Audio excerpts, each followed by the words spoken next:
Nigeria headed by Bola Ahmed Tinubu and Binta Nyako, the High Court Justice, to save their judicial system in Nigeria. The Buhari government and the former Attorney General Abubakar Malami used Justice Binta Nyako to keep Mazi Nnamdi Kanu's case ongoing perpetually. Also, the current government of Bola Ahmed Tinubu and his AGF Lateef Fagbemi has continued blackmailing Justice Binta Nyako with her husband and son's cases at EFCC. Justice Binta Nyako is under gunpoint to either jail Mazi Nnamdi Kanu or her husband and son will be jailed by EFCC. Justice Binta Nyako is at a crossroad as to jail an innocent man or allow her husband and son to go to jail. Justice Binta Nyako is human and will certainly do anything to save her husband and son from serving a prolonged jail sentence. IPOB understands the precarious situation Justice Binta Nyako has found herself in. That is why we demand that she steps down from Mazi Nnamdi Kanu's case. IPOB is calling Binta Nyako to step down from Mazi Nnamdi Kanu's case. She should avoid plunging Nigeria into an unimaginable crisis. Binta Nyako must redeem herself from this case, or posterity will never be kind to her and her generation. Justice Nyako should save herself from the mess that her husband has put her in by stepping down. Justice Binta Nyako is not the only High Court judge in Nigeria, but she is the preferred judge to the Nigeria government because they are using her husband's and son's pending fraud case with EFCC to blackmail her into submission and to do the will of the government. Justice Binta Nyako's hands are tied and cannot deliver justice for Mazi Nnamdi Kanu and IPOB. Biafrans, both home and the diaspora, demand that Justice Binta Nyako step down from Mazi Nnamdi Kanu's case without delay. She will not deliver a fair judgment because she is under an uncontrollable pressure from the federal government of Nigeria to jail an innocent man to save her husband and son from EFCC. Intimidating Justice Binta Nyako, a wife and mother, to choose between saving her child and husband from imprisonment for unproven fraud or to continue the illegal detention and jailing of Mazi Nnamdi Kanu is pure evil. IPOB will not allow our leader to be sacrificed for the sins of the Nyakos, and that is why we repeat our demand that Justice Binta Nyako step down without further delays. Comrade Emma Powerful, Media and Publicity Secretary for IPOB. Welcome to IPOB Rapture Media. IPOB Press Release. July 12, 2024, IPOB calls on IG of Police and the Defence Headquarters to dismantle the criminal military checkpoints in the southeast. The indigenous people of Biafra, IPOB, ably led by the great and indefatigable leader, Mazi Nnamdi Kanu, raises alarm over the incessant military intimidation, harassment, and extortion at the Kill and Bury military checkpoint mounted at Ukwu Orji in Imbaitolu, LGA, along Owerri-Onitsha Expressway. Ndigbo passengers have been subjected to all manner of humiliation, torture, and forceful disappearances at the military and police checkpoints in the eastern region, particularly at the Kill and Bury military checkpoint at Ukwu Orji along Owerri-Onitsha Expressway. The soldiers at this particular checkpoint deliberately keep all the vehicles that get to the checkpoint at 10 p.m. to around 12 a.m. until each vehicle pay them 5,000 naira before they can be allowed to pass to continue on their journey. Sometimes, after unnecessary delays and extortions by the soldiers at this checkpoint, the passengers are attacked and kidnapped on the way. The soldiers and police officers at this checkpoint are informants to kidnappers. They are professional armed robbers who use guns and uniforms issued by the Nigeria government to intimidate and force people to part with their money or be delayed till the next day or even be killed. Similar incidents happen in all the military and police checkpoints scattered all over the southeast region. The uncountable number of army and police checkpoints collect 5,000 naira or more from each vehicle in the southeast region and make persons and vehicular movements difficult and expensive. The militarization of the southeast region is not only intimidating and oppressive policy of the federal government of Nigeria and her murderous security agencies, but it is also a plan to occupy Biafra territory. The security agencies of Nigeria also contravene UN Human Rights Commission rules regularly in carrying out their evil plans in Igbo land. The Nigerian government's economic strangulation policy against Ndigbo can be felt by all inhabitants of Igbo land. The excessive extortions at these military and police checkpoints make the cost of goods and transportation exorbitant compared to other regions of their country. Holding passengers at gunpoint from 10 p.m. to 12 a.m. is against fundamental human rights. All of that done in order to extort huge amounts of cash from travelers before allowing them to cross the army or police checkpoint. This shows that the Nigerian military is part of the criminality going on in Imo State and the entire southeast region. IPOB in the past has raised alarms that the military and police checkpoints in the east are part of the insecurity of kidnapping and car-snatching gangs' activities. The presence of these soldiers and police officers at various checkpoints has not reduced insecurity.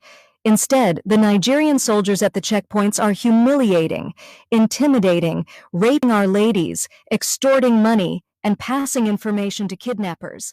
They are working with the kidnappers who deliver shares of ransom collected from kidnapped victims to them.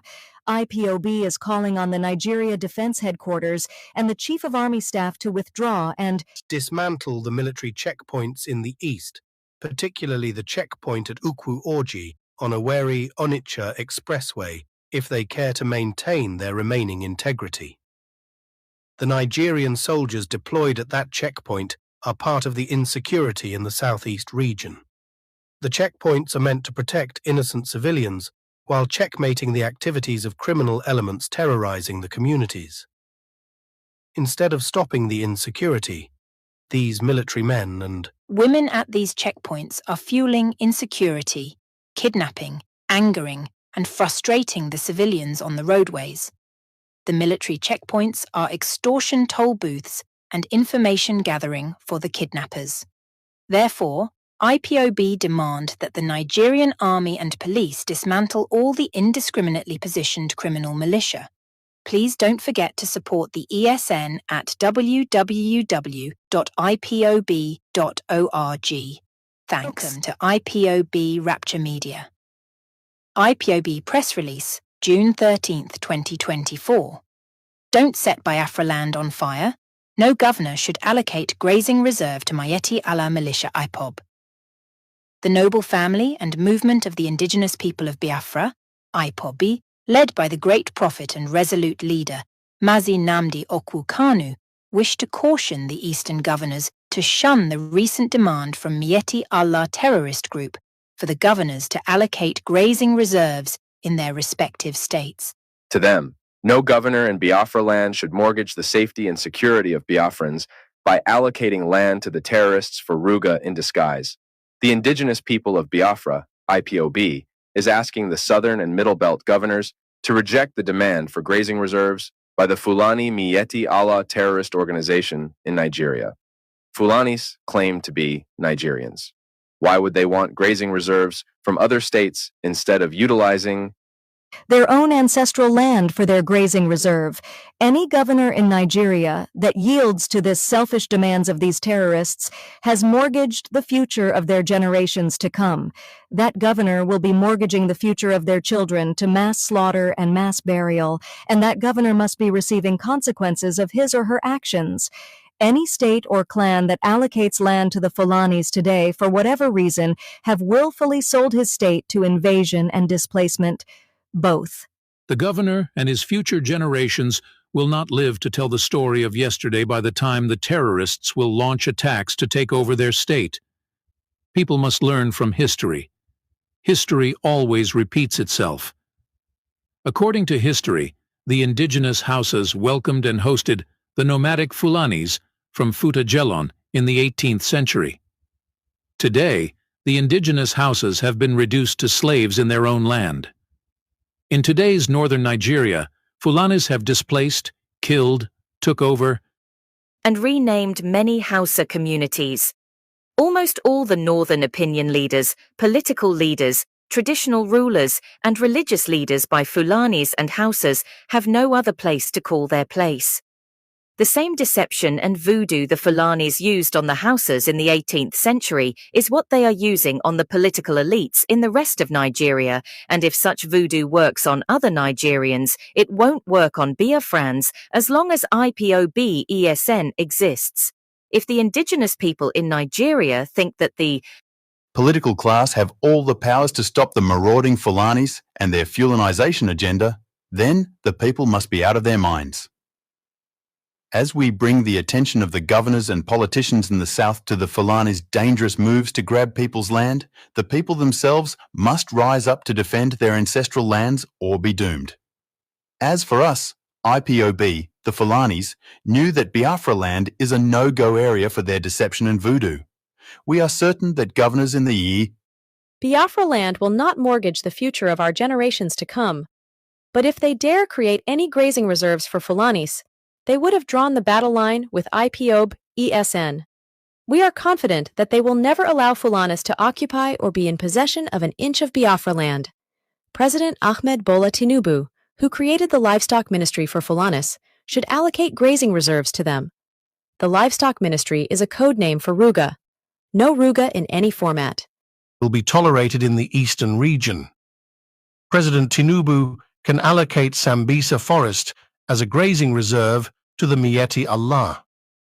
That massive forest is more than enough grazing reserve and settlement for them. The Fulanis can have their way with the Nigerian Fulanized presidency, but the indigenous people must resist any attempt to take over their ancestral land in the name of grazing reserves and Fulani settlement. Fulanis are opposed to the idea of modern ranching. Instead, they want grazing reserves in different states because they are deceptively pursuing the Othman Dan Fodio's ideology of conquering the whole of Nigeria. IPOB is reminding the Nigerian government and Miyetti Allah that Biafrans don't have sufficient land for development and agriculture, let alone for grazing reserves. IPOB ESN operatives have a duty to monitor Biafran forests and bushes. They are to dislodge any Fulani terrorist and destroy any Fulani settlement found in the bush. Fulanis are free to export their cows to our territory by cargo and sell to them to their customers, and after which they go back to their base. Those of them who want to reside in Biafra land should rent a house and live peacefully like other citizens. But we will never tolerate any terrorist occupying any inch of our forest for whatever reason. If ESN operatives apprehend anyone in the bush, such a fellow will be treated as a terrorist. IPOB, once more, call on all the governors in the south, particularly the eastern governors, to avoid setting fire that will consume their generations to come by disregarding Miyetti Allah terrorists' group demand for a grazing reserves. IPOB will resist any form of land grabbing, change of demography, and conquest ideology in any disguise. All we are saying is that there shall be no grazing reserve for Miyetti Allah terrorists group in Biafra land. Comrade Emma, Powerful Media and Publicity Secretary for IPOB.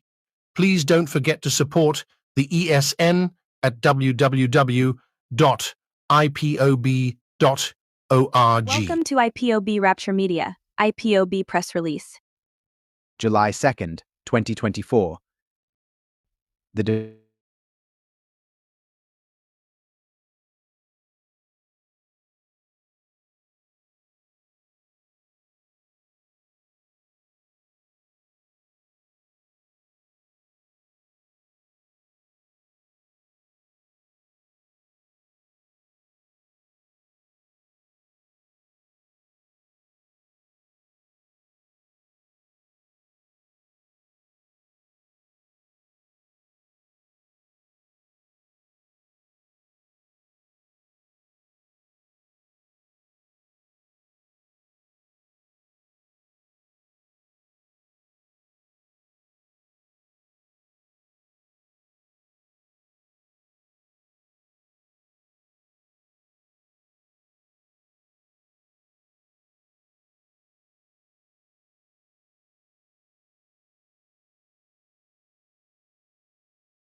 laws for the Ndigbos and friendly laws for the rest of their Nigerians.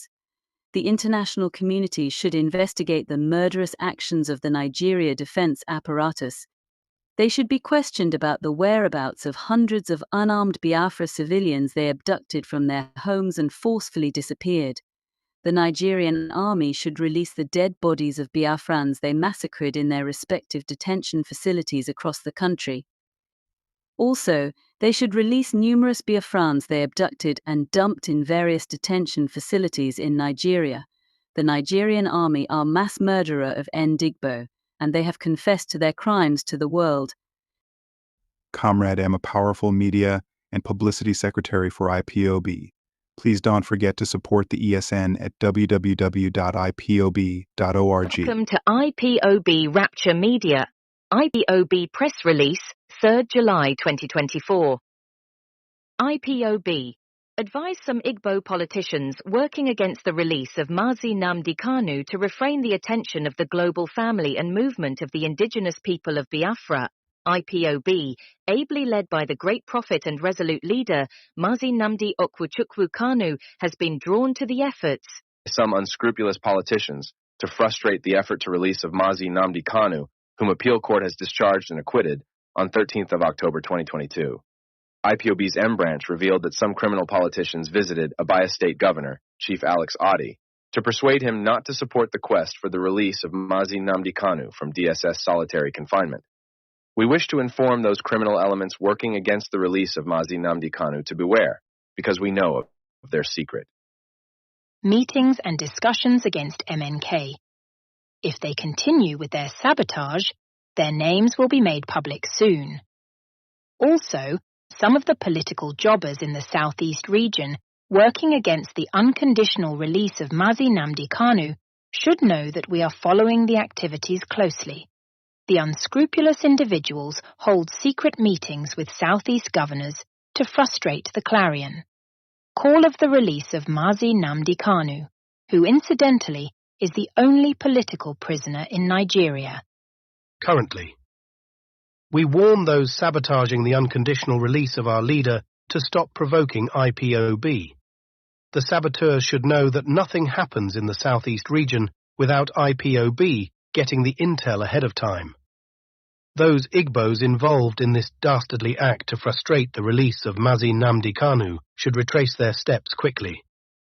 IPOB ESN is not begging them to stop, but they should be ready for the consequences of their oppositional actions. The IPOB leader, Mazi Nnamdi Kanu, has not committed any crime known to law internationally or locally. He is being detained illegally for more than 3 years by the Nigerian government after he was kidnapped in Kenya and extraordinarily renditioned to Nigeria.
Media and Publicity Secretary for IPOB.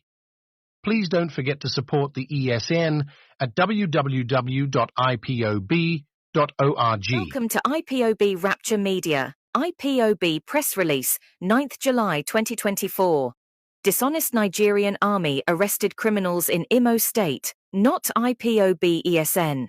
The noble family and movement of the indigenous people of Biafra, IPOB, ably led by the great and indefatigable leader Mazi Nnamdi Kanu, debunk the fallacious news peddled by the Nigerian military that they invaded ESN camp and captured ESN commanders in Orlu and Okigwe LGA of Imo State. We have repeatedly cautioned the Nigerian military to call the criminals they capture by their names. It's very unprofessional for the Nigerian military to tag every criminal element captured on IPOB and ESN just for media blackmail against IPOB and propaganda to continue their criminal activities. ESN operatives are right inside Biafra bushes and forests dislodging, marauding Fulani terrorists masquerading as herdsmen for the safety of our farmers and farmlands, particularly during the farming season. We know that the Nigeria military and their sister security agencies want to destroy ESN in order to pave the way for the Fulani terrorists to destroy our farmlands, but that will not happen. We advise the Nigerian government and her security agencies to desist from linking ESN and IPOB volunteers to their sponsored criminal elements who were kidnapping and snatching people's properties in the name of the Biafra struggle. Repeatedly, IPOB has disassociated ourselves from these government-sponsored criminals terrorizing Okigwe and Orlu communities in Imo State. The Nigeria government and her security agencies cannot claim ignorance of those criminals. The criminals even disassociated themselves from ESN. They call themselves Biafran Liberation Army, claiming to be fighting for Biafra, but are involved in lots of violent crimes against Ndigbo. These criminals take orders from their leader sponsored by the Nigeria government and its Department of State Services, DSS. Therefore, the Nigerian army cannot claim they are not working with these criminals that they are parading. We understand that the military and the criminals are working together to destroy IPOB ESN, but their agenda is dead on arrival. Biafra land is swallowing them at a faster pace. They cannot comprehend. In contrast, ESN operatives are disciplined and well-oriented vigilantes. They are under oath to protect our people, not to intimidate or harm them. However, the infiltrators and agent provocateurs were recruited to harass and make Biafra land insecure. But Biafrans and ESN operatives are not giving them the liberty to achieve their objectives. Therefore, it is important that the world knows that the Nigeria government, her security agencies, military, DSS, and police, recruited the criminals to demonize the peaceful IPOB movement and her Eastern Security Network, ESN Vigilante. Those that the Nigerian army claim to have arrested in camps at Orlu and Okigwe are not ESN operatives. They are criminals masquerading as Liberation Army. IPOB does not have an army. The Nigerian army must call them by their names and leave IPOB and ESN alone. Most of the insecurity situations in Imo State, particularly in Orlu, Orsu, and Okigwe, are masterminded by these criminals in the Liberation Army, Fulani terrorists, and criminal elements in the Nigeria security forces. All their criminal activities were tagged on IPOB by the Nigerian government to damage the reputation of IPOB and ESN internationally. We are aware that their agenda is also to persuade Ndigbo to disown IPOB and ESN and to make the international community believe that IPOB is a terrorist organization. Since the international community has refused to accept the terrorist tag that the Nigerian government vindictively placed on IPOB, the Nigerian government decided to create homegrown terrorists and call them IPOB and ESN. All their dirty strategies have failed because IPOB is innocent and focused on our objective, which is the Biafra referendum or outright declaration of Biafra independence. The international community has smart and intelligent agencies that cannot be fooled by the Nigerian government's shenanigans against the self-determination movement championed by IPOB. It is only foolishness to continue to adopt the same strategies that have always failed and expect positive results. The Nigeria government and their murderous military is continuing to make jest of themselves locally, and internationally by trying to demarket and blackmail the Biafran struggle, IPOB, and Mazi Nnamdi Kanu. But what are the effects on them? Our hands are clean. We are preserving what is ours. We are in the right, so Nigeria will continue to fail. Comrade Emma, Powerful Media and Publicity Secretary for IPOB. Please don't forget to support the ESN at www.ipob.org. Thanks. Welcome to IPOB Rapture Media, IPOB Press Release, the 5th of June, 2024. President Tinubu's order for military to retaliate for murdered soldiers in Aba shows deep-seated hatred against Ndigbo, the noble family and movement of the indigenous people of Biafra, IPOB, ably led by the great leader Mazi Nnamdi Kanu, condemned the order from the Nigerian President Bola Ahmed Tinubu to the Nigeria soldiers to kill IPOB members and Biafrans in retaliation to the slain soldiers in Aba, Abia State. Through such a reckless order, the Nigerian president has given approval for another genocide against Ndigbo. Once again, we publicly declare that IPOB is not responsible for the attack and the killing of the soldiers in Aba. We have equally condemned the barbaric murder of the soldiers on the sacred day of Biafra Heroes' Day.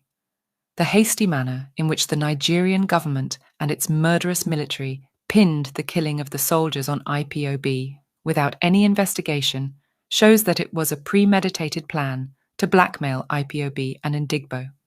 It is obvious that the killing of the soldiers was sponsored to blackmail IPOB and perhaps used as an opportunity to scuttle the development strides being made in Abia State by their governor in Aba and around the state.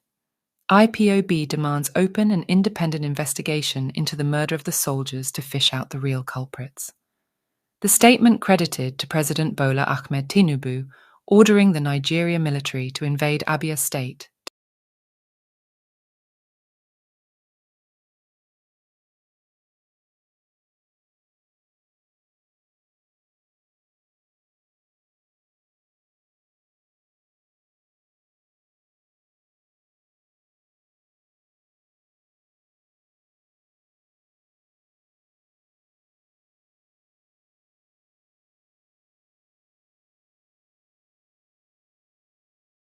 The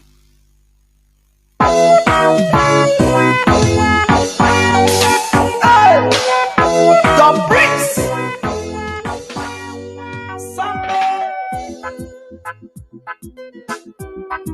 Oh na na na na na na na na na na na na na na. Watch it out.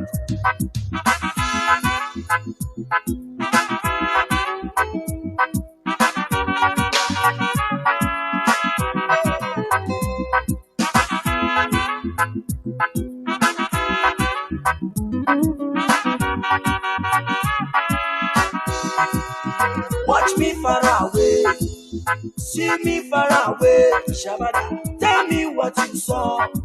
I will show you what I have, because I have myself. Oh, then think say na defense. Make you watch my back. Now wait till you they see, yeah. Unless you have the sense, so go let you pretend. Do not run away. Kind of sober than you. That is why I say. That is why I say. That is why I thought. That is why I say. That is why I say. That is why I know. Kind of sober than you.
Watch me far away.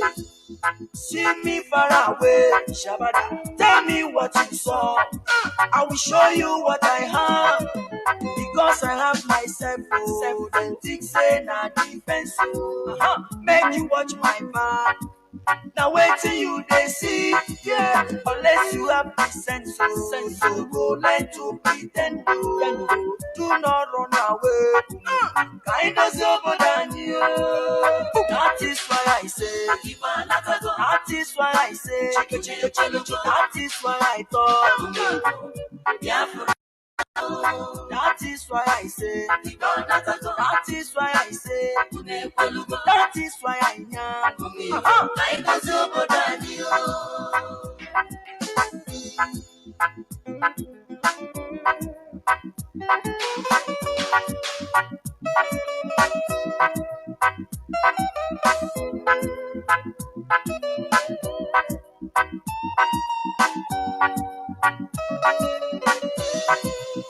Ohaneze Ndibo, how na day? I don't come to speak my mind with no delay. Let them know say una eyes clear about una way. Watch out, many things they happen in that country you dey. So some people trouble upon people every day. Even when you dey, you go talk say you know dey. I need to understand why this one about. I need to understand why the truth apart. The promise that we got and nationalize. The promise we will live and no complaints. Watch me far away. Watch me far away. See me far away. See me far away. Tell me what you saw. I will show you what I have. Because I have myself. Then things say na defense. Make you watch my back. Now wait till you they see, yeah. Unless you have the sense, you go learn to pretend. Do not run away. Kind of over than you. That is why I say, that is why I say, that is why I thought. That is why I say, that is why I say, that is why I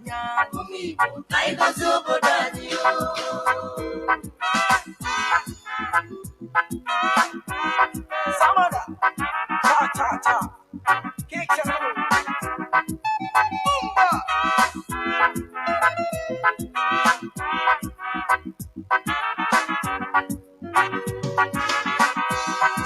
I come back again to tell people say, now here we day. We don't come to stay. I say no retreat, no surrender. We're living peace, but no array. Look at the soldiers killing innocent Biafrans every day. Look at the Islamists killing innocent Christians every day. It's depending me, it's depending me, it's depending me. Chupoki Kogyama, Ataranya say Maka, Ataranya say Maka. I know Ginaka, that is why I say, that is why I thought, that is why I know. That is why I say, that is why I thought, that is why I know.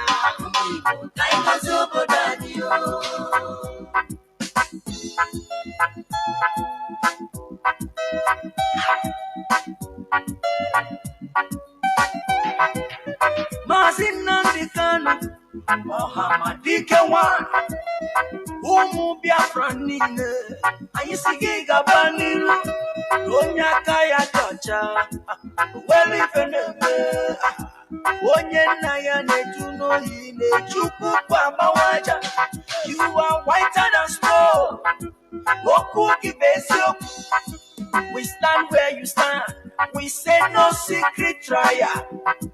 Onyinye Chukwu Ezosika Osiki Ohamadike, no secret trial.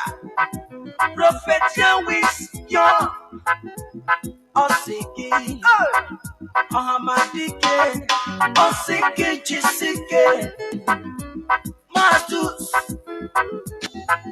Ejike, Kole, Osiki, one day Puje Bije, Sikwa, Noeli Feneme, Oweli Fenafio, Oweli Fenaco,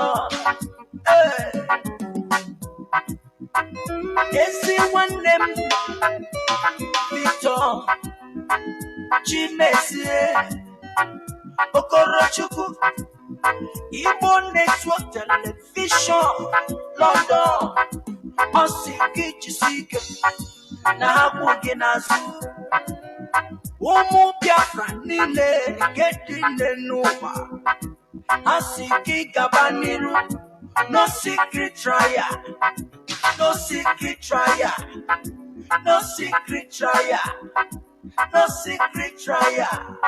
Hey! Watch me far away, see me far away. Tell me what you saw. I will show you what I have. Because I have myself, oh, then think say na defense, oh. Make you watch my back. Now wait till you they see, yeah. Unless you have the sense, oh, you go learn to pretend, oh. Do not run away.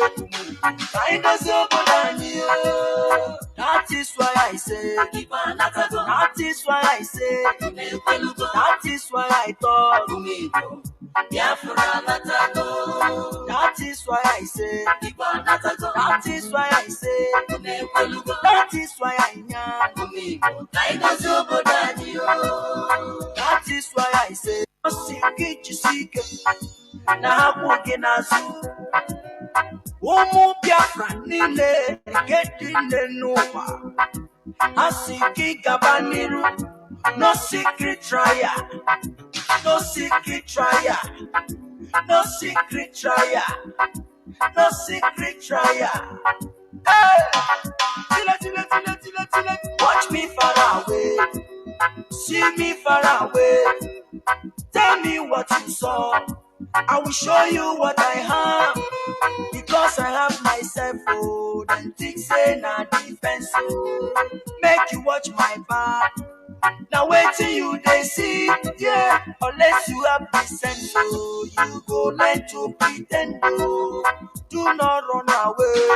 Kind of so that is why I say, that is why I say, that is why I thought, that is why I say, that is why I say, that is why I know, that is why I say, that is why I say, that is why I thought, that is why I say. Good morning, good afternoon, good evening, and good night, great Biafrans and lovers of freedom. This is Radio Biafra House of Service coming to you through Radio Biafra London. My name remains Mazi Jonathan Chinedu from Olo province of Biafra Land, and we are here live and direct. Today is the 23rd day of October 2025. Tata Bobochenkwo. Therefore, I welcome each and every one of you to welcome your friends and well-wishers to this live program. As usual, today being the 23rd day of October 2025. That's Abobocheke being Thursday. Therefore, invite your friends and well-wishers to this analytical radio that is meant for both mental and physical emancipation, that you may know the truth and the truth shall set you free. This is a revolutionary radio. This is a revolutionary radio. What we speak here, you can never hear it from the mainstream media, because here we are not bound to be politically correct. There is nothing like political correctness here. Here we say it as it is. We reveal it as it is. Now it is for you that is listening, for you to do something with it. Whatever you choose to do with it, the decision is yours. But we urge you always to do the right thing. That is it. What we say here, go and make your researches about it, and you will find out whether what we are saying is real or not. You know, when Mazi Nnamdi Kanu was here on this radio broadcasting, people were castigating him. Some were calling him all sorts of names. Some were saying different things about him and his program, his revelations. But today, most people have understood that, look, what this man has been saying is nothing but truth. Therefore, it is our duty to give you the necessary information. It is now up to you to use that information judiciously, because you can force a horse to go to the stream, but you can never force the horse to drink water. It is impossible. Therefore, we must maintain the standard of this radio, because this radio is for the defense of freedom. Those that are under persecution, we defend them, irrespective of your gender, your political affiliation, your ideology, irrespective of your race, your tribe, your ethnicity. We fight injustice here. That is why Radio Biafra remains second to none. We don't do something so that we can be applauded. No. But we reveal things that matter. Therefore, invite your friends and well-wishers. You can be listening to this hallowed platform through different platforms. We are on frequency modulation FM in many parts of Biafra land, 102.1, CHK 102.1 in many parts of Biafra land. If you try that you cannot get it and you think that you have the necessary radio frequency but it's not coming now, please, you can try satellite. We are on satellite, though somebody complained that we have been off satellite, both BTV and RBL, for some time. So please, we need more confirmation, and be assured that the technicians are working.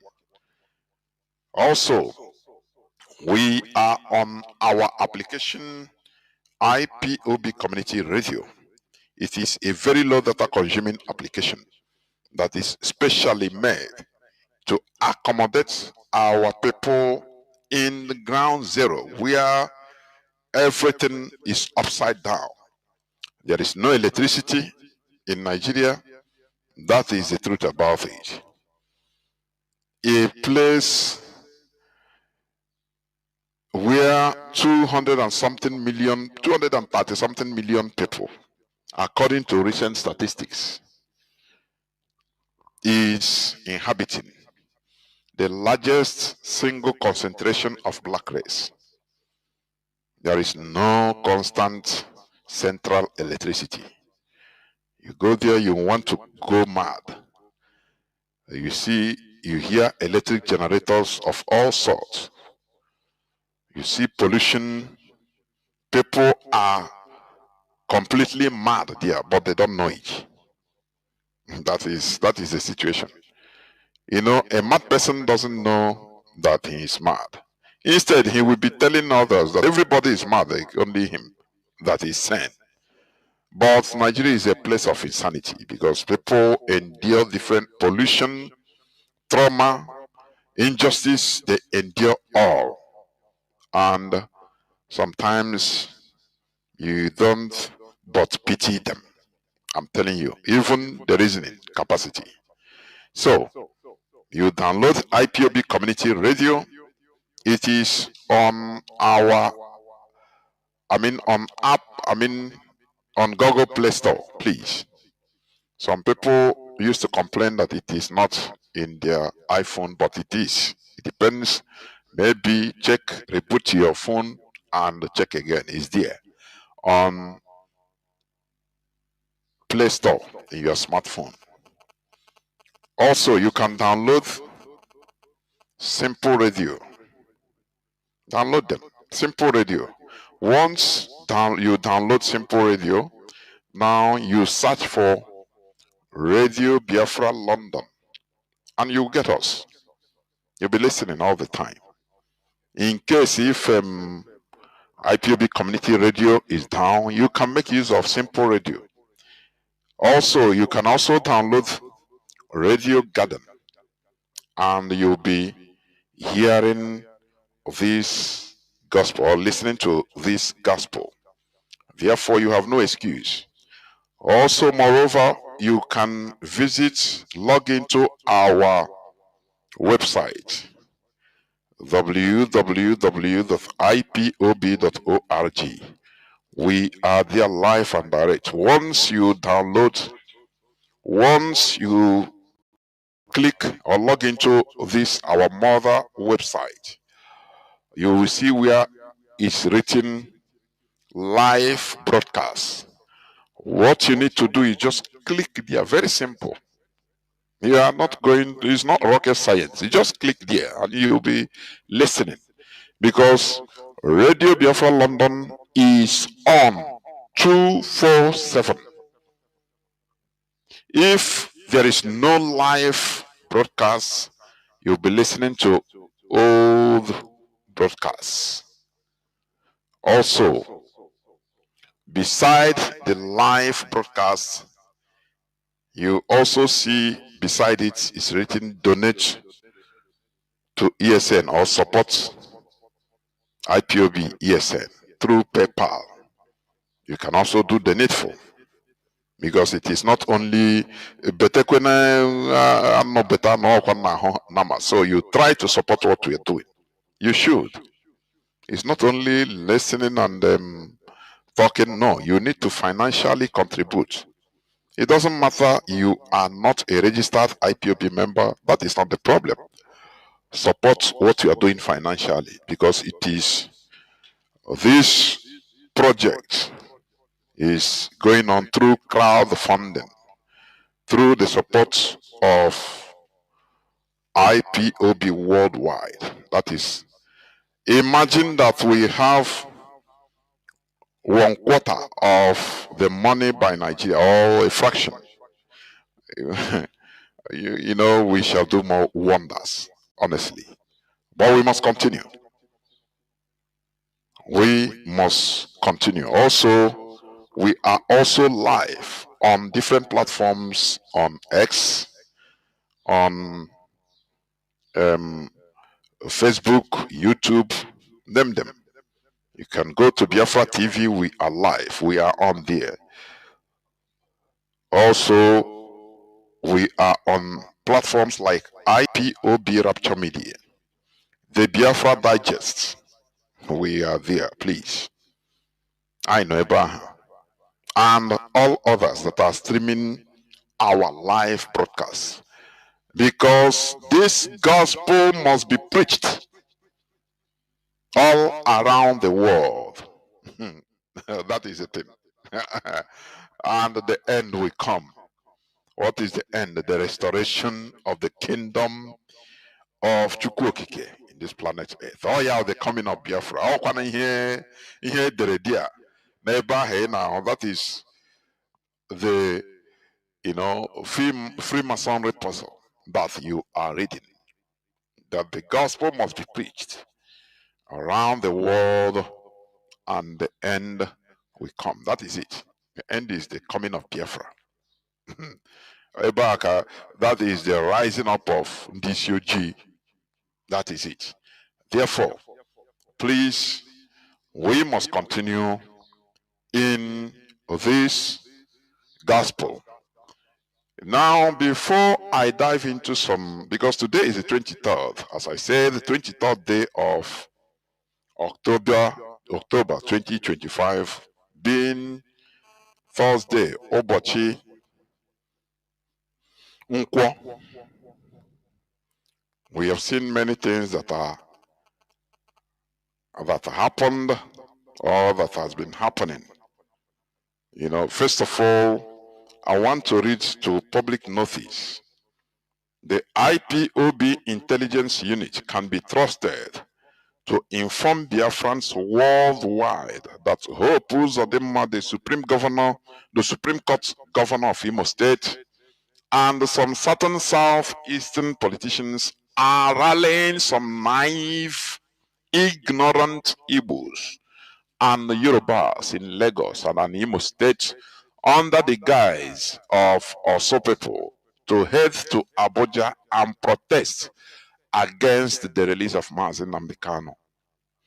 The planning and organization of this protest are well underway, as millions of naira have been allocated for it. In 2022, these enemies of Biafra self-determination struggle tried to organize this kind of protest against IPOB in Lagos under the Osun people, when autopilot criminals and some also indigenes were engaging in various crimes in that area of Imo State. But it did not succeed due to different viewpoints and disagreements among them. This planned upcoming demonstration is scheduled to take place before the end of October unless stated otherwise. Therefore, IPOB media and all the Biafra sympathizers need to stay vigilant, since their nefarious schemes is not only to hinder the release of Mazi Nnamdi Kanu, but also to damage and tarnish the reputation of IPOB-ESN. Is this report, intelligence report from Mazi Chinasanwol, who is a member of the DOS. So we don't take things lightly when it comes to this type of reports, because we have seen it. We have seen what the Nigerian government is doing, unleashing blackmail, even on different spaces in X, TikTok, using the criminals that were sponsored by the same Nigerian government through their agents, political agents.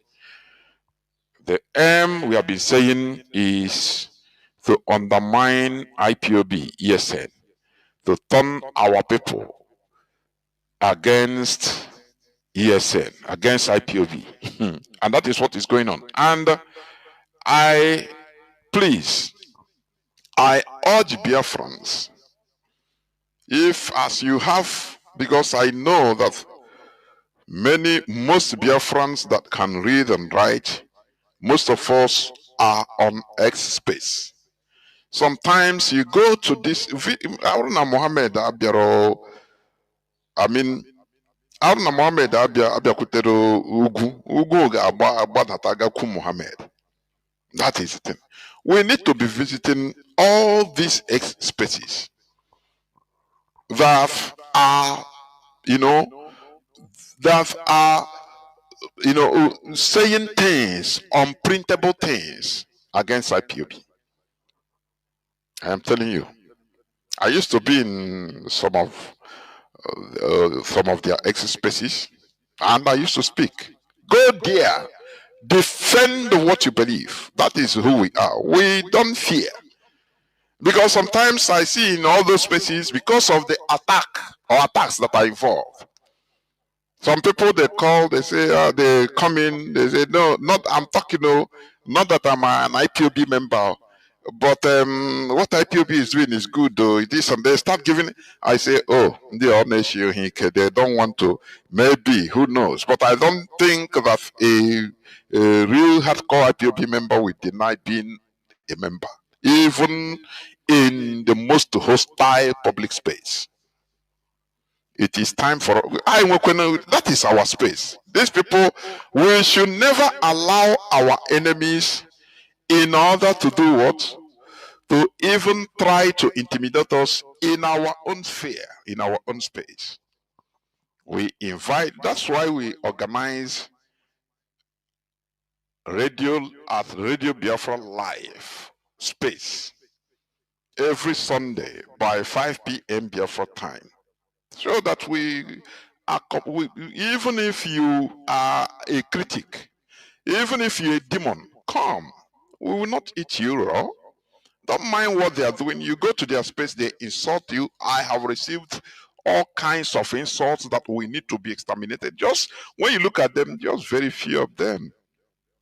Very one or two people. Because of Kwandibo. Oh, the Igbo people. Oh, Kwandibo. But does it deter us? The answer is no. IPOB is a worldwide phenomenon, whether they like it or not. So you need to go and educate them. That is it. It's part of it. And for you to understand, look at, there is in this Christian genocide in Nigeria, that is the headlines everywhere around the world. It is only even mostly in Nigeria, and many Nigerian Christians that are not talking loud. Let me read the headline, because these people, Nigeria, they know how to distract the attention of the gullible Nigerian citizens. They know how to distract them so that they don't focus on the burning issues that should serve them. They are telling you, save Nigeria. Any person that is talking about Christian genocide don't love Nigeria, and you love Nigeria, and you are dying. They want to save that entity, that Nigeria, but destroy the people. They don't care. No, we say no to that. We say no to that. We rather save human lives and destroy that entity, because he has been that entity, that name, the so-called unity of Nigeria have destroyed tens of millions of people to date. Since it was formed in 1914, it has destroyed more than tens of more than 50 million lives. Only because people are Nigerians. They die. They die avoidable deaths. So it is high time, it's better we destroy that entity. That artificial entity is balkanized in order to save lives. Because when you see and hear many things that are going on, many deaths, because people are Nigerians, that is it. So let me read the news, one of the news headlines that I have here before I also dive into the current issues. Is today's news, 23rd day of October 2025, by Ademide Adebayo. They are the people. We know them. On the Yoruba. The poison. IPOB connection emerges in online Christian genocide discourse, report said. Let me tell you why they are saying this. You know, in Nigeria, there is a way Nigerian mentalities are channeled. They don't care about the message. What matters to them is the messenger. Are you hearing what I'm saying? What matters to them is the messenger. They can use the messenger or messengers' stigmatization or reputation in order to politicize and rubbish the message. They are saying that it is IPOB that is championing this Christian genocide. Why are they mentioning IPOB in this case? For people, they believe that IPOB is a hated movement. So once you talk about IPOB, that they are the ones championing this, so people withdraw back. If it is IPOB, even if it is happening really, as long as IPOB put hand, me I know there again, I beg. Instead, let us be killed. People used to say it. People used to say, that the Fulani headsmen. I've seen a comment, a Twitter comment. Instead of Igbos to get what they want, let the Fulani continue killing us so we are ready. And you see whether these people are human beings. This is the tactics being used by the Nigerian government. Let me read a bit. According to the report, data from X, formerly Twitter, between January 1st and October 1st, 2025, showed over 155,000 mentions of the topic, reaching an estimated 2.83 billion people, more than 12 times Nigeria population. Prominent hashtags included Christian genocide, hashtag Lara Logan, hashtag Truth Nigeria, and hashtag Biafra exit now, with the latter standing out as an unusual part of the conversation. Confidence McHarry, senior analyst at SBM Intelligence, stated that the Christian genocide narrative was initiated by IPOB as far back as 2016. The analysis noted that X accounts supporting IPOB leader Mazi Nnamdi Kanu and advocating Biafra secession were among the most active in promoting the narrative online. Please, I want Biafrans that are hearing my voice, I want us to, nanopel. Is it how do 9 times or octanopel our efforts, or decanopel our efforts in Twitter. Our people, when some of very gullible, idiotic people among us, when you are talking about it, they write, what has it got to Biafra liberation? What are you doing to release Mazi Nnamdi Kanu? You see that these are the most gullible idiots I've ever seen in this planet Earth. We need to, please, if you are tweeting this maybe 5 times a day, double it. Christian genocide in Nigeria, please. It's working. Former Liar Mohammed, he called us that we are guerrilla journalists. We practice guerrilla journalism. We need to show them, say yes. He said that Biafrans, we reached 2.83 billion people. Yes, 2.83 billion people in this surface of Earth. That is 12 times the size of Nigeria. These are people we are reaching. That's why, please enter Twitter, tweet this Christian genocide, hashtag it.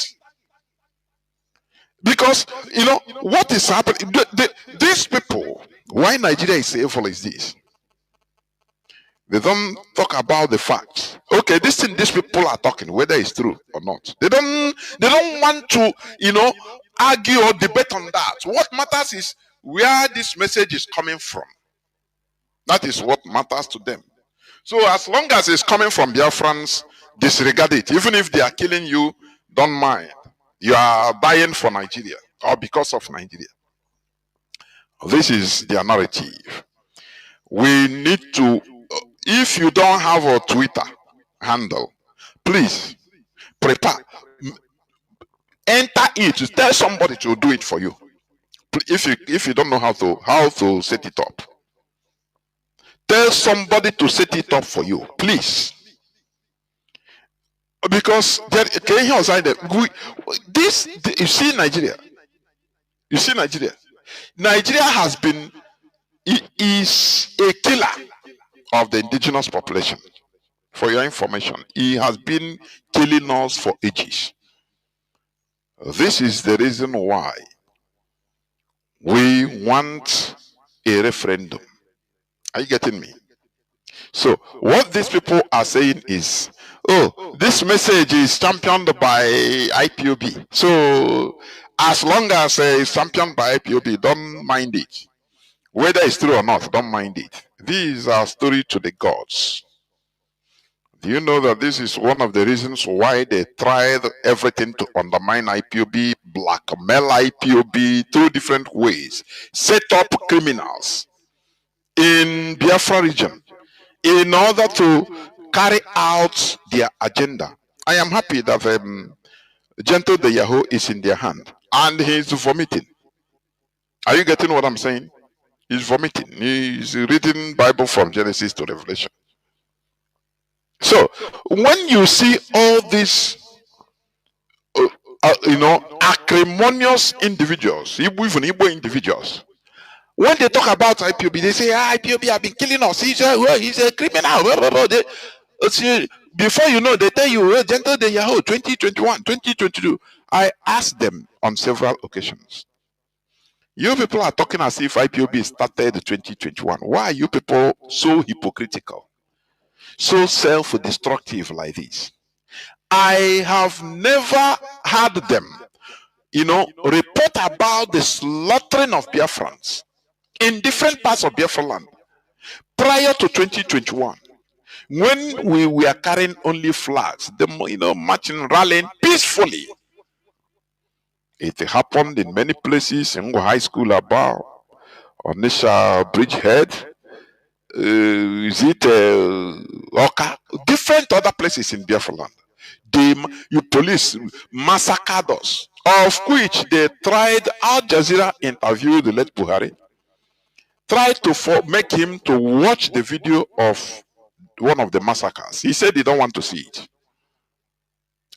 You see, these people, they never talk about the Nigerian massacre of Biafrans.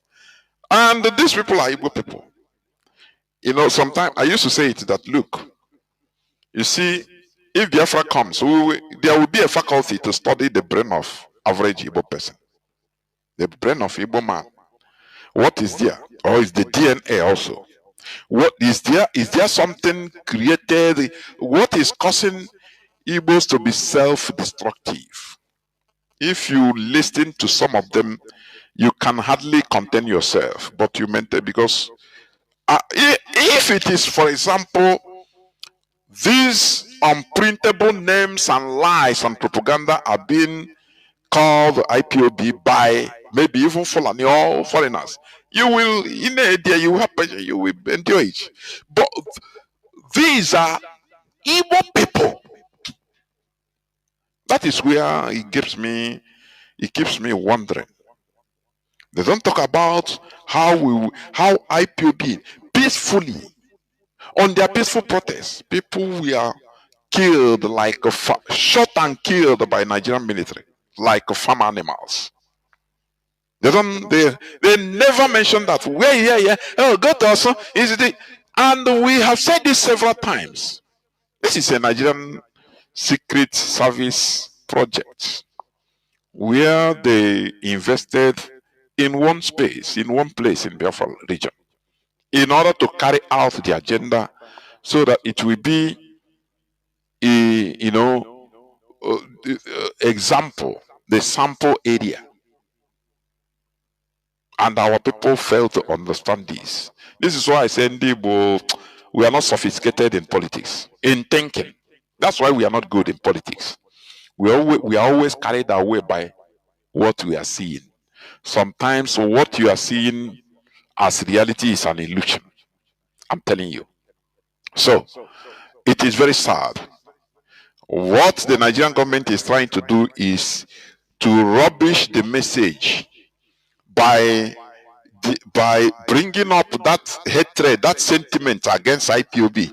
That, oh, you see, all these things that are Christian genocide, they are talking. You know who are championing this? Is Biafrans. So, Nigerians, will you allow? Nigerians, on go allow? If on allow, no. Which means you give Biafra to Biafrans. Then we go. And the people will say, because of the senseless hatred. They will say, okay, no. If it is Biafrans, if it is IPOB championing this thing, instead let us defend Nigeria by saying no Christian genocide. No. America, I beg. Instead, we suffer, no problem. This is what they always want. Let me finish reading it. The report also highlighted that U.S. Senator Ted Cruz, who has called for sanctions against Nigeria, received over $1.8 billion donations from IPAC, a pro-Israel lobbying group, a finding that underscores the intersection of international politics, separatist movements, and religious narratives in shaping Nigeria's global image. Now, let me ask this Yoruba or Ademaide Adebayo, who is a bigot. How much did they receive by downgrading the killing of indigenous people in Nigeria, calling it by the Fulani, calling it the farmers' headers clash? No, they don't analyze it. They don't that side, they don't make researches. Where genocide committed against Christians, against indigenous people in Nigeria by the Fulani, even foreign Fulanis. They didn't hide it. They don't hide it. Bala Mohammed, he said in Channels Television, it's on YouTube, that they are financing the relocation of Fulanis from every part of Africa into Nigeria. Have you forgotten how Buhari made Nigeria visa free to Sudan, and direct flight from Sudan to Nigeria? What do you know how many killer Fulani that are brought? But they don't research on this. How people who finance them? Why all of a sudden CNN started calling it the massacring of people by Fulani terrorists? They downgraded it into farmers' headers clash. Nigerians don't think. I say, do you see? Don't pity a people that are suffering. Don't just at face value you start pitying. No. Go deep and make researches about their lives. Sometimes I say Nigeria deserves what is happening to them. I am telling you. Nigerians, the population deserves what is happening to them. Because they are dishonest people. And that is why they suffer. That's what they are suffering. Because they are dishonest. They don't tell themselves the truth. Who downgraded the Fulani terrorist massacres and genocides that has been going on in Nigeria for decades? They downgraded it into farmers' headers clash. Fulani terrorists, they now downgrade it and say they are called them bandits. Why this so-called researcher, Ademaide Adebayo?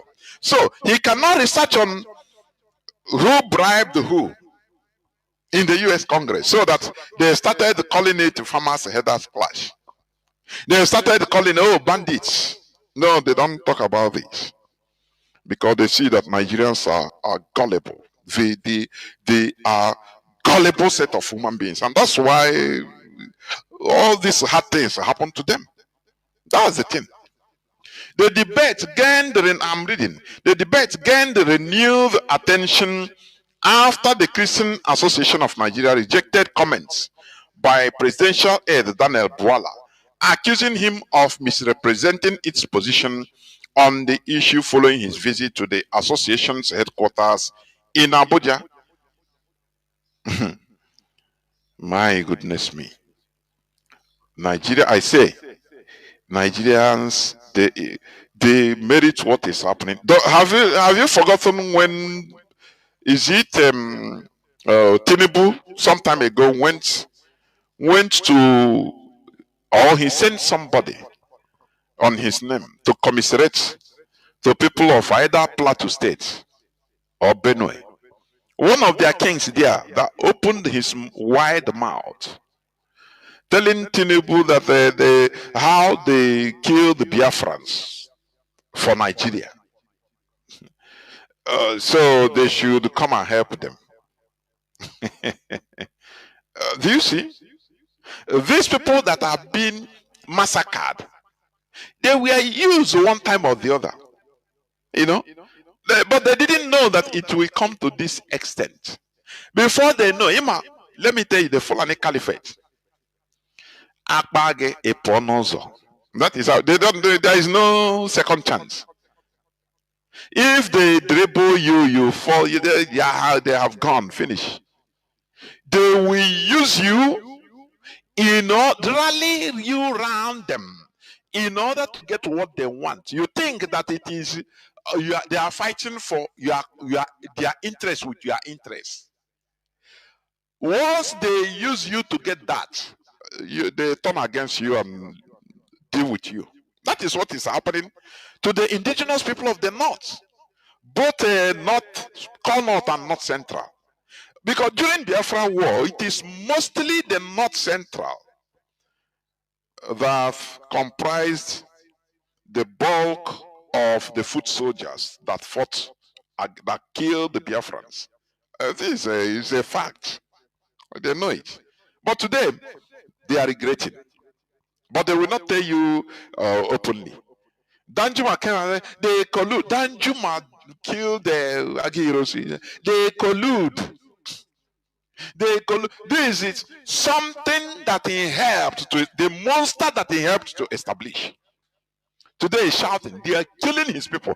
Go on, they are destroying Plateau. You know, the Fulani terrorists has taken over many local governments in Plateau. I am telling you. They displacing them.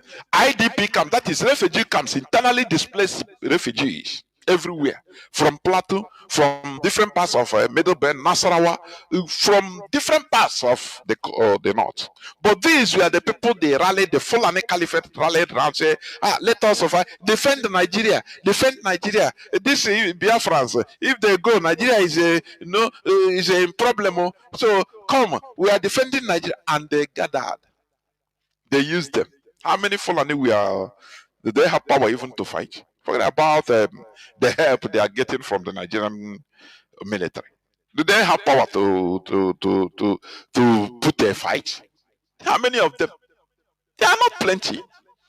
But it is the bulk of the other indigenous populations of North, including North Central and Yorubas, that we are used in order to attend to, attend that strategic defeat against Biafra in 1970. That is it. Today, what is happening? Everybody is crying. And some of them inside them, they say, oh, how I wish that a clock was reversed and we wouldn't have done what we did. Many of them. They have come again, because of their gullible animosity and gullibility. They have come again. No. Don't accept. If you accept that the Christians are, even if you're a Christian, your parents were killed. Don't let them tag Nigeria as a country of special concern. Otherwise, it will favor Biafrans. And some people will awkwardly succumb to this, which means they don't have to live. Because when you make mistake, you can make mistake once, but making mistake the second time, you are not supposed to be a human being. That is why I read Bishop Kuka, speaking from both sides of his mouth.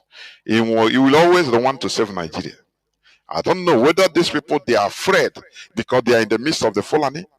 During the time of Dr. Mailafia, during that time, he was outspoken, coming out.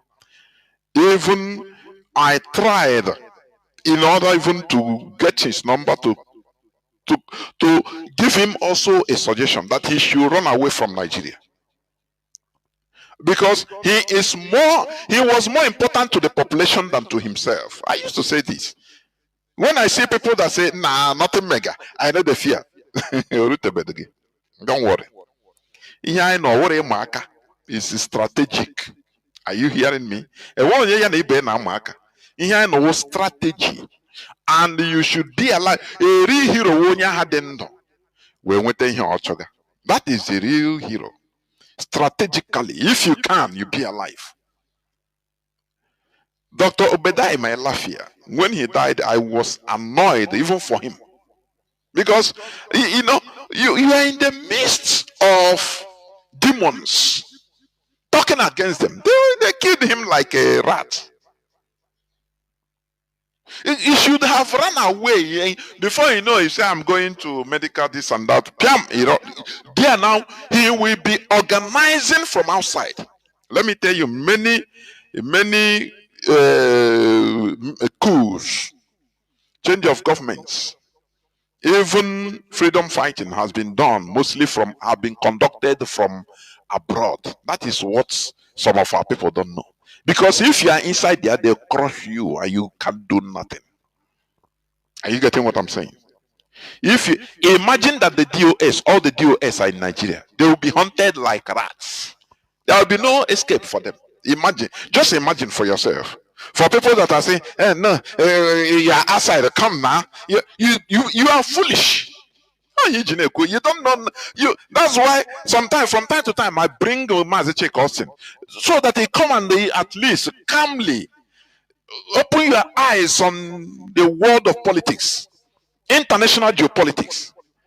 And I advise our people to be listening to him, even on his platform.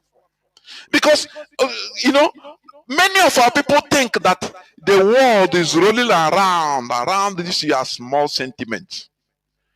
They don't know. Some people are thinking that the world is rolling around you. They don't know that unless as we are in a bunch strategically, I say, what made Masob to go down with Owazirike? Because no international affiliation, for your information. And that is one of the main reasons why Biafra was defeated during the war. Because our voice didn't make waves. People were not strategically abroad. People don't know what, Owazirike was in jail and they rounded up, compromised some of his commanders and rounded some others up and brought them to his jail. Once he saw them, I said, please, I want to negotiate anything. Let me just go alive. Because they are there in Nigeria. Oh, do you see that? But some of you, you say, nah, we don't grand. I come on grand. You are attacking it from outside. You don't know that it is the most important taproot of this struggle. Being a place where Nigeria cannot reach you. I now come one waggy. That is it. You don't know that. I don't know also that I round everybody up or crush everything. Saying you people should go to hell. Because no country will come. It's internal affair.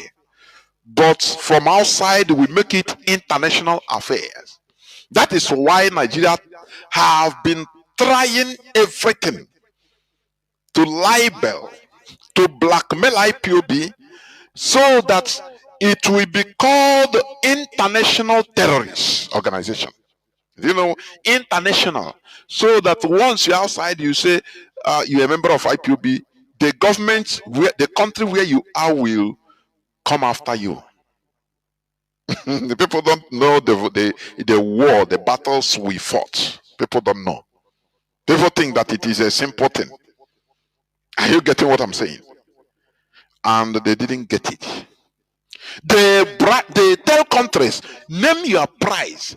Is it oil? We will give you, supply you oil. But one thing they fail to understand is that many of these countries, they respect their law. They can commit atrocities abroad. But when it comes to their law in their country, they respect it. You can't, because it's not the prime minister or the president that is the owner of the law. Just like in Nigeria. For example, the president of France will just rise up one day. Macron say, okay, and now I've seen it. IPOB is a terrorist organization, so they are outlawed in France. It doesn't happen like that. That is why Nigeria cannot bribe anybody, even the countries abroad. Even if their president agrees with them on what he will undergo scrutiny from the country's democratic settings. Say, why are you labeling these people? No, no, no, no. It cannot happen. Are you getting? That is why it is difficult. But many of us don't know. Instead, you don't know. You don't know.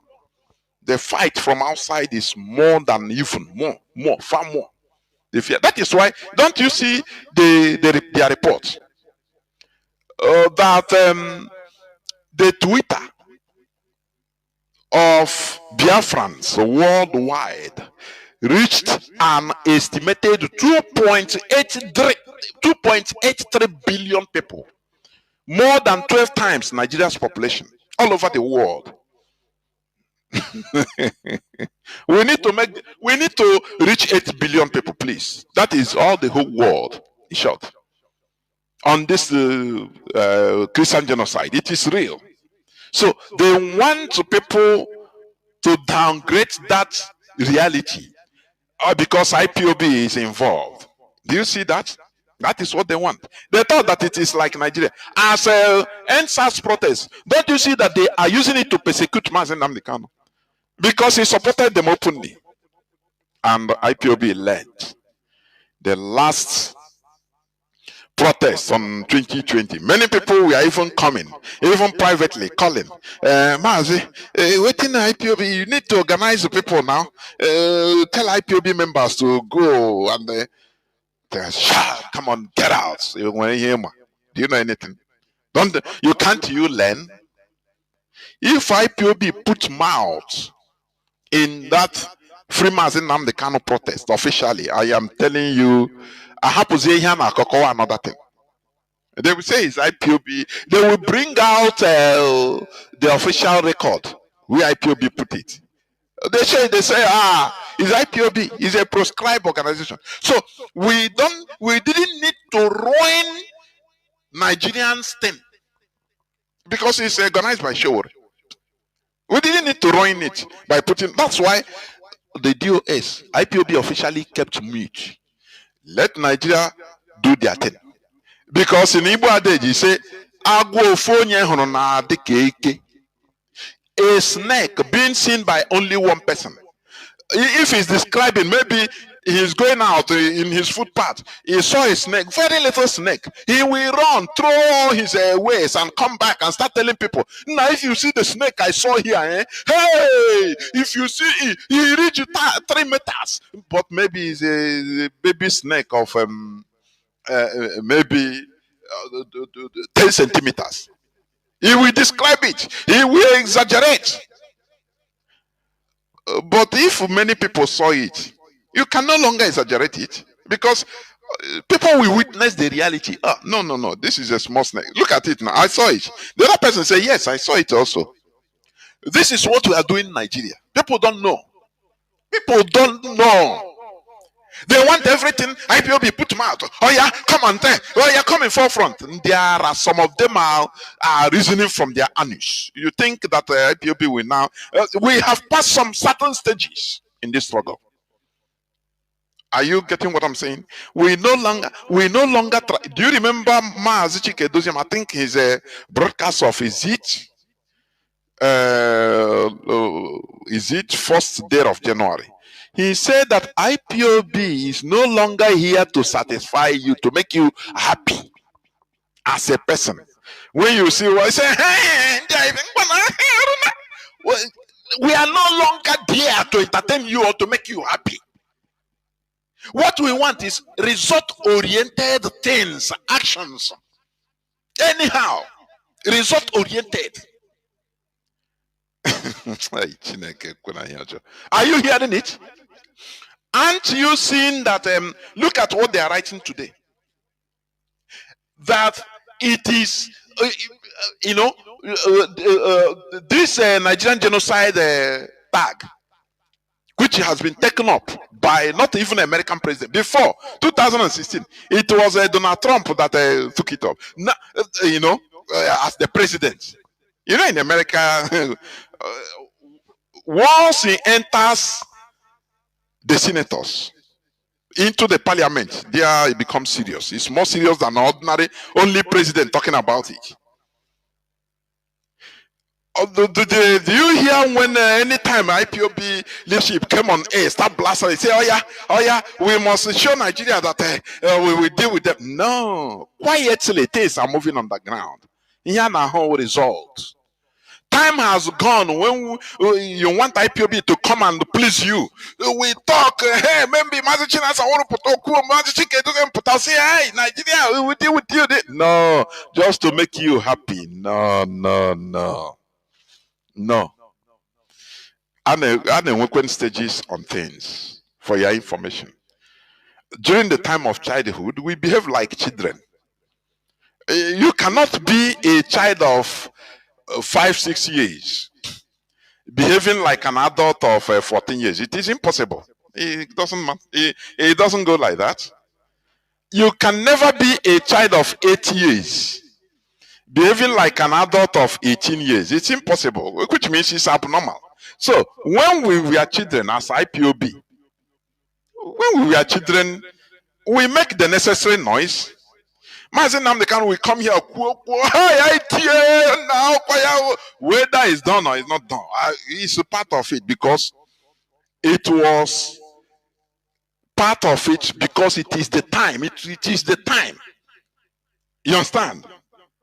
But you don't expect that type of behavior to continue forever, which means we are not progressing. I will obey a boy all the time. We are obese a boy all the time. That's why sometimes I look at our people, I say, nah, go to our people. So people don't like, our people don't like growth. They thought that it is the same thing all the time.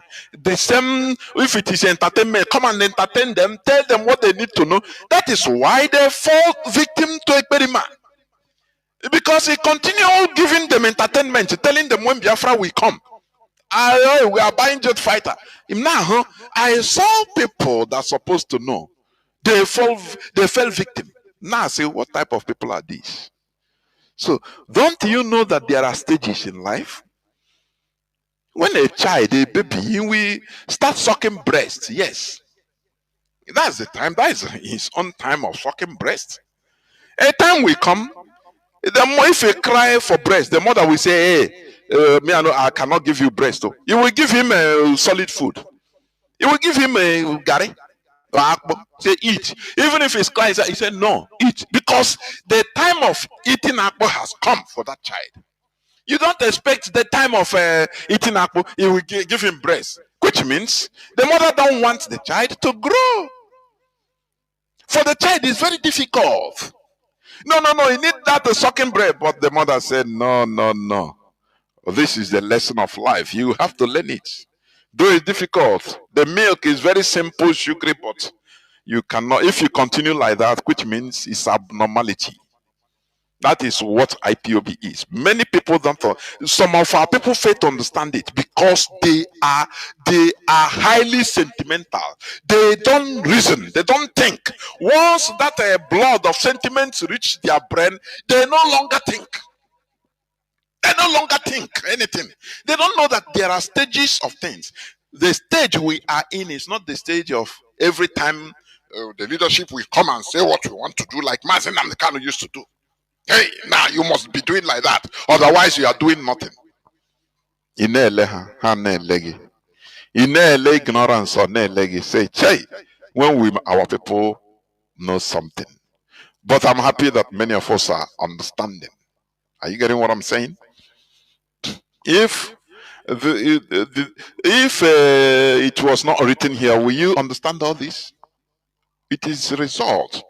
We need to increase our effort because as they are saying this in order to downgrade people from the reality. But now we are telling people, our people, to go to X and make it, let what is happening, the Christian genocide, reach 8 billion people.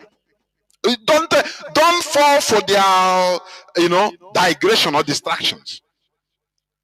Tweet it. Tag to the whole American senators, the parliamentarian, the whole European senators, EU, all the countries that matter. Tag them that this is what is happening in Nigeria, so that it will reach 8 billion people. So, what am I saying? We must continue to progress. And progress is not about only making noise, telling you what you need to hear. No, we are not here to tell you what will make you happy. We want what we are doing to get the desired results. Chicken, that is it. Oh, bola. The desired result. We feel it. Nigeria feels it. They feel what IPOB is doing. But you as an individual, you want the IPOB to be rolling around your sentiment, so that kana kasigobi obineshigi kenna if like this I'm okay that change go.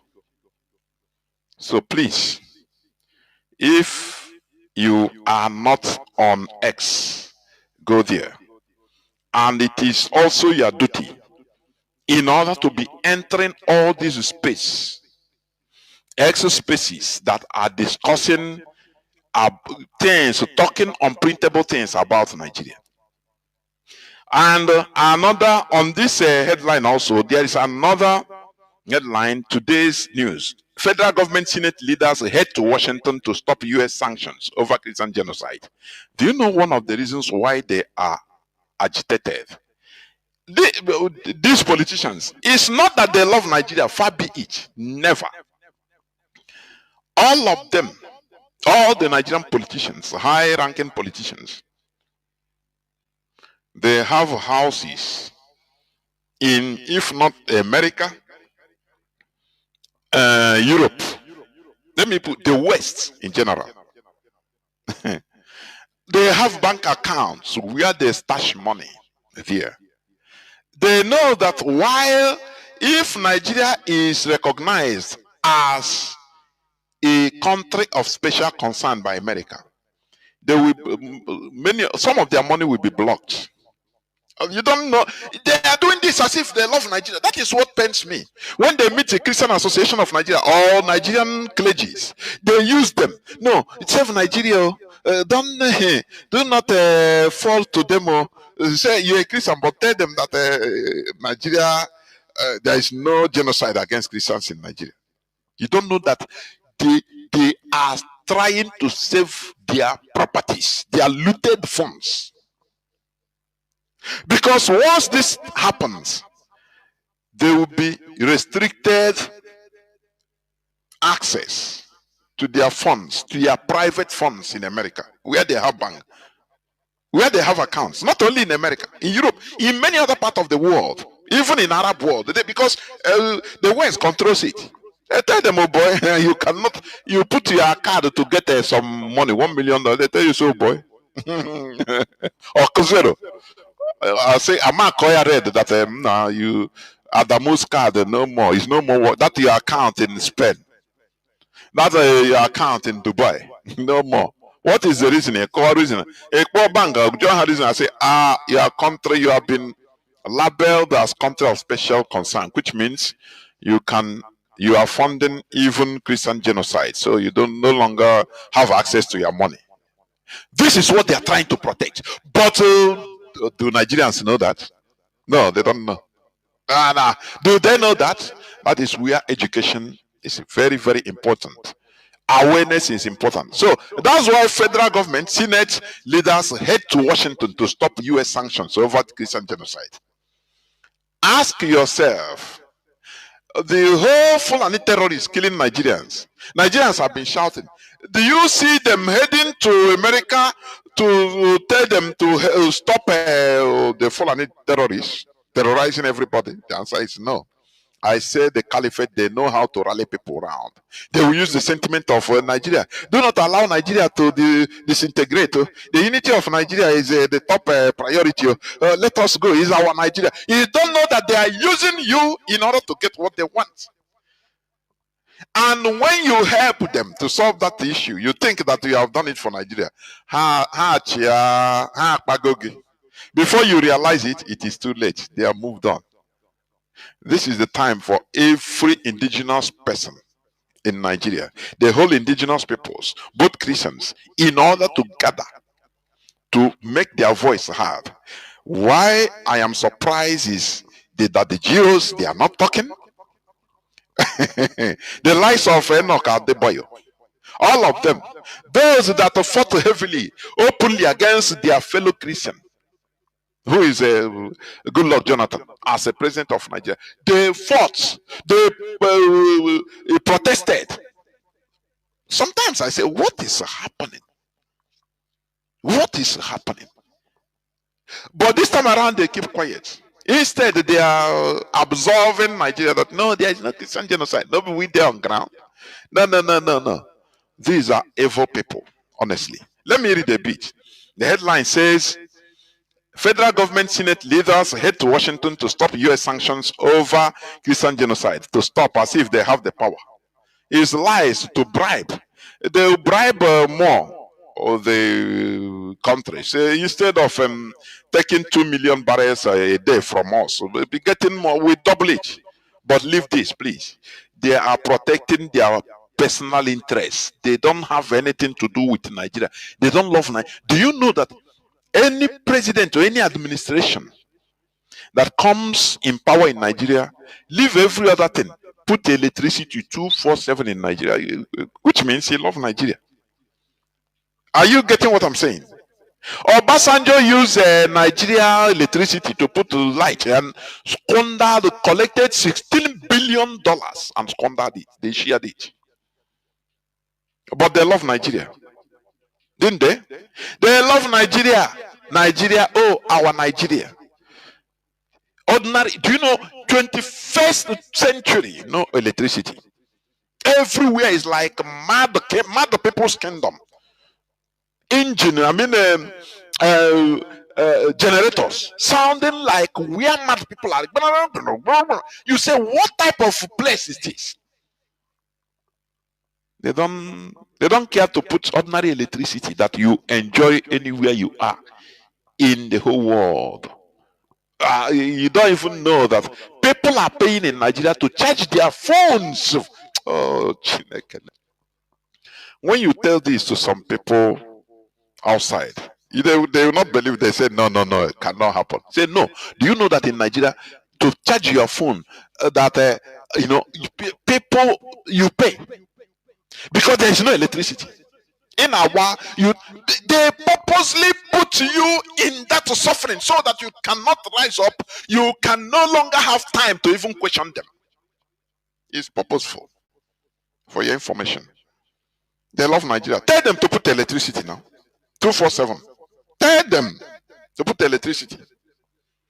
People living in Benin, they say ordinary Benin, they have even electricity. At least give the people one thing. In Nigeria, they disarmed the whole population. 100% they disarmed them. Now they join their heads together to be fighting each other using religion, ethnicity, anything. And the people, the politicians are on top, unified. You saw Alin Dume, a Boko Haram, defending an Igbo man, a minister of they resigned the minister.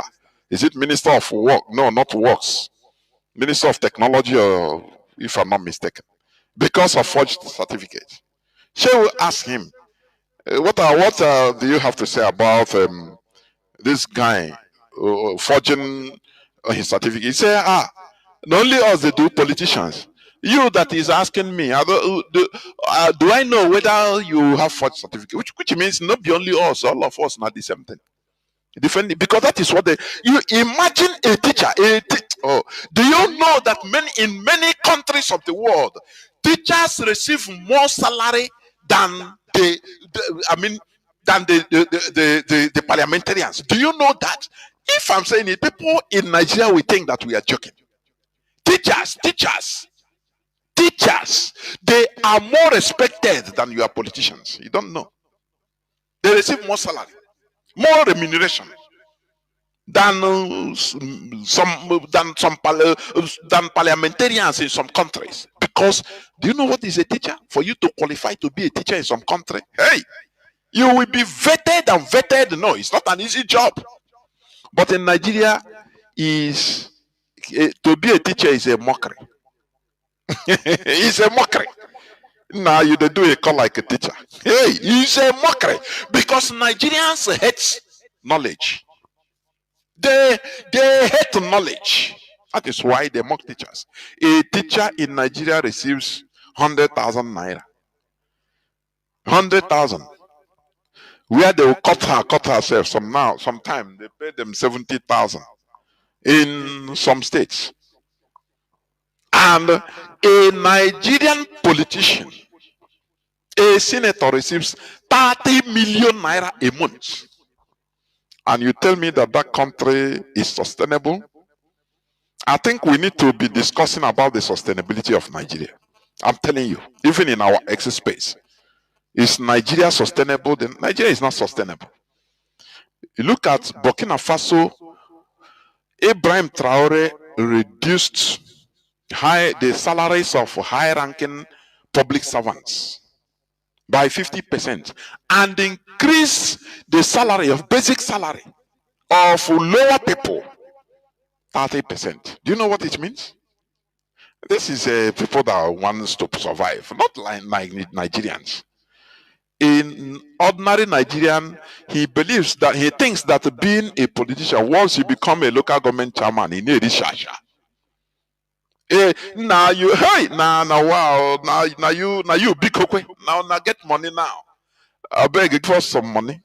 Because that is the mentality, that is the way he is wired to reason. And you are telling me that what is happening to Nigerians, they don't merit it? No, come on. They merit it.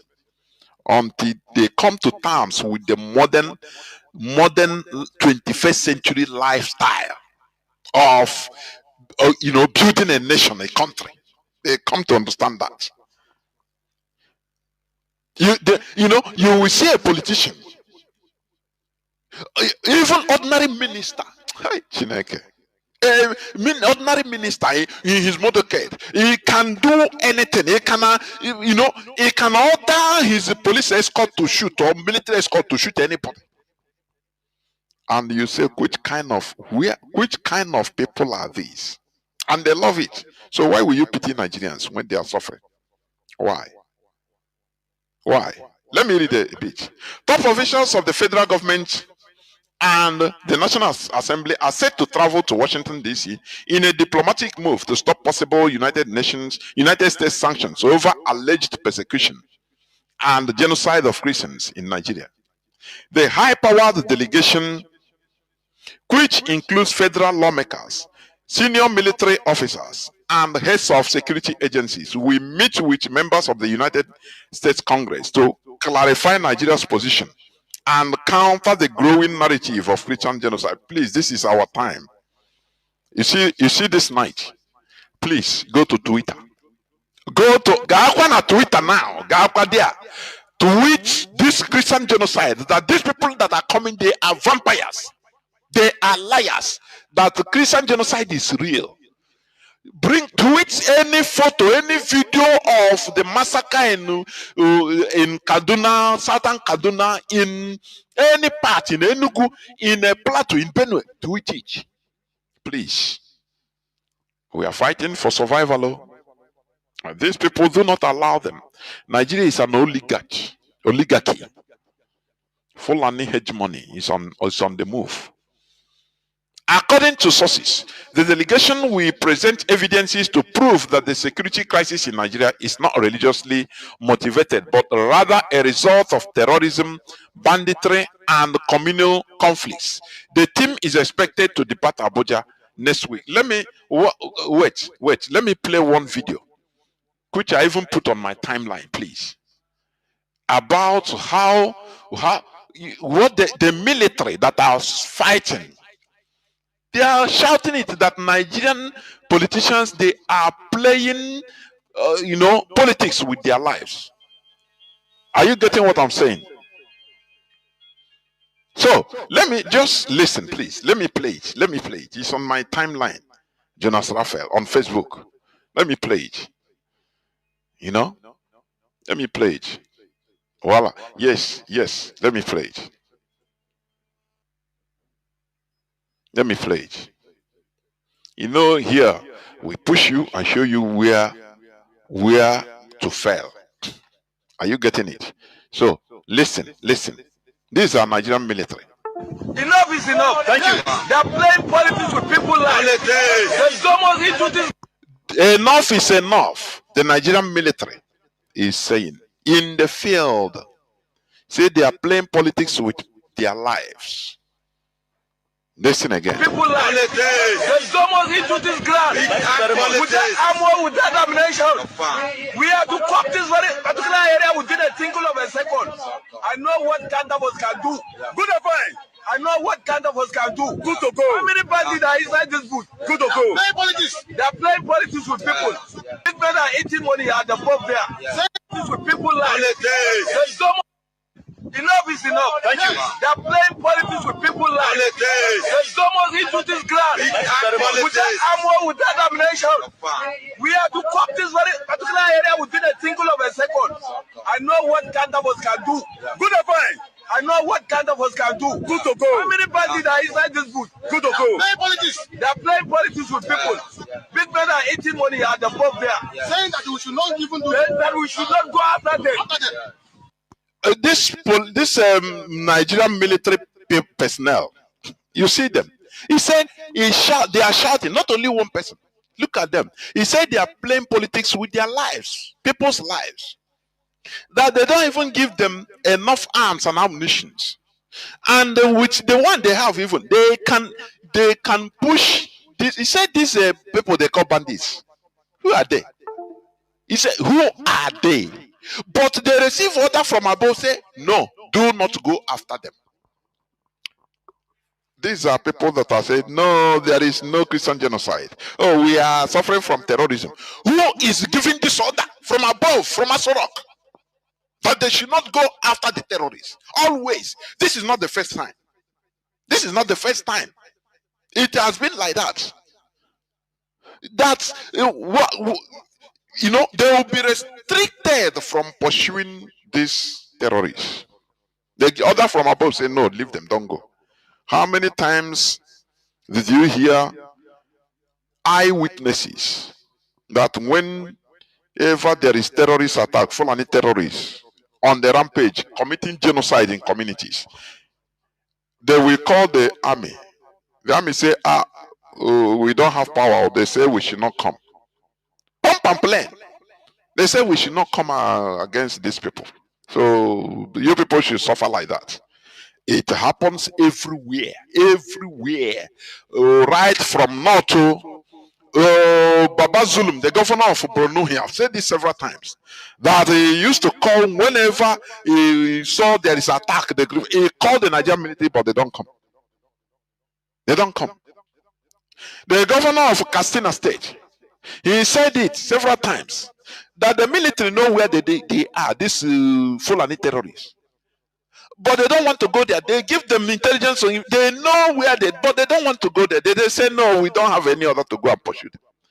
I'm giving these instances so that you don't say, oh, these are Biafrans. No. Even in the north central, in Plateau, the former governor of Tom, he have former governor of Benue State. He have cried tire. He said, "This is something we know. This is a Fulani, caliphate agenda. They want to Fulanize everybody because they go with the Nigerian military.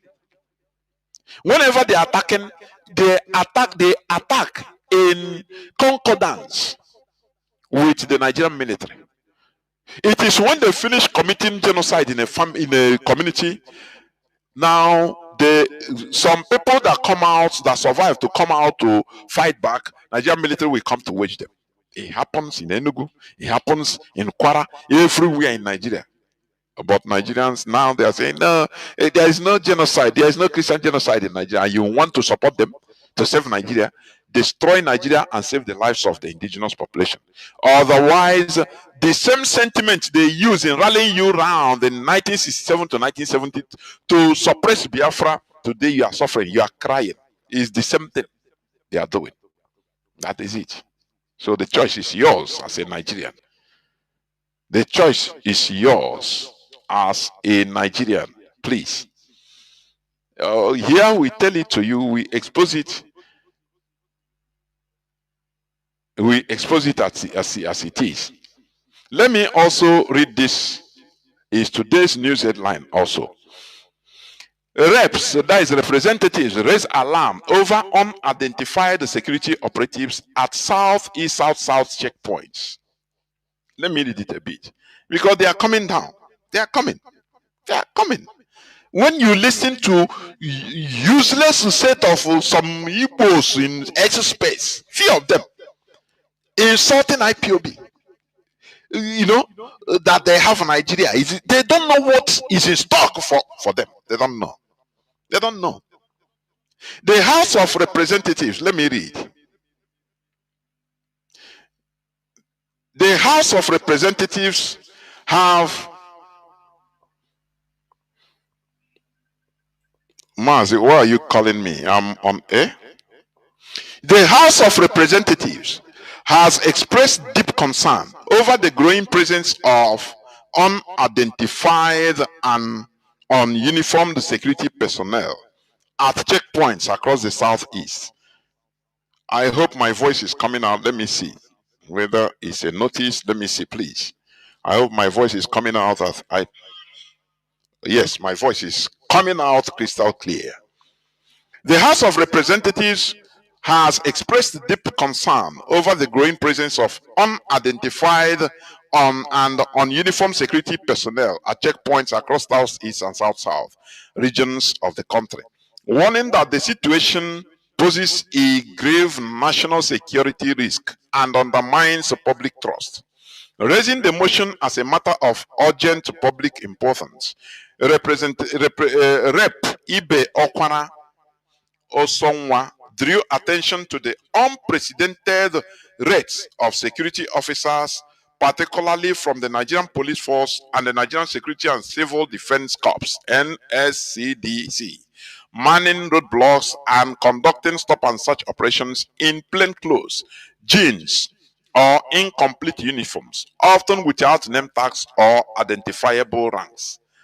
Don't you see that Nigeria is a terrorist country?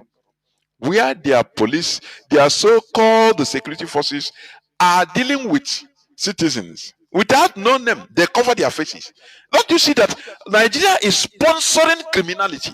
This is what you have been shouting. If you are a government agent, as a police, as a military, you have to exhibit your name because you are mandated by the law. But in the case, in the whole police and military in the Biafra region, they cover their faces. They don't even wear uniforms. They carry guns. How do you differentiate? Sometimes if they check and see that you are isolated, they kidnap you. They kidnap you, enter into the bush. And they started telling you to call in order for money to be given. Before you know, they slaughter you. And when you confront Nigerian police or Nigerian military, say, your agents are here. They say, no, no Nigerian police or military is there. It's not us. So you cannot, we are in a mess in Nigeria, for your information. We are in a mess. Any person that is against IPOB as an Igbo person, as a Biafran, you are a fool at 40. You don't need, there is no redemption again for you. I'm telling you. There is no redemption. Look at what people don't talk about this. All these idiots that are ranting on Express, they don't talk about this.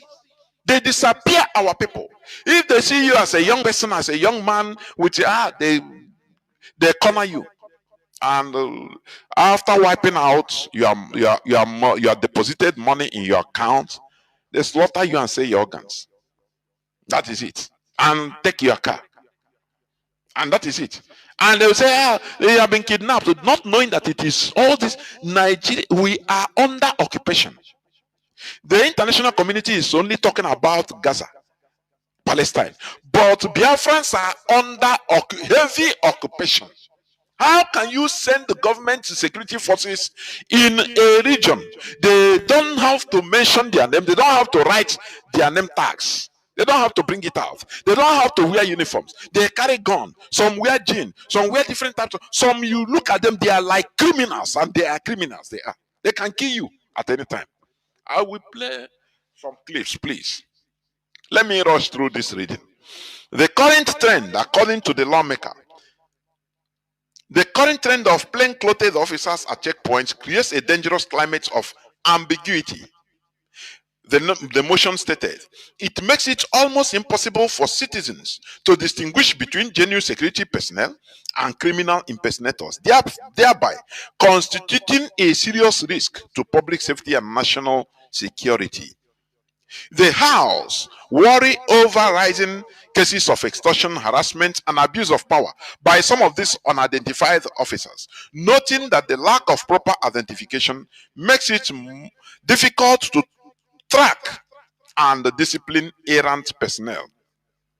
Members cautioned that the situation could worsen as the country approaches the festive season, when many Nigerians travel to and from the southeast and south-south regions, increasing interactions with security operatives. He observed that the failure to enforce uniform and identification protocols damages the reputation of security agencies and then erodes the already fragile trust between the forces and the citizens they are meant to protect, which is correct.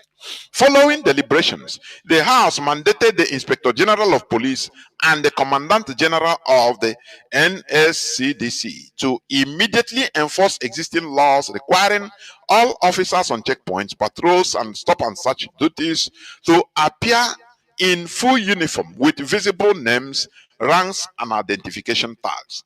In addition, the Committee on Police Affairs and Interior we are directed to summon the heads of the affected agencies to explain the continued non-compliance and to provide a clear timeline for full enforcement of the directive.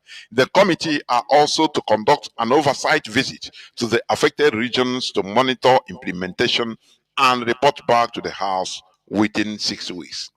That is it. That is what we are passing through in Biafra region.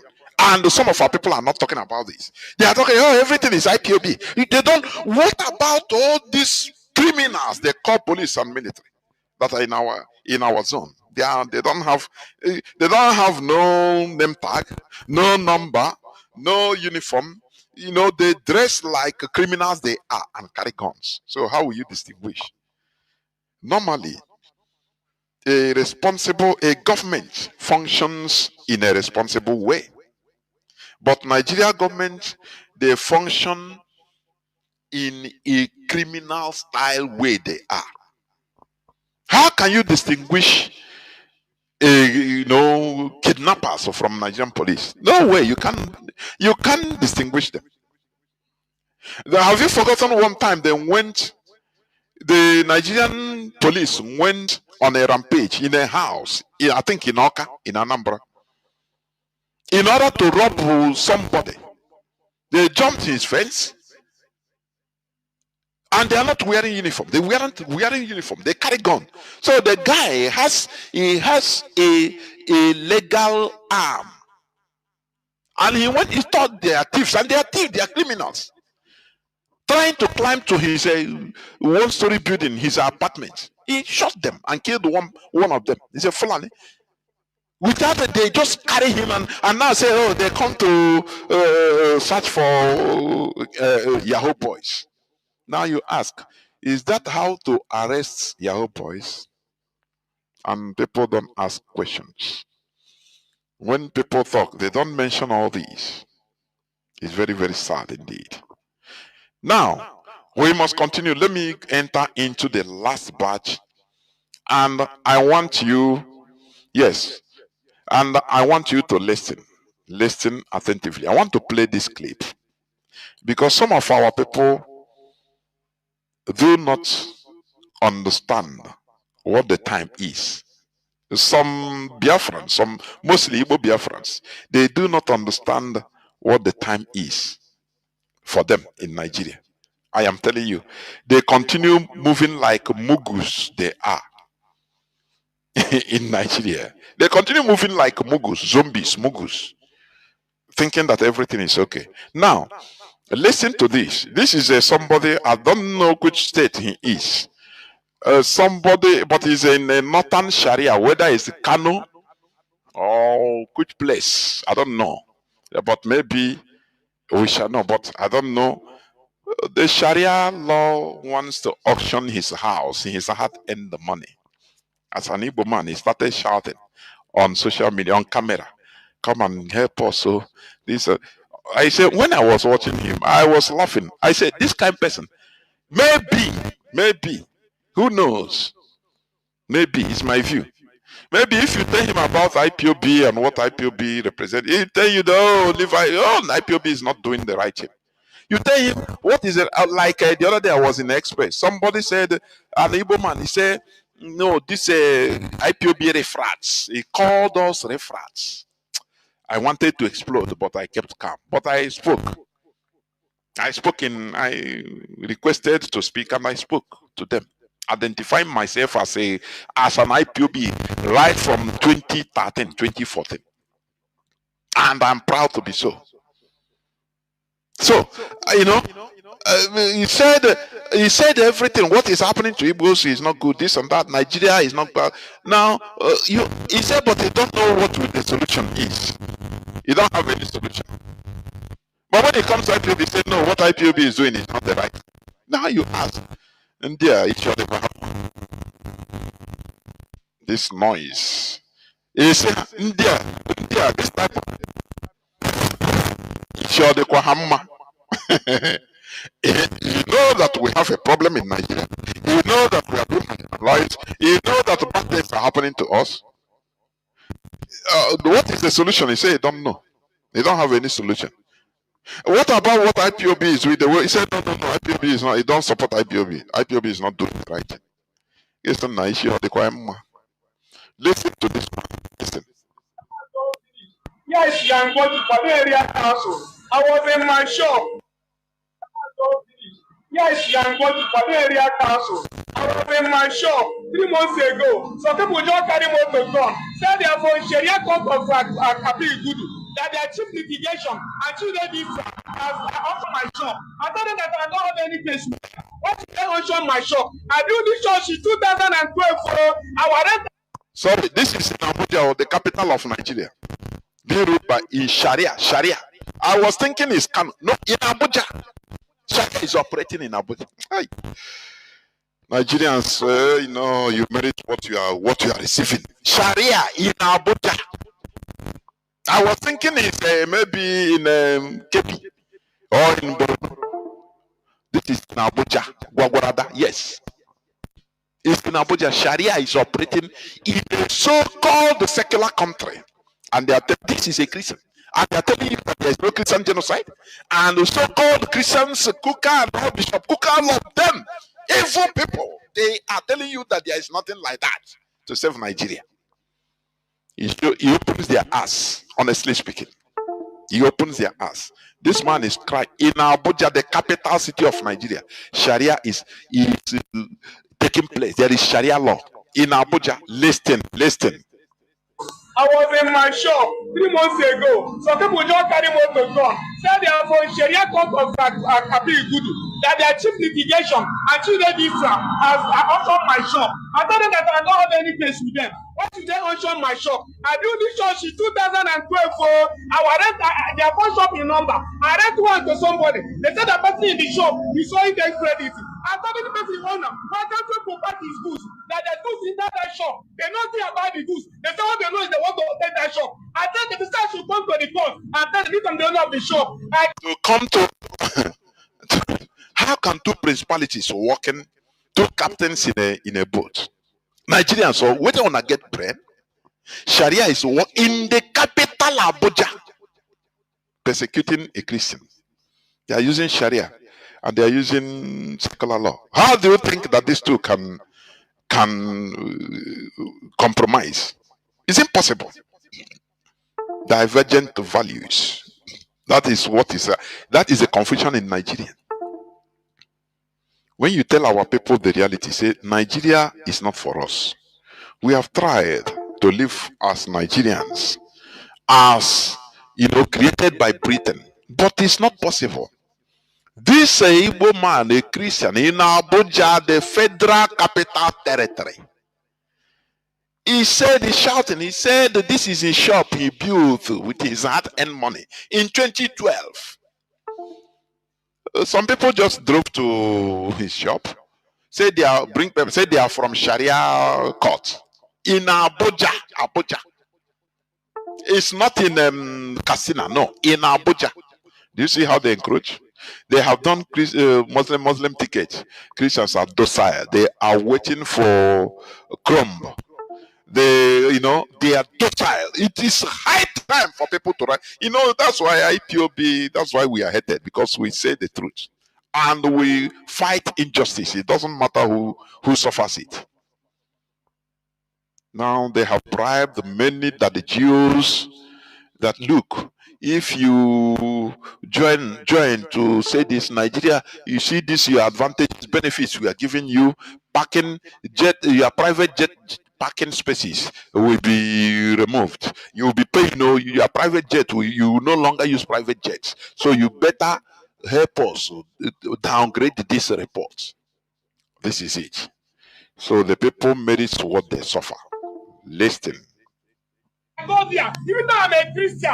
I thought why should a Christian go to Sharia court? They say I must come if I'm the owner, then they will leave me in my shop and take all the documents to them. Even when I read here, they even see the document, say they will do investigation. All I see today, they just come here, carry paper come, say that I auction the shop, that they are doing handover because I'm a Christian, because I'm Igbo. They collect my shop, Sharia court. Even if they will follow the law, as a Christian, what I have to do with Sharia court? They go to what is happening in Nigeria. They carry my case there. Even when I appear, they did not listen to me. They bring the other judge, the judge that wants to ask them what happened. They remove the judge, say that they're in charge of who the moving judge. They remove the judge. The judge collected my goods, my shop for nothing. I done nothing. Even if I have case with them, I would have said they are with me. But I don't have any case with them. I've not appeared before their court. I don't want to meet anything. They just collected my shop. They said because I am nobody. Nigerians help me, Nigeria help me, my life will finish, EDM help me, they collect my shop because I am a Christian. They show the Sharia court.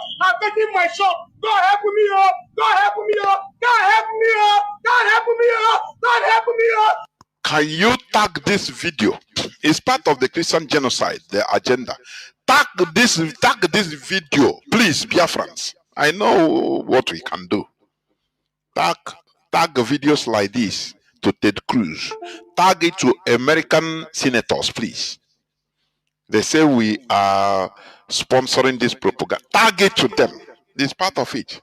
It's Sharia court in Abuja.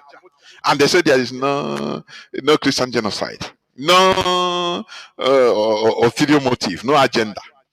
No, but a Sharia court. This is my first time of hearing it in Abuja. After all, I don't know why some of all these Christian clergy, why they are so evil. I hate them with all my. I say, oh, you don't. I'm telling you. You see, people that cannot stand for the truth, what matters to them is evil.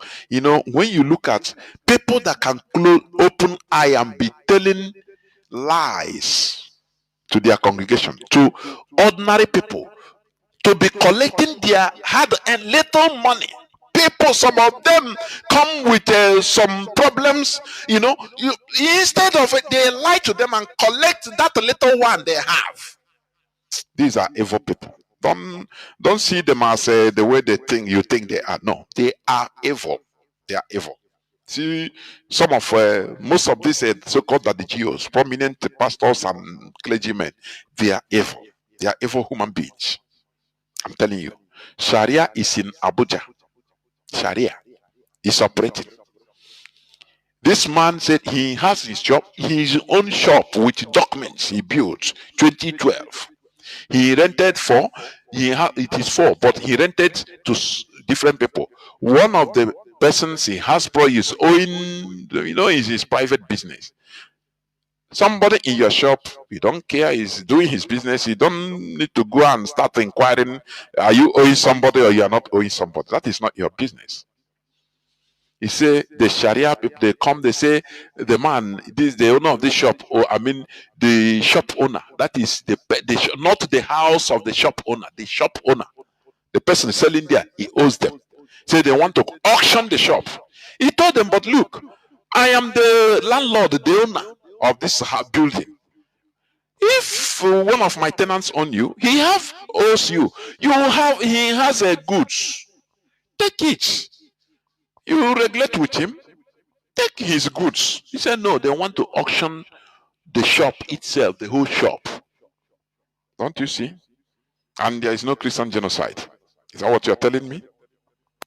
Sure, just to intimidate me. I am not case with them. If I had case, I would say that I win me. But I'm not being in their court and do any judge. They just collect my shop just like them. Just intimidation. Because of that man. I take the case to court. Judge is collected the case. And the judge said he has scanned the case now. Because I am not body. He said I cannot report this for the court. Judge, I saw judge come out my face. God help me. Woman that come assist me. Woman that assist me. Woman that assist me. Woman that assist me. I love from God. I love from God. I love from God. Where I take you by the shop. God will not let you take my shop. This is my sweat. This is my. The mistake we are making, like this man is saying, I hope on God. No, you hope on human being. That is why he is making video.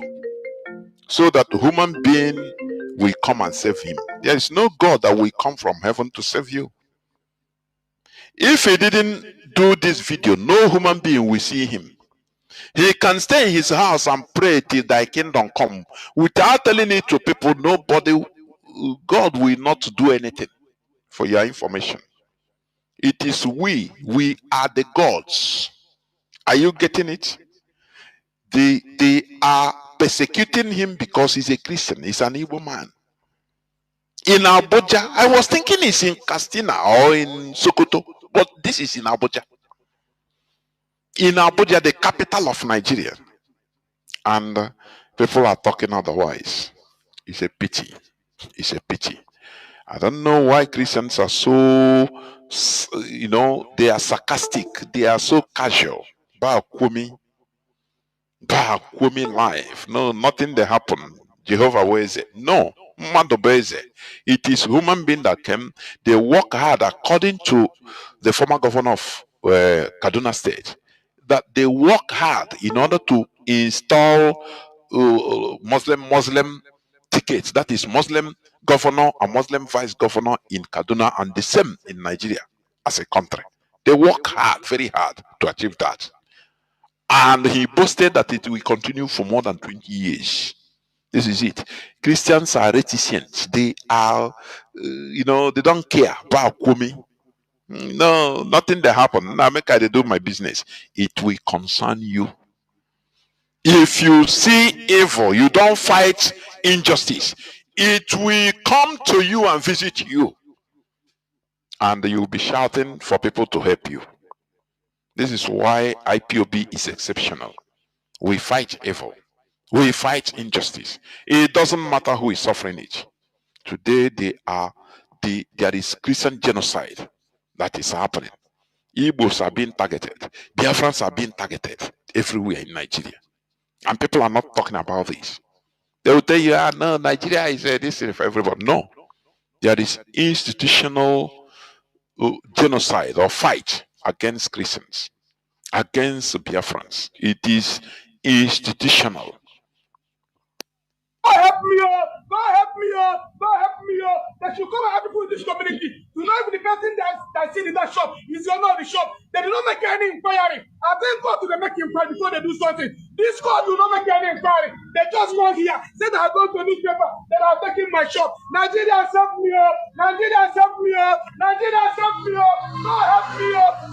Chief litigation. Sharia court of Abigudu. Chief Registrar. Sharia court of Abigudu. Chief Judge. Upper area court governor. They connected their duty. They connected their duty. They connected their duty. Upper area court governor. Chief Judge. That's it. Chief Sharia Court of Gwagwalada.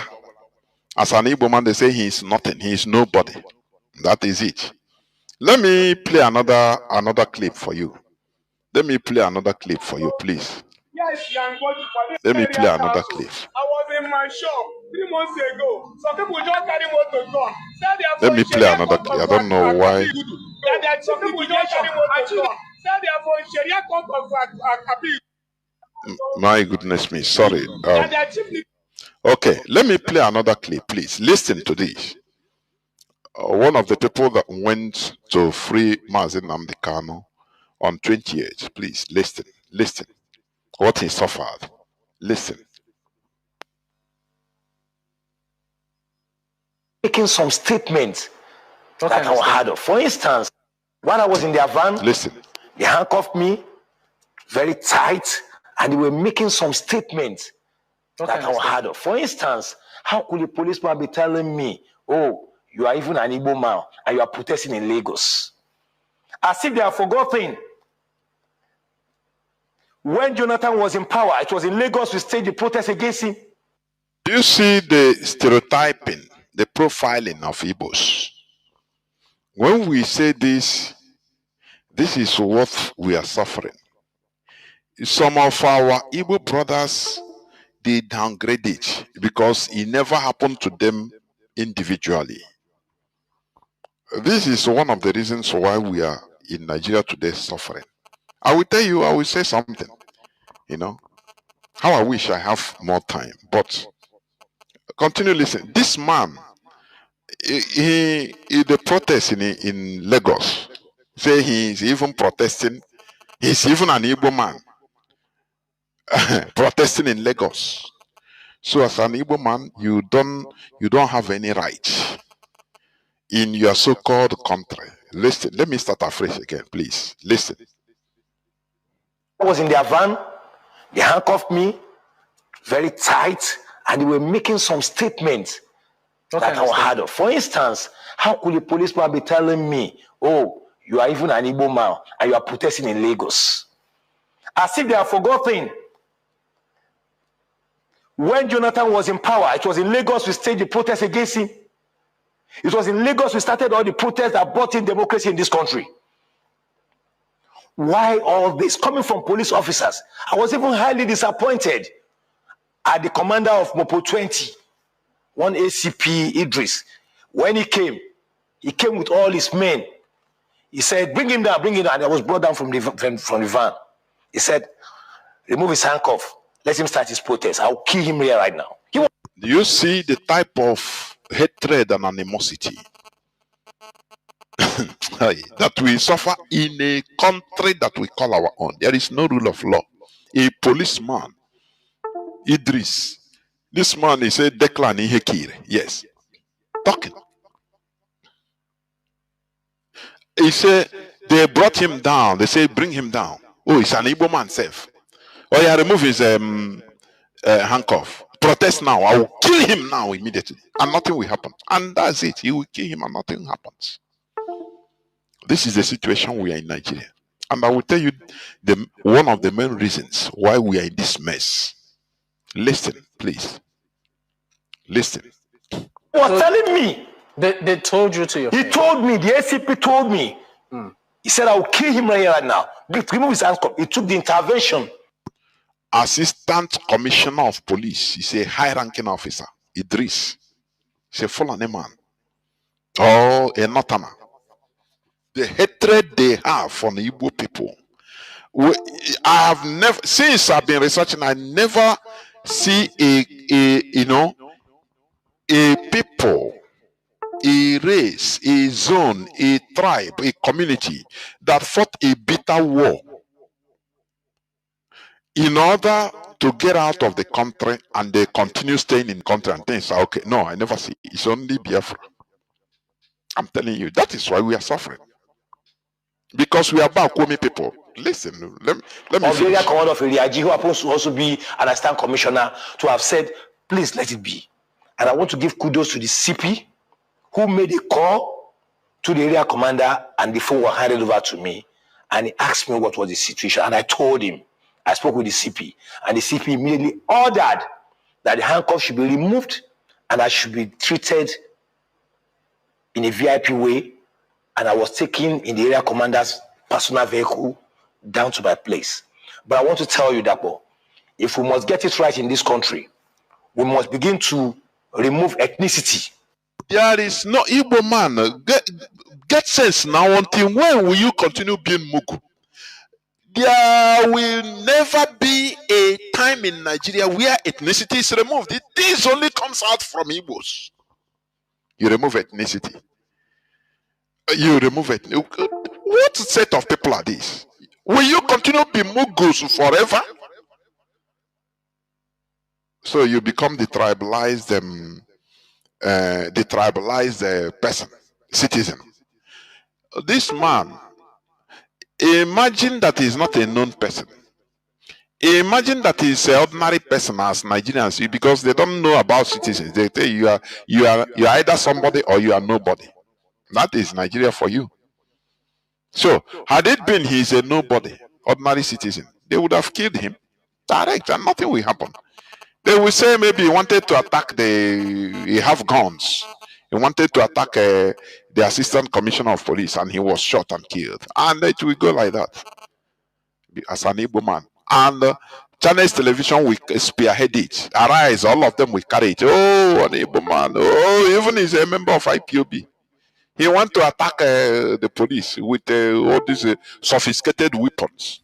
And he was gunned down. After gun duel, he was gunned down. That is the way they would have reported it. And he's gone. When are we going to continue like this? Listen, let me finish playing it. From everything we do, I saw people reading ethnic meaning to what was happening. It is high time you become more ethnic, because that is the way Nigeria is. Igbo man will get a sense. This will galvanize you together in order to make noise. Stop sabotaging IPOB. Stop. No, we love Nigerians. Let us do Nigeria. It's our come on. It's only existing in your imagination, your little sentiment, illusion. As if when Gani Adams was picked in those days, an Igbo man did not protest. As if when Igboho was picked recently, Igbo man did not protest. We must get it right. All right. Most especially coming from police officers, I will not take it. Right now, my necklace worth 500,000 has been taken away. I feel pains on my hand. While Your necklace worth 500,000 has still not been returned to you. No. Even my megaphone, not returned yet. This is it. You must get it right. That is the wish of average Igbo Nigerian. We must get it right. They don't understand the difference between sentiment and the reality. No, they don't understand it. That is Igbo man for you. Do you know why we are in this mess we are today? As Igbo Biafrans, as Biafrans, in this Nigerian's messy situation. Let me tell you something, and I will continue saying it. One of the main reasons, do you know what? We suffered a brutal civil war for 3 years against us as Biafrans. And there was a ceasefire. I call it a ceasefire. It's an armistice. That is, no victor, no vanquished. The war ended with the agreement that there is no victor, no vanquished. There is no person that defeats, no defeater. Let me put it like that so that you understand it. And no defeated. Are you getting it? Now, they put up that the agreement also entails that there will be 3R that should be implemented by Nigeria. That is their obligation to Biafrans. What are those three R? Reconciliation, rehabilitation, and reconstruction. None of this was implemented. None of it was implemented. Instead of reconstruction, rehabilitation, and reconciliation, the little money that was the funds, the money deposited by Biafrans that time in the Nigerian bank, each depositor, even if you want deposit millions of pounds that time, because that time it was pounds, Nigerian pounds, or is it naira? No, pounds. Now, each of the depositor, you go to collect your money, they give you 20 pounds. To those that deposited the money, how many people has accounts that time? That is the question you ask yourself. Every others we are left to go and survive on yourself. This is completely opposite to the agreement made, the terms of the agreement of the end of the war. Our people suffered this and they kept quiet. That is the beginning of our misery, of our messy situation in Nigeria. What I'm telling you, go and make your researches, you find out. Since all this time it is, I say, no. The situation we are in is not normal.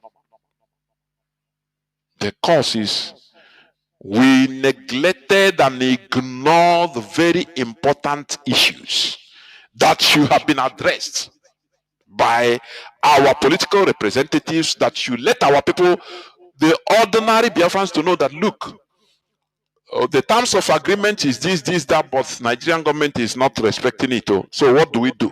They ask questions. But lo and behold, instead of raising these matters, they tell our people, everybody go and survive. Go anyhow, you can make money. Leave Nigeria, no problem. Go and survive. And this is our survival today. We continue building, they continue destroying. They kill. Igbo man could be killed as an animal with no consequence. Look at how Mazi Nnamdi Kanu is being treated. He's a Biafran. He has right to self-determination. Are you getting what I'm saying? Do you know that the arrest of Showoro today, I'm seeing it as it's just a charade. Because there was an outcry. Do you remember? Even I put it on my timeline since is it on the 20th or 21st? That the person that organized the protest, they didn't arrest him. Even he went to the police station to talk to police. They didn't arrest him because he's from another ethnicity. But the people that are behind him, they arrested them because they are Igbos. Don't it make you think? No, don't it make you think? The Nigerian government saw that, oh, they have made mistake. There is an outcry. These people, they pinpointed it to... That is why they came today and say, okay, come. All those things are cinema, film. We know. In order to make it sound, okay, all of them have been arrested. Hey, Chineke. Ndị Igbo, hey, ndị Igbo. Our fathers neglected what the very important core situation that should have made them to start even diplomatic moves in international communities. Instead, they overlooked it. Bakwomi life. Let me read for you a bit, please, concerning South Sudan. Please, I want you to listen. Please. You know, I used to make this analogy, comparison between the situation of South Sudan and situation of Biafra, and it correlates. Are you getting it?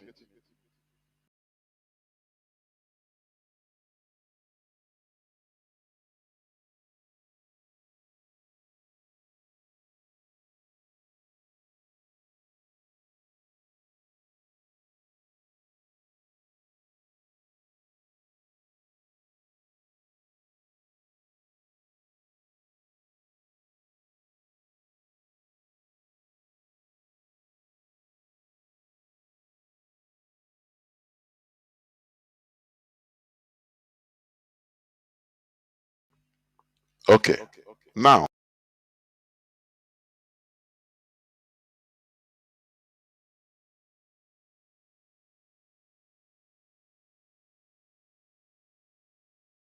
in the 1880s, the Muslim Brotherhood, a religious political organization active in the Middle East and North Africa, and other Islamic factions had successfully taken root in the military, which is what is going on in Nigeria today, the civil service, and the ranks of secondary school teachers.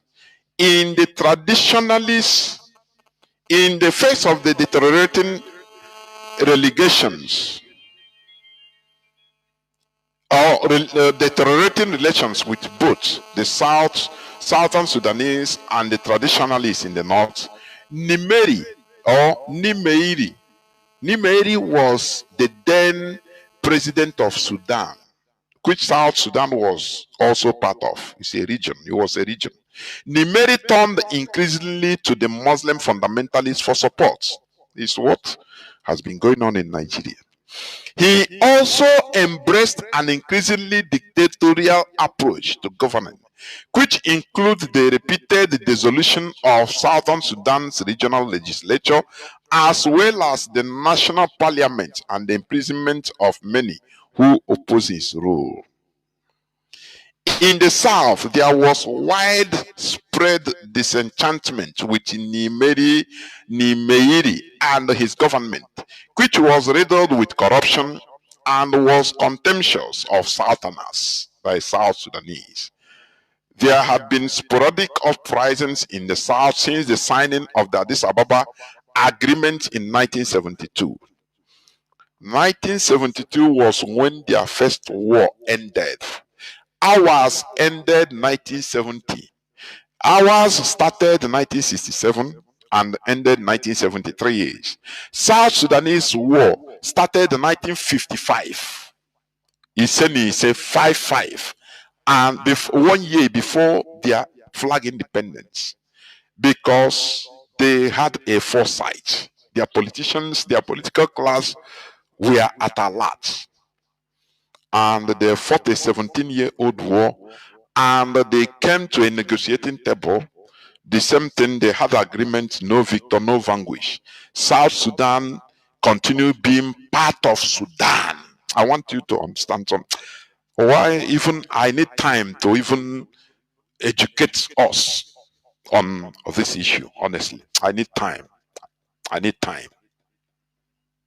They came to agreement table the same way Biafra came to agreement table with Nigeria.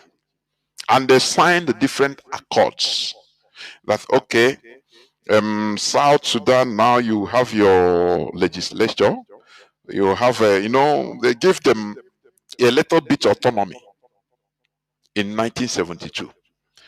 But they continued, and this Janjaweed, they don't stop. They don't respect agreements. That is one thing we should understand. There is no, they are colonizers. Oh, do you see? Just like the West, they don't stop until they get that thing they want. They don't stop. Look at what is happening in Ukraine. It is colonizers' mentality. They don't stop, eh? If you take out and say, they will stop, don't worry. They don't stop. Instead, they let the heaven fall. They don't stop. Either they get what they want, or you yourself that is the suppressed, you liberate yourself. These are the two things. There is no middle ground, which Biafrans naively, ignorantly thought that, with these people we will have a middle ground. No. That is why we are in a mess today. South Sudanese, they know these people. But our people are completely ignorant, politically naive. They don't understand how things work. They thought that with their sentiment, with their wish, they can, wish they can install, they can make things happen. Just like this man, which I played his tape. Wait, let me put again. He said, we must get it right. That is what he wants. But implementation is different and reality is different from what you wish. With the CP, and the CP immediately ordered listen. Personal vehicle down to my place.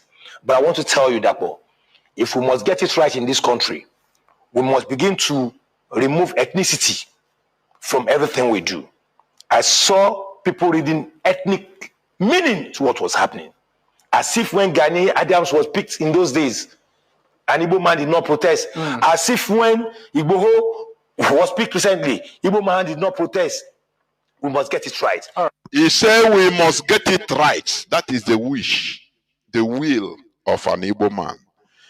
And our people are mixing up fantasy, your sentiments, what you want, what you wish to reality. Do you see why we are suffering? Our people are mixing up wish. As they say, if wishes were horses, beggars would ride. Oh, I say I need time. I will go into much more details another time concerning this because it is deep. I'm telling you, our people are suffering out of political naivety, political ignorance. Igbo man will now rise up in the morning, say with faith, I believe it is like this. I wish, he will think. What he thought, he has taken it as reality. Do you see the gullibility? His thoughts now, he has taken it as reality. That is why our people are sentimental. Give them that thing they want, what they want to hear. Now they take it as amen. No, now so it go be amen. No, Biafra go come here. Start talking about Biafra coming December 2025. Hey, amen. No, it go happen. You will see people, even on comment section, believing it with all their might, accepting it that it is reality. Now Biafra go come, hey, it go come in the next 2 months. Amen. No, now so it go be. That's their wish. Now they mix it up with reality, thinking that it is reality. That is what is worrying us. Lack of facing the reality. That is it. So this man said, we must get it right. So as he have said it, we must get it right in Nigeria. And he continued, one day they will kill him. And he's gone. Others will come. We must get it right. No. With the issues surrounding Nigeria, with the situations that surround Nigeria, Nigeria can never get it right. It will never be right. The Southern Sudanese understood this. These are realists. They don't talk about wish. Oh no, I wish that we are one big Sudan. No problem. No. What they are seeing, they are calculating from the based on the reality that is facing them. That is how a people can survive. Otherwise, you continue suffering and continue lamenting. Hey, my shop, they destroy it, because for that man in Abuja, he thought that, we are all one Nigeria. Maybe if you talk to him about Biafra, he tell you, boy, now leave this Biafra. I have my shop here. Don't worry. Nigeria is good. We can make it better. That is what he's praying every time because of his shop. Every time he is very diligent going to church, praying that, oh no, Nigeria, oh, let's pray tonight. Oh, Nigeria. What he's praying is his shop. That wish. But reality struck him. And he understand the hard way. Are you getting what I'm saying? The Southern Sudanese, I don't want to go into more details because I will make this a topic one day.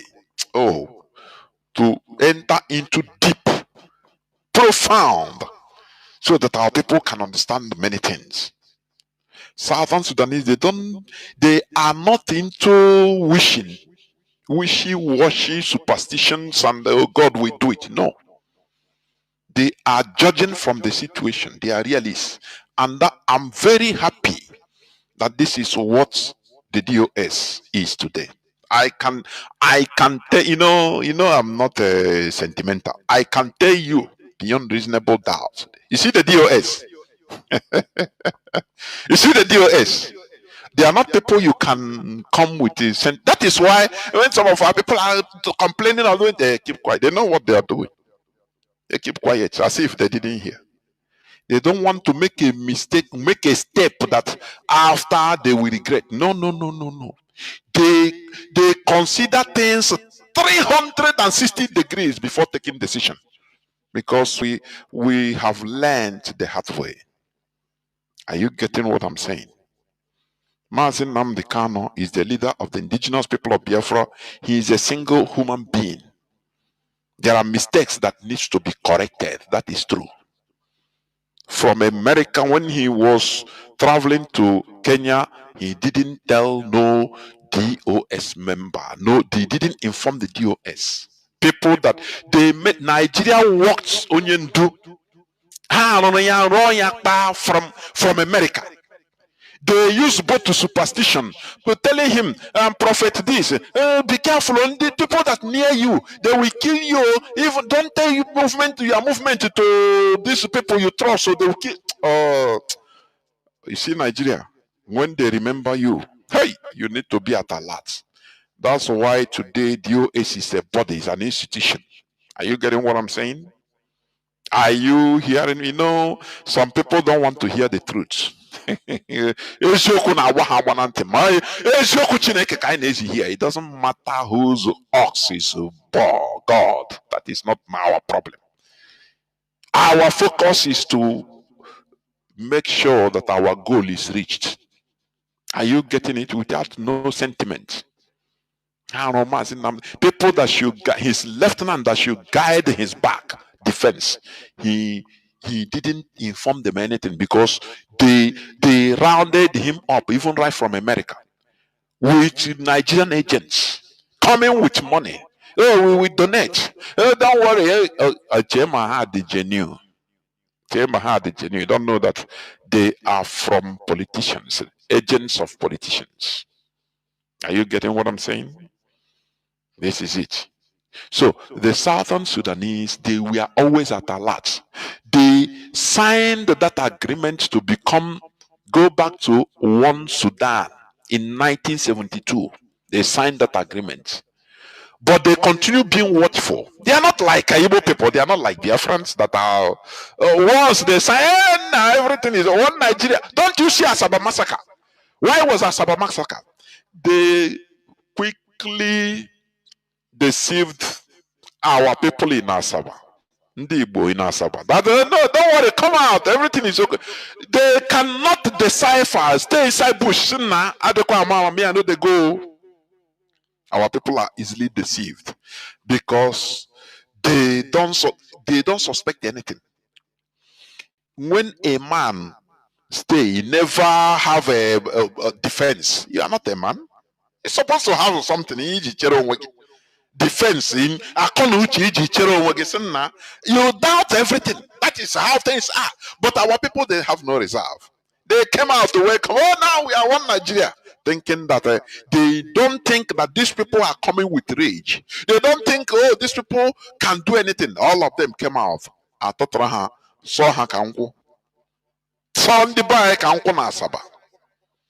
Because they are naive. I am telling you. They are naive. And we are still repeating the same mistake. That is why this man say we must get it right. An evil man. He wished like that. No, we must get it. Let me play it again, please. Some Igbo people, their mentality is shimushi. Listen. An Igbo man did not protest. As if when Igbo was picked recently, Igbo man did not protest. We must get it right. All right. We must get it right. As I have said it, so it is. So it is. Once the decision is taken here on earth, so it is stamped in heaven. We are deceiving ourselves with. We don't know what is reality. We don't know the difference between a wish, illusion, fantasy, what you think, and reality. That is what is troubling us. But the South Sudanese, they understand all these, and that is why today they have their country. They signed agreements 2 years after Biafra war. Their own war that started 1955, before even Nigeria became 5 years before Nigeria became flag independent country, and they fought till 1972. They held on against Janjaweed. When they signed that agreement, they didn't relax. They continued watching.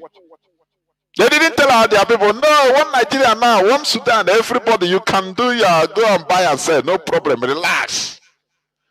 They were at a large.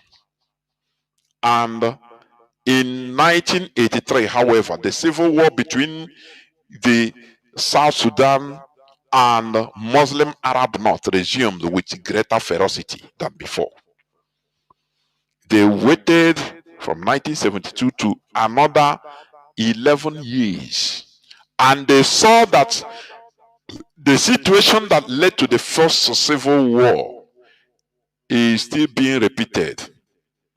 They didn't say, no, we must get it right in Sudan. All of us are Sudanese. We go nowhere for Sudan. We are Sudan, one Sudan. No. They came up and challenged the status quo. They said, no, we must get it. We must, that's the Janjaweed, the Arabs, you must not Arabize us. They started complaining even before 1983. They started going to the international community, telling the West, telling the people, the powerful countries that look at what is happening to us. We fought a 17-year-old war and come into agreement, and that is why we have ceasefire. Now these people are repeating the same thing. They started carrying out arms again, 1983, because they were alive to their reality. But look at Biafra war. After 2.5 years of war, during which almost 2 million Biafra, that is officially they say, Biafran civilians, 3/4 of them small children, died from starvation caused by the total blockade of the region by the Nigerian government. Biafran forces under Nigerian motto, no victor, no vanquish, surrendered to the Nigerian federal military government. Are you getting what I'm saying? They surrender, they say, it's a conditional ceasefire. That there is no victor, no vanquished. And that there will be no, if I continue reading it, is exactly written like that. But I will not continue. Another day I will make it a topic. Why we are suffering today. Because the decision, it's just like a child that does not want to profit to him or herself. You tell him to go and learn work, do boy no way. Go and learn a work. He no agree. The parents may be pampering him, say, now wow, do this, he no agree. Instead, he used to go play football. Sometimes he will go do day work after he get maybe 100 naira as a child. And that thing enters in his brain, thinking that is how the world is. Others were diligently, his mates were diligently. Some are learning servitude, that is boy. Some are doing learning carpenter. Some are learning bricklayer until maybe 5-6 years. He himself was boasting, he used to have money. He will go and buy some jeans and wear a t-shirt, dress well, thinking that is how life continues. But at later age, at the age of 25, these other people that suffered at the early time, they will come out, becoming big boss, becoming masters. He himself, maybe he have graduated from Onyoburu to, he bought a machine, motorcycle, now boy naga.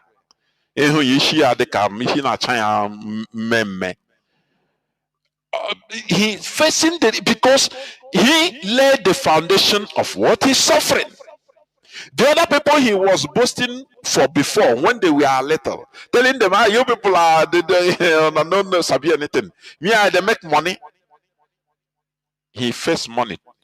Today, at the age of 25, he become nothing. The other people now became, some are doctors, they have their shops, big shops. Some have their entrepreneurship. in carpentry, in different things, ready to even employ him as a day job. Do you see how things are? So you make your bed, how you will lie on it. That is an adage. That is it. So our people did not care to face the reality that time. Instead of our people, our political class, our intellectuals to gather, be monitoring, no victor, no vanquish. What about the 3R? They don't care. They say, everybody go and make money. Go and make money, don't worry. No, Nigeria, they love us. Some run to Ugu Hausa, some run to Ugu Yoruba, some run to only God knows where. They're making money and they make money. Today, the chicken has come to roost. They can destroy that thing you built with impunity because they tested our resolve by disobeying the 3Rs, disobeying it without adhering to the terms of agreements of our surrender. And there was no repercussion. They say, these people on about we will deal with them. Don't worry. They scattered us. They imposed the political representatives on us to scatter us more. Encourage us. Now, go do on a business. Don't worry. Not knowing that they are preparing us for slaughter. And that is what is going on today. That is why we are at the lowest level in Nigeria, the Igbos, because we didn't understand. We don't understand politics. Had it been at 1970, okay, no victor, no vanquish. Yeah, we're 3R. From 1971, 1972, no implementation, no federal government construction or reconstruction, no rehabilitation, no reconciliation. People start shouting that time. People start making noise, going to America, complaining that, look, we ended this war with this agreement, but nothing. They are still coming to they are still doing the same thing. No? Why shouldn't, it becomes a topic of our political agenda in Biafra land, in our land. Had it been they started it 1971, 1972, they must be either forced to do it or there will be a revolt. There would have been another revolt even 2-3 years after the war. But the worst is that every Igbo man is scatter. Say now to your tent, is it now you want to I beg you want us to suffer again? They don't want to suffer.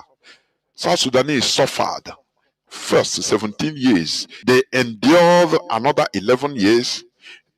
Still want Sudan to watch. And they were at alert. They saw that the same condition, these people were coming. They said no, there is alarm. As nobody listened to the alarm in the high places, they carry arms. The second time, they said no, we cannot. If we stay quiet and say it doesn't matter, all of us are gone. In 1983, they started another war, 22-year war. And 2005, they have their country. I mean, is it 2005? The war ended 2005. And 6 years after that war, in 2011, they have their country. Today, we are still in the status quo. We must get it right in Nigeria. That is why some international community, some countries, they say that we are foolish. I am telling you, when the leadership goes and knock at the door of some country, they say, you people are foolish. You are coming back. Only after you will not resist, you make us shame if we support you. The same way you run away and forget everything. Today you are coming back. Come on, no, and get out. When you people are serious, we shall know. But people don't know. Do you see that? Do you see these two scenarios? These other people were consistent and doing their thing, and today they have their country. We instead we continue blaming ourselves. These people will come say, no, IPOB is mad. They are refrats. This one, no, we must get Nigeria right. The international community is watching you.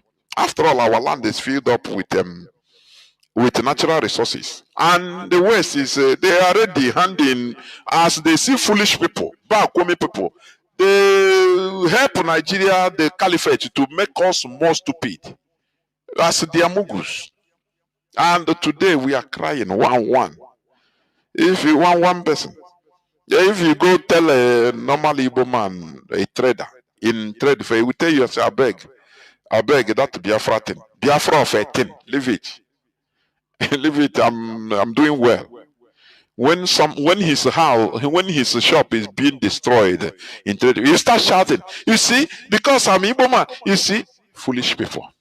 Make I stop here, beg. Sometimes in the Igbo, if not for the few chosen, if not for IPOB. Make I stop here, beg. I will go into a few minutes break, so that when I come back, I will open the lines. On the way they think. Ban. They disturb my sleep again. They are destroying our shop now because you ask him, what have you been doing? Did you do anything in order to solve our collective problem? Do you contribute to anything? No, he didn't care. He will go to church. They give him, church is a place where they make you think that your fantasies is real. Just believe and it is done. That is what they feed our people, and they think that it is reality. All your fantasies. Oh, I claim that Nigeria will be better. It will be better. It doesn't matter. God have done it. Amen. Your pastor say in Jesus' name, you say amen. And you go home thinking that all your fantasies is reality. This is very foolish, honestly. Very, very foolish of many of our people. This is where I'm going to stop. I'll go into a few minutes break so that when I come back, I will open the lines. Please do not go away. I'll be right back. Van, they handcuffed me very tight, and they were making some statements that I had of. For instance, how could a policeman be telling me, oh, you are even an Igbo man and you are protesting in Lagos? As if they have forgotten. When Jonathan was in power, it was in Lagos we staged the protest against him. It was in Lagos we started all the protests that brought in democracy in this country. Why all this? Coming from police officers. I was even highly disappointed at the commander of Mopo 20, one ACP Idris. When he came with all his men. He said, bring him down, and I was brought down from the van. He said, remove his handcuff. Let him start his protest. I'll kill him here right now. He was telling me. They told you to your face. He told me, the ACP told me. He said, I'll kill him right here right now. Remove his handcuff. It took the intervention of the area commander of Area G, who happens to also be an assistant commissioner, to have said, please let it be. And I want to give kudos to the CP, who made a call to the area commander, and the phone was handed over to me. And he asked me what was the situation. And I told him. I spoke with the CP, and the CP immediately ordered that the handcuff should be removed and I should be treated in a VIP way. And I was taken in the area commander's personal vehicle down to a place. But I want to tell you that, if we must get it right in this country, we must begin to remove ethnicity from everything we do. I saw people reading ethnic meaning to what was happening. As if when Gani Adams was picked in those days, an Igbo man did not protest. As if when Igboho was picked recently, Igbo man did not protest. We must get it right. All right. Most especially coming from police officers, I will not take it. Right now, my necklace worth 500. Litigation and Chinedu has auctioned my shop. I told them that I don't have any case with them. Why should they auction my shop? I built this shop in 2012 for their phone shop in number. I rent one to somebody. They said the person in the shop, we saw him get credit. I told the person owner, why can't you protect his goods? That the goods in that shop, they don't care about the goods. They say what they know is they want to take that shop. I tell the decision should come to the court and tell them I'm the owner of the shop. I go there. Even though I'm a Christian, I told them why should a Christian go to Sharia court? They say I must stop if I'm the owner, that they will leave me my shop and take all the documents to them. Even when I read there, they even see the document, say they will do investigation. All I see today, they just come here, carry paper come, say that I auctioned the shop, that they are being handed over because I'm a Christian, because I'm Igbo. They collect my shop, Sharia court. Even if they will follow the law, as a Christian, do with Sharia court. They don't know what is happening in Nigeria. They carry my case there. Even when I appear, they did not listen to me. They bring the other judge. The judge that wants to ask them what happened. They remove the judge. Said that they in charge of who the moving judge. They remove the judge. The judge cannot tell my goods. My shop for nothing. I done nothing. Even if I have case with them, I would have said that will me. But I don't have any case with them. I'm not there before their court. I don't want to commit anything. They just going to tell my shop. They say because I am nobody. Nigeria help me, oh. Nigeria help me, oh. My life will finish, oh. EDM help me, oh. They collect my shop because I am a Christian. They say the Sharia court are taking my shop. God help me, oh. God help me, oh. God help me, oh. God help me, oh. God help me, oh. They collect my shop just to intimidate me. I have no case with them. If I had a case, I would say that I win me. But I'm not being in their court and do any judge. They just collect my shop just like them. Just intimidation. Because of that man, I take the case to court. Judge collected the case and the judge said he has scanned the case now because I am nobody. He said I cannot report this for no court. Judge, I saw judge come out my face. God help me. Woman right to come assist me. Woman right to assist me. Woman right to assist me. Woman right to assist me. I hope on God. I hope on God. I hope on God. Whoever that take my shop, God will not let you take my shop. This is my sweat. This is my sweat. God help me. God help me. God help me. That should come and help people in this community. You know, if the person that seen in that shop is the owner of the shop, they do not make any inquiry. I think God to make inquiry before they do something. This court do not make any inquiry. They just go here, say that I go to newspaper, that I'm taking my shop. Nigeria help me, Nigeria help me, Nigeria help me, God help me, chief litigation, Sharia court of Gudu, chief registrar, Sharia court of Gudu, chief judge, Upper Area Court, they commanded the ability. They commanded the ability. They commanded the ability. Upper Area Court, chief judge, Upper Area Court. Welcome back. This is Radio Biafra House of Service coming to you through Radio Biafra London.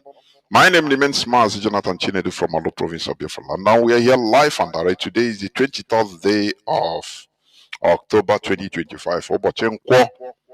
And we must continue. There is something I want to say before I open the lines. You know, like the previous clip I played, you know, our people prefer privilege to right. You hear me? Our people, many of our people prefer privilege to right. You know, the man that talked, Declan Declan something. He said, and they treated me like when the call come, they now treated me as a VIP. You know, they love it. Oh, now I'm treated like VIP. Declan Inyekire. You know? So you don't want to be in a context whereby every citizen is equal, is citizen. But what about if he is not a VIP as he's supposed to be? They'll kill him, and that's it. It's very sad. We must be wise, politically wise. Political wisdom is needed. And there's also this thing I want to say. Our leader went to court today, and the lawyers all went out. Look, Mazi Nnamdi Kanu did not sack the lawyers, please, as the contrary to what the papers are announcing, or some of the papers. Agabi resigned by himself, Sam Agabi. And according to the judicial procedure, Mazi Nnamdi Kanu, our leader, he needs lawyers. He needs attorney, big representation. In a case like high profile case like this, it's not about being wise, you go and represent yourself. It's impossible. Even if you're a lawyer, you need attorneys to represent you. What is going on is very, very dangerous. You know, we say it. It doesn't matter how you think. You know, our people love, what do you call it? Fantasies. It's the same thing we are talking. It's not about going into the court and speaking nice grammar. No, the court there is not only about speaking, you know, grammar and making sense. No, there are procedures. He needs attorneys to represent him. His brother, his siblings messed up everything. His brothers, they messed up everything. Are you getting what I'm saying? They messed up everything. IPOB tried all their best, but in every move IPOB made on the case of Mazi Nnamdi Kanu, the brothers blocked because they thought inside them, even till today, they thought that IPOB is a family business. It's very regrettable, but that is the truth. They took IPOB as a family business set up by their brother. But today, people didn't know what IPOB has been fighting. IPOB have been fighting different fronts, trying to wrestle out the soul of IPOB from these charlatans. People don't know. People didn't know. Many of our people didn't know. But IPOB today is an institution. Are you getting it? They messed up the case. And today you see some people are opining, suggesting that the arrest of Onyendu's brother and the lawyer, Ejimako, is what they want to be, the way they want to run away from the case, because they saw there is no other way. It's their opinion. Everybody has right to his or her opinion. It doesn't mean that it might necessarily mean the reality. No. Because what is happening, IPOB is watching with keen interest every second. We talked, we raised an outcry about Showore that organized the thing, the protest, and he was not arrested. Instead, other people were arrested. And today they did it just to, I know they will tell him, hey, you know now, just to make sure to satisfy that, oh, we are not biased against the Igbos. So, Onyendu needs representation. Do not think that, oh, when he talk there in the show, even if he's on video, you clap, hey, that is how things. No, no, no. This is a serious issue. Onyendu needs representation. The family of Onyendu should be held accountable. You see how they try to mess up, even while trying to go extra mile by IPOB in order to secure, in order to continue the fight as an institution to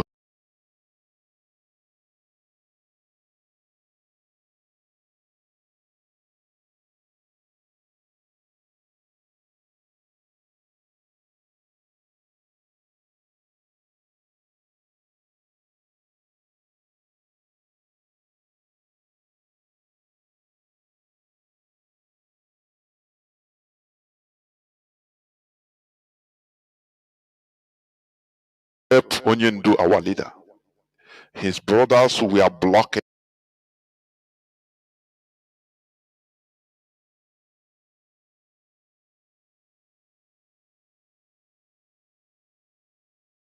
Will not allow you people to see me again, please. We can be friends, but I'm done. So, Kyo ED. So any person that is suggesting, is there no way you can go to Ejiofor? But Ejiofor, he's on public domain. Call him now. Son, you request for his number. Call him and beg him yourself. You know our people, they know how to blame. No, is the leadership, they should have that as if they have magic wand to go and change somebody's mindset. The mentality is something that is worrying us or worrying our people. They don't distinguish between what they think, their fantasy, their sentiment, and the reality. How could this thing be implemented? How? That is in one post by one this thing they call Yoruba Times. They posted one video, I think in a studio, in a radio station, where one Igbo man was saying that, oh, Igbo people can, there is a way he put it. can hold Nigeria down with their economic power. He gave an example. He said, don't you see the other time? Is it which bank? Is it Zenith Bank or which bank? When they arrested Innocent. And there was a campaign that every woman should remove their money from that bank. And that bank came and started begging. Now, that Yoruba platform wrote, after everything, they wrote, they say, you know, having a wish is one thing, but implementation is another thing. I love that statement, and it's true. It's what is worrying our people. Everything in their mind, everything seems very easy. If somebody will call and give very nice, and man, I do it like, why not you do like this, do it like this. Very easy. But they don't understand that implementing it is as difficult as anything. Because we are fighting a very gruesome war with people that have money that can influence anybody. A country caliphate that can influence even your next door neighbor. They will go in the back and give him money. What is money? Make him rich and say, come, sell that to your brother, and he will do it. Because they have seen money. They don't know that. Call, please call now. Our line is open. Our WhatsApp and Signal line remains +61 405 142 547.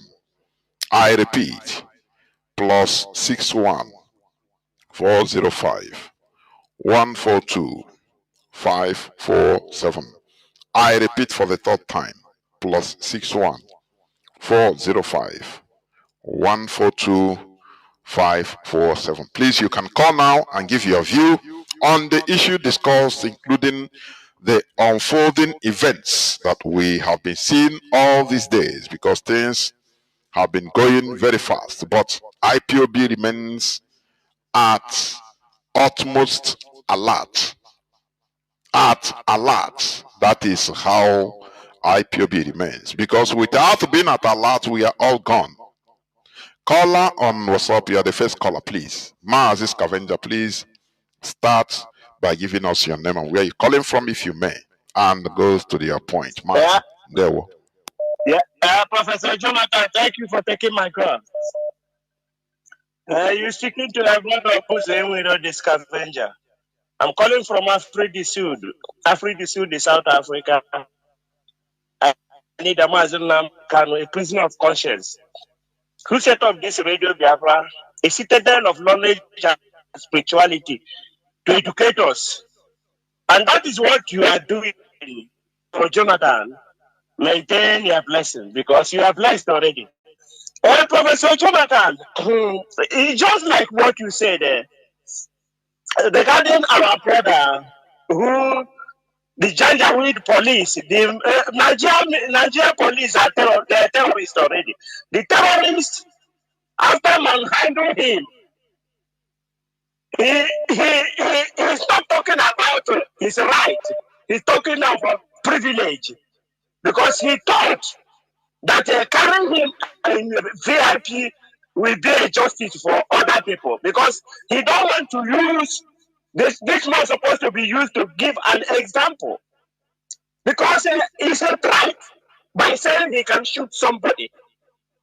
And as a threat, the whole world should know that Nigeria police, they are all terrorists. Because if we say correct man, a human police, that the trained police knows what to do, they're not to call his superior even before. For ordinary protester,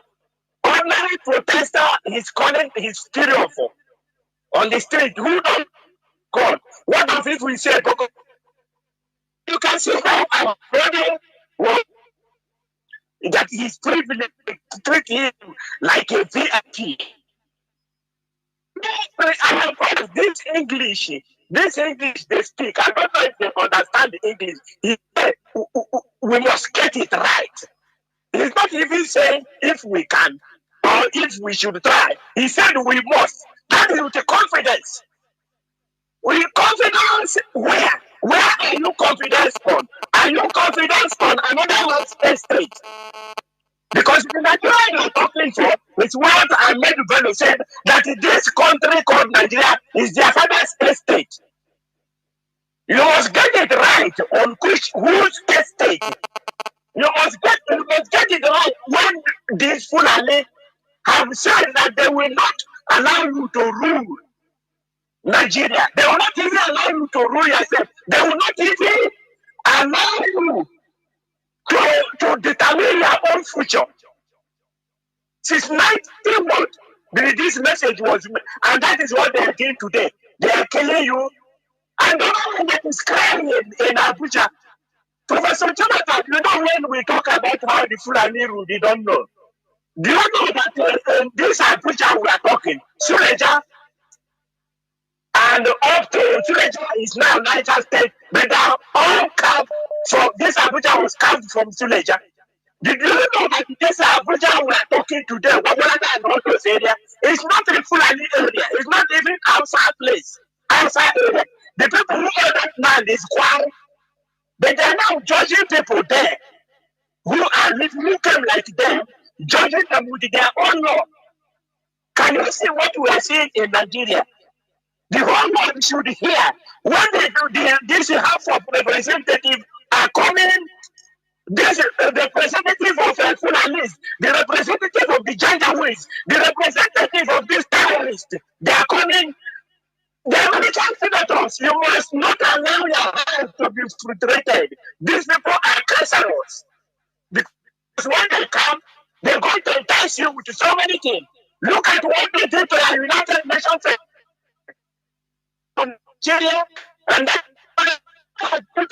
advance that control group. And it's right. That is why today Nigeria are all terrorists, all their security status are. So the Americans know that the people coming there to meet them, they are not on the ground. We are the ones on the ground. These ones are not applying any road in Nigeria because there is no road. They go with their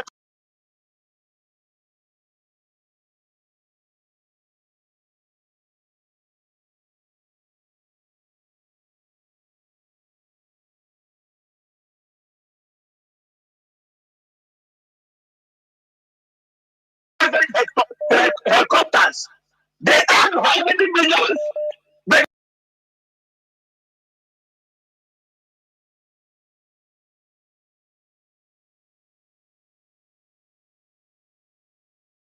their own teachers earn what? 100,000. Professor Jonathan,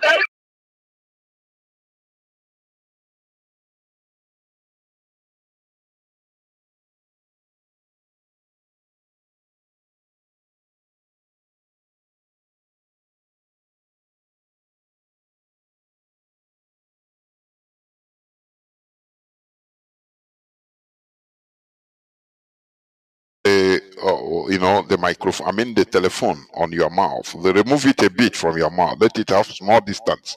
Go on, Mazi, go on. okay, so it's too loud, eh? It was a kind of muffle. When it nears your mouth too much, it becomes muffled. But go on now. Okay, so I'm going to stop. No, it's okay. Just about a few seconds ago. It's okay. Just go on. Conclude. Okay, so our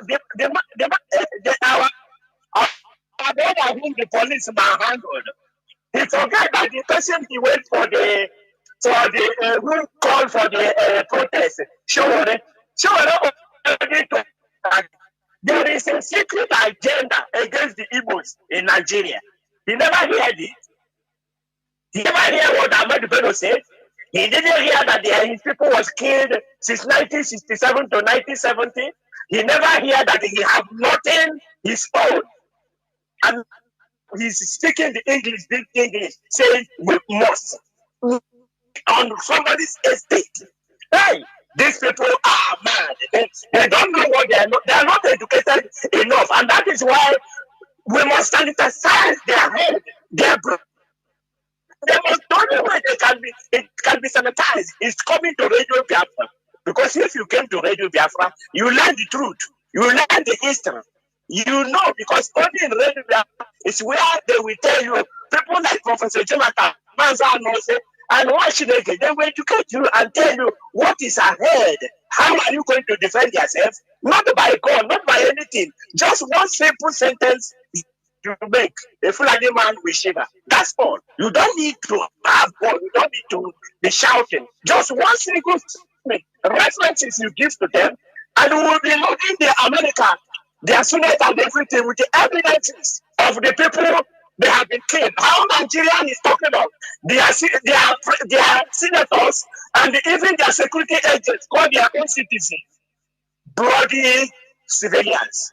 Bloody what? Civilians. And people like this, our brother, is the one they have the God to call us bloody civilians. Because they will only prefer privilege than right. Thank you for taking my call, Professor Jonathan. There were Mazi, the Drege. And I'm joined by Mazi Patrick. He can, please. Mazi, please go on. Can you hear me, Mazi Patrick? Mazi, I can hear you. There were. Please go on. Thank you very much. Sorry I interrupted you earlier. I didn't know that you haven't opened the line yet. You know, thank you very much. I want to salute every Biafran around the world that have joined this program this evening. You know,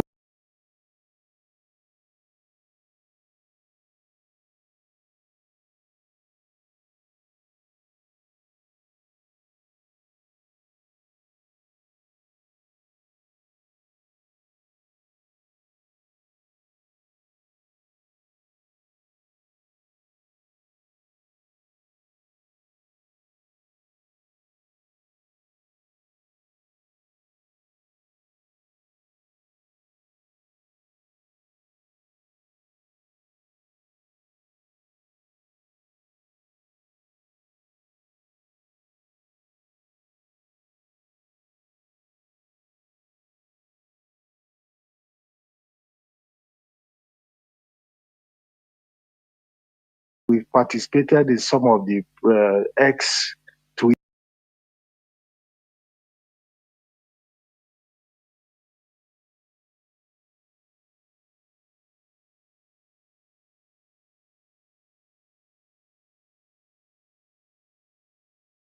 Been going through, you know, the argument we've been having over the issue of insecurity. And I don't know if you permit me to play this clip, Mazi, please. Just go a on. moment. Just if it would be clear, you know.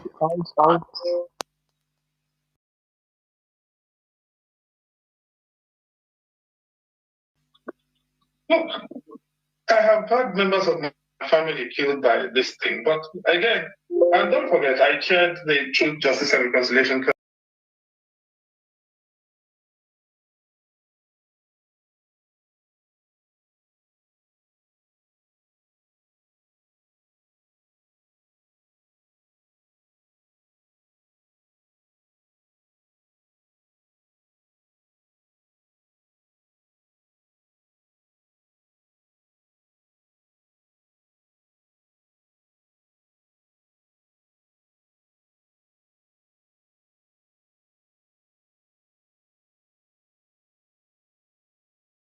Of the Anambra State governor, especially in the southeast, getting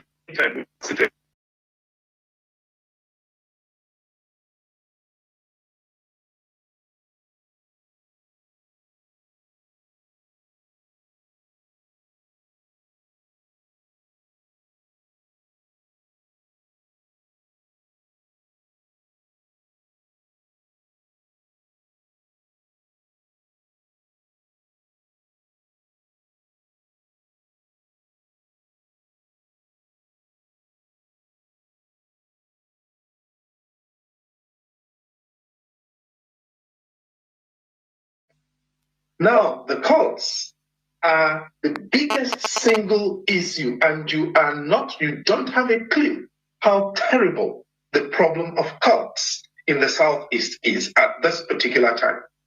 Is there a crossover between that and the IPOB issue? Possibly.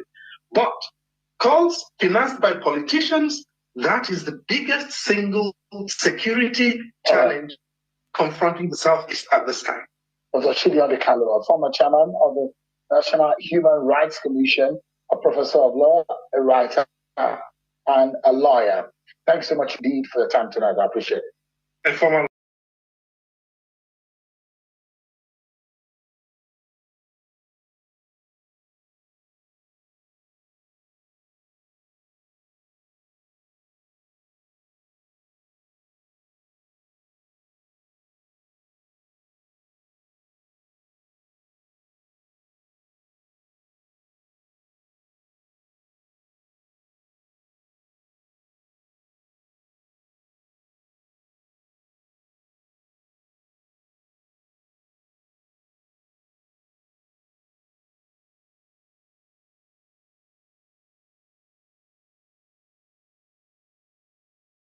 Thank you, sir.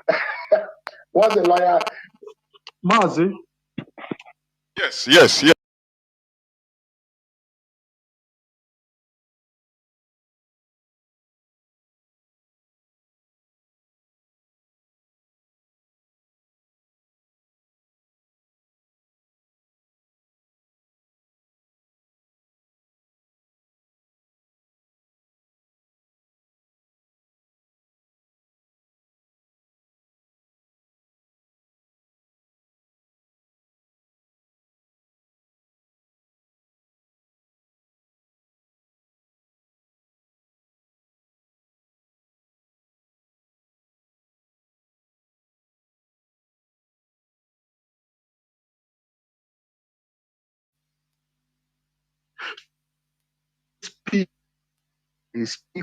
As for moment, they are send those fellow party member, APC, their fellow politicians, they are those who paying them.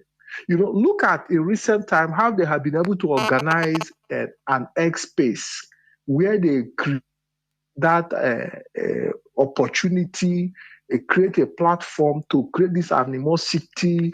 So you see that it's a well organize something to see how they can discredit IPOB and continue to pin every criminality that happened, in our land against IPOB, because it helps the cause of the government as well. Because the ability to criminalize IPOB plays to the interest of the government, and that is why everybody must be involved. Everybody must be involved. Everybody must be involved in making sure that we distance ourselves from these accusations. Now, we have seen the Christian genocide that is also happening in the north and in the middle belt, and we are beginning to see the amount of interest that is being put in that direction. I also had to make that analysis, how it's being done and all that. Well, if the Christian genocide lighting IPOB, as far as I'm concerned, it's a good thing, because as it stands today, it is really that it stands on the ground to even bring this awareness, because even the voice of those people that are being paid, their voice are being stifled, not bold enough to even speak out. So and I believe we also have a duty to the world going on. You look at what is happening in Abuja, where Sharia is now taking place in Abuja.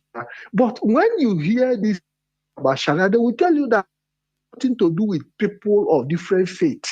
That Sharia is between Muslim and Muslim. Mazi, have you not heard it before? Mazi Jonathan. Of course. Have you not heard when they are on interview and they are telling you that Sharia has nothing to do with people Their of other religion, yes. faith, that is between Muslim. What is going on today? For Takia, that Takia that they are known for, they are ready to get to to their destination. They must the that is shouting that is a Christian that people should come and help him and all that. Does he even recognize? Does he recognize that there is a struggle for Ndi Igbo to come out of Nigeria? Does he have that recognition that there is a battle to free ourselves from Nigeria? These are the questions we should be putting across to these people when they fall victim. Do they have that recognition? Mazi, let me leave it here and allow other people to make their contribution. Mazi. Thank you very much. Thank you. Thank you. No, when they never when things are moving on well, they have their shops, they are working. Nigeria is good for them. So when you talk, you say, I beg, go. You people are you people are jobless until Nigeria touches them. They start shouting. I say, I don't deal with their sentiment again. It's rubbish. That is what I did inside. Nothing more. When he touches him, he starts shouting, hey, whoa, Nigeria, don't give me, hey, whoa. Before the thing happened, you'll be telling him, look, all of us are in a mess together. He will tell you, nah, you go better, don't worry. Is it only you that I beg? Nigeria is a go and hustle, it will be better. Call on signal, please go on. Call on signal, can you hear me? Mazi, Oba. Yes, Professor Nathan. Welcome to the program. From my location, I am Mazi Celestine Oba. Calling directly from the Ground Zero recently.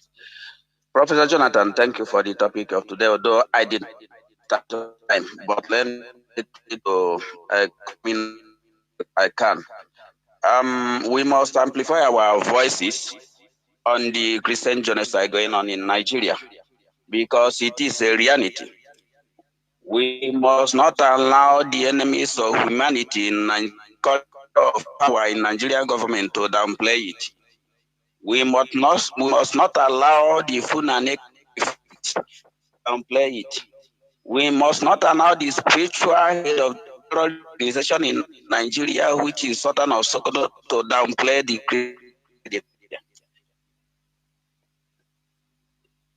It's very pitiable that even the churches, the Dajio, like you mentioned, they are not amplifying their voices, even though when their pastors in their respective churches have been adopted by these murderers and jihadists and they killed in cold blood.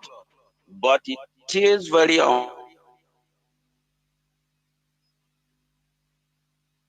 unfortunate out for them to amplify their voices. I do not know which kind cannibal or human being that we have and they produce the black African race as a people. It is something that I can imagine. But for us who have seen this, who know this, we must seize this opportunity. And I want to tell the American Congress is never to allow themselves to be bribed because the Nigerian government are very, very good in bribing. So they must not allow themselves to be bribed as they have set up delegation to visit American Congress and they lobby them. Because if they bribe them, the man die. When the man die in the hand of that person who collected bribe to cover up justice. Therefore, you must not allow Nigerian government to bribe you. Stand up and stand up for the voices of the oppressed in Nigeria, for the voices of the Christians that are being massacred, that are being murdered in cold blood in Nigeria. Our people must not forget that in 2019, it got the chest of over $1 billion. And today that have grown to maybe skyrocket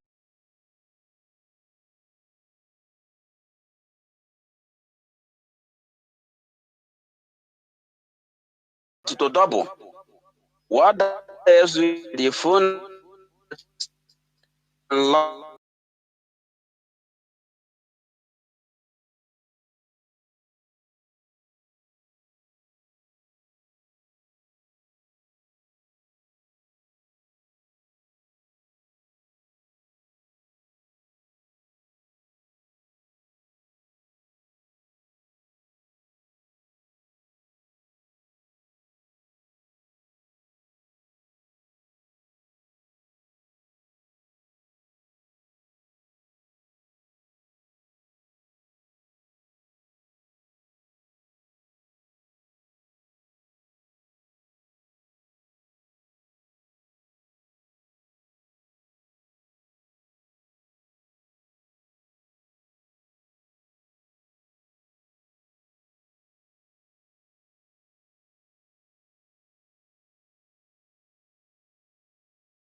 some red line that you cannot cross. I must say that is what is playing out today. Because in that ask him to withdraw some names, he suggests that witnesses. Because these names are names that you cannot step on. And we have seen that they withdraw just because Mazi Nnamdi Kanu insisted that the like of all these untouchable people in the zoo must have to come to testify in the court. And that is the reason why I query his position to represent Onyendu Mazi Nnamdi Kanu, who is fighting this damnable evil republic that is called Nigeria. And it is something that we cannot understand. But one thing we must have to do is to do what we can do to make sure that Onyendu Mazi Nnamdi Kanu is out from the hand of Isu. And we must continue to do that. There is no better way to do that without other than to continue and keep continually expose the zoo and also pay attention in obedience with the directives of the IPOB leadership who superhead the affairs of this struggle. And we must continue to do whatever they tell us to do. And we hope that at the end, Mazi Nnamdi Kanu will be victorious in the hand of enemy, that the Biafra nation that we've sacrificed our blood will be restored, that we shall be happy to have our own country that we dream to have a law that will govern us here as a humans and not as an animals.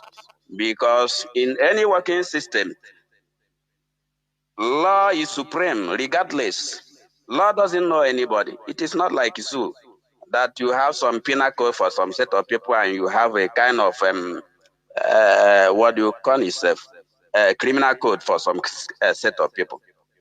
Professor Jonathan, let me give some of our comrades a chance to hear their view. Thank you so much. We must continue. Of course, Almost we Biafra. almost say Biafra. There, well, thank you very much. Caller on WhatsApp, please. Can you hear me? Please go on. Yeah, I can hear you. Good afternoon. There, Mazi. Welcome to the program. Okay, thank you. Okay, I'm calling from Winnipeg, Manitoba, Canada. So I've heard a lot of things say Eku, which is very important. So the area Muacho Eku, the area of Ima Isina Onyendu, the representation, which is very, very true. Which is very, very true. So that's the area I'm also asking of, that plans need to be made. You might not mention it here. You can just send the message across through our chapter president. We all have chapters we belong to. Although our own chapter, this Berima gang up really affected us. Some belongs to there, some, but we are still reconciling one by one now. We are building up again. So you might send the message across to our chapter. Let's see how we can rally, because he needs representation. True. He needs representation. So that's what I'm just trying to amplify. Then secondly, There's something Mazi Chinasa said some time ago that, and you also echoed it again today. The area of the leadership, I believe you should have been making some, international, negotiations. You might not bring it to line to our notice, like they usually tell us in chapter, which we believe that we don't need to be knowing what the leadership is doing, but we just know that they are doing something, and we all take it like that, and we have our full support on that. So it just things I also want to point out that by now there should be negotiations going on, because the truth is that Nigeria is a sovereignty, and just like you have been saying, some persons will write and write and write and say this guy is not an village. You don't know how these things work. No international community will just, just like that. UN, come and do this. That. It doesn't work like that. These things work with the diplomacy and all that. So I believe that leadership should making some negotiations now, which is necessary. Then the area of the branches, yes, branches, because that's the way I wanted to call earlier. Then that the branches also, we should. I don't know what leadership is doing about it. Reawakening our various branches, because the truth is that the Epidema group, it caused a lot of punctures on the IPOB structure, because it brought a lot of divisions, which I think it was you or Mazi Chinasa pointed out sometime, that some persons were sending money, even my own Canada, I didn't even know, you see. So this thing they say, you don't question the leadership, because we didn't know what it is that they were sending money to the. What my chapter president told me was that at the time they told them to halt. You are zonal president. You are zonal coordinator. Sorry. Yes. Zonal coordinator. Yeah, in Winnipeg. Yeah. So he told me personally that there was a time that DOS asked them to halt. I think that was why maybe the DOS discovered that they were sending money to Finland, and they now asked the zonal coordinators to halt. So that's what he told me, and so I'm now saying also that arrangements should be made to also reawaken the various zones and chapters to and especially those in diaspora, because I know that those in Nigeria, based on security issues, they may not be so open as such. But here, this is where rule of law and fundamental human rights are respected. So I can wear my IPOB, I can do anything IPOB, and nobody questions that. So so all efforts should also be made in people in diaspora to see how their chapters are being, rekindled again. Of course, the social media is helping also to enlighten the people. At least the one beautiful thing I'm happy about is that at least now people now knows that IPOB is still alive. That is one thing social media did, which I really like. At least nobody, it's not something of that happens in Niger. If you carry IPOB uniform, they will arrest you and all that. This social media, people all over the world, like they're making the noise. That one is also very important aspect of it. But then, like you said, the structure, because it's the structure that never dies. It's the structure that never dies, not the noise.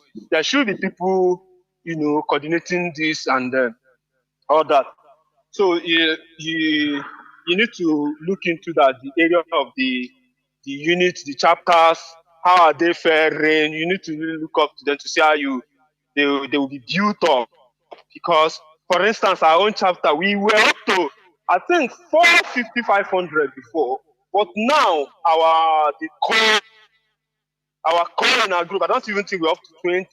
Though other people see the leave, yeah, that's the problem.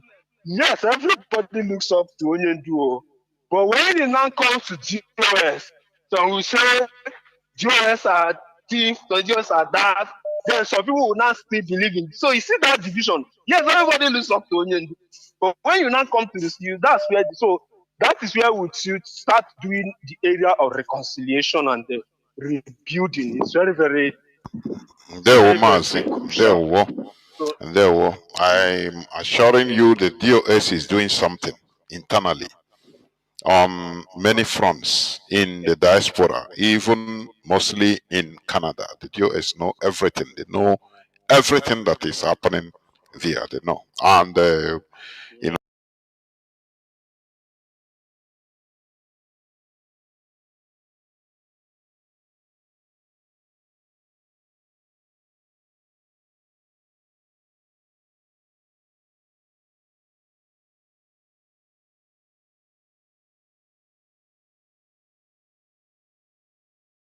progress is being made, I can assure you.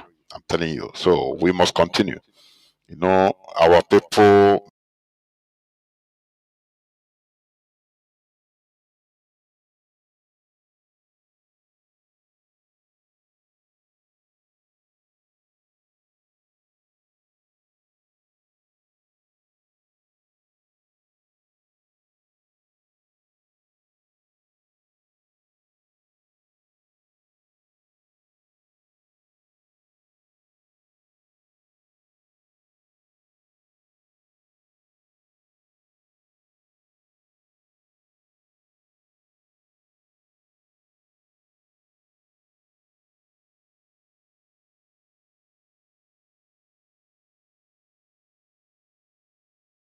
Good evening, Mazi. There were Mazi. Welito Lubiko. Mazi, I'm calling from the Zoom. Dodrege. I want to report an issue in other state, Aba, precisely. Go on, go on. If it's something for the public, go on, please.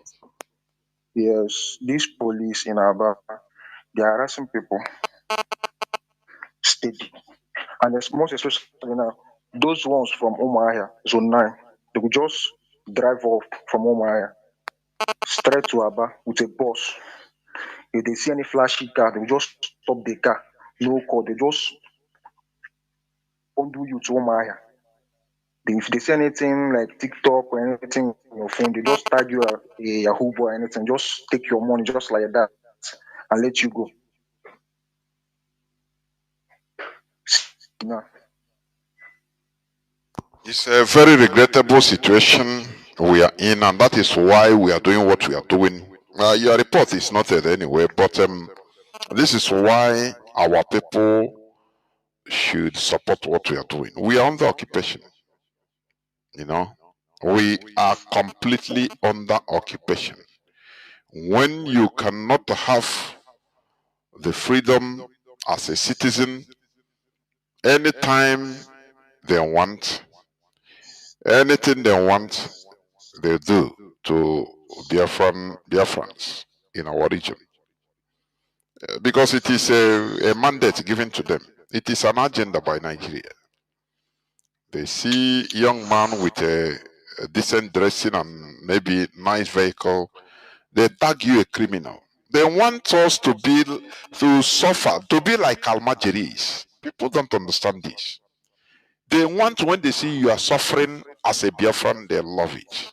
You are lamenting, they love it. You are begging food, they love it. They say, yes, these are the type of Igbos we want. They don't want you to progress. This is why we are doing what we are doing, because they are suppressing us.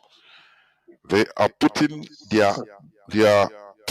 their legs on our heads, on our neck, and stifling us. Thank you, Mazi, for the reports. Thank you. Thank you. This is it. This is what we are enduring, and people want us to endure, continue. You know, this is where I'm going to switch off the phones, please. You know, one thing with some of our people, I say our people cannot finish, they cannot cease surprising me, honestly. They will tell you, no, this IPOB, no, we don't need what we are doing. What we are, you know, just let us continue begging. Let us continue being down. I'm praying until one day God will send a savior, a Messiah.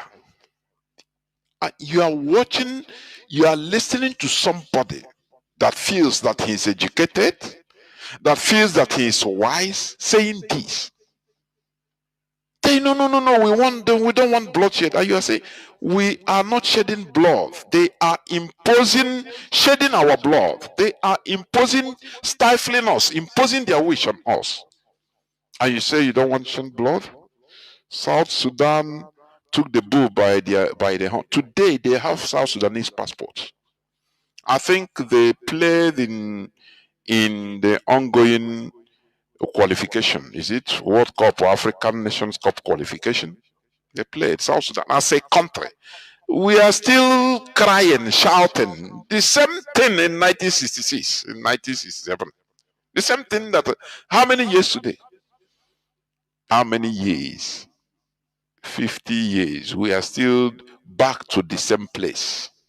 Whereas the people that had foresight, that took the bull by the horn, suffered the thing once and for all. They are gone.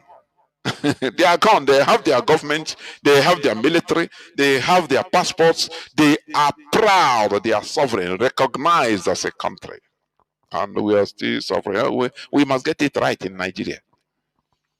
It is very sad, honestly. It is everything we must beg for it. We beg for to be given privilege instead of rights. We have no right. Because they can deal with you as an Igbo man, as a Biafra. They can kill you at their wish and tag you anything. And there is nothing you can do about it. They have Sharia in Abuja. What are you going to do about it? No, IPOB is your problem. You are insane. Honestly speaking. We should come out from this shell of egocentrism, shell of ignorance, shell of greed, shell of jealousy. We should come out from there and do what is right for our collective interests.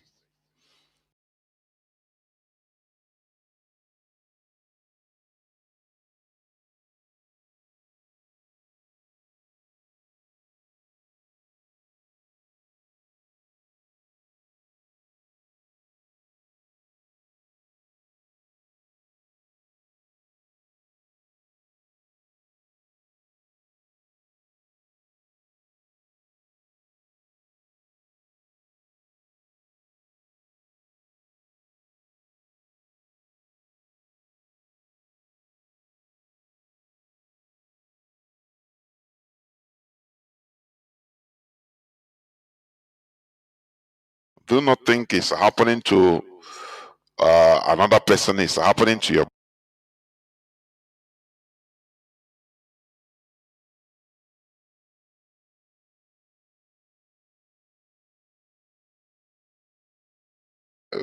what is his name?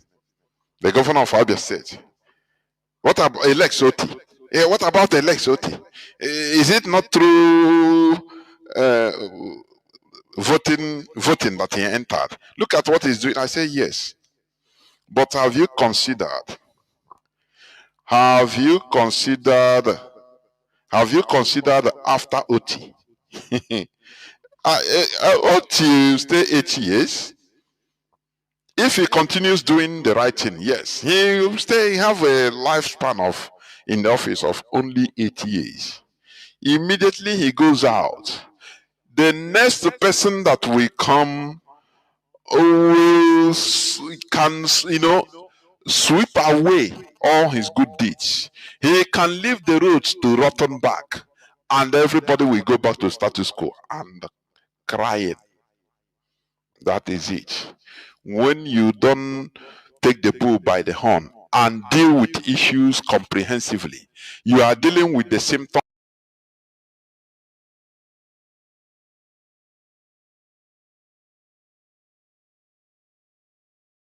of the disease. You are not dealing with the disease. You will remove one symptom and the disease is still there.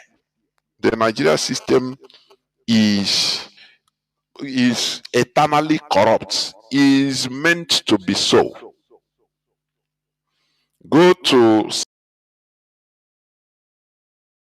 southern part of the Biafra. Go to Okrika and see what they are doing. Island. The Fulani has taken over Bonny Island, for your information. It is a cow island now. Cows everywhere unkempt. Somebody called me on video from Bonnyland privately and was showing me everywhere. He said, Mazi, look at what people are suffering here.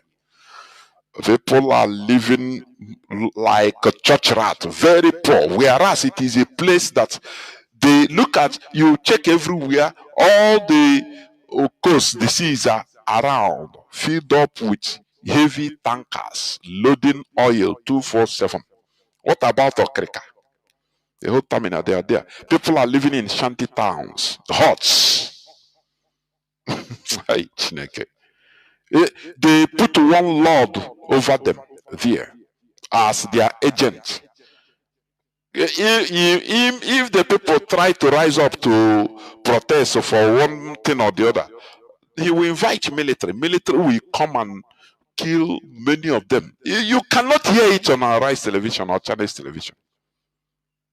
And they'll keep quiet. We are living under occupation and bondage. When you look at what is going on, even in our coastal part, you pity. You pity our people. They are poor. Remain poor. The women they can sell their body for 1,000 naira. I am telling you, that is how our women there are subjugated to. It's very sad and pathetic. But when we talk about to remove ourselves from this low life, this occupation, our fathers have made mistake. They didn't know outcry, nothing. They didn't challenge Nigeria, this allowing or dishonoring their commitment of the agreement of the armistice of the Biafra war. They allowed it to fester. Instead, they tell everybody, go and hustle. You are hardworking people, go and build, go and trade, go and no, there is no other way than for you to go and hustle. But people, it is for you to reason. It is for you to support what we are doing. This is where I'm going to stop. Biafra remains our religion. This is why we always say that Biafra is our ideology. And remember to be on Twitter, shout this, broadcast it, write it, tweet it, go on X and tell the world that Christians are suffering genocide under Nigeria. It is a reality. Don't leave all those, selfish pastors. Leave them. Forget them. Leave all those people that are gaining, all those Christian clergy that are gaining from people's misery. Leave them. Do your work. Just go and do it. Because it is our responsibility, our collective responsibility. Tweet to the world what is happening. Tweet to them that Christians are facing reality. Christian genocide in Nigeria is a huge reality. And that's why I love this. There is another US lawmaker, too smart, condemns Sharia law, joins Ted Cruz in decrying barbaric violence against Christians in Nigeria. Tweet to them, tag them, American lawmakers, tag them, British lawmakers, the abode of the devil himself, the creator of Nigeria, that Soludo said is God that created Nigeria. It is the British, the devil. They are the devil that created that zoological primitive jungle in Africa. That is them. Tag them. Let them be seen their shame. How they turned a people that should be progressive. They turned them into cannon foders. That is it. So we must make the noise necessary. It is you and I that can continue doing it Forget about the blackmail. Forget about the tarnishing of image. We are accustomed to that. But they are using it in order to discredit the message, the truthful message, the reality that we are bringing to the people. Thank you for listening. Biafra remains our religion, our ideology. And from me, from here, it is simply good evening.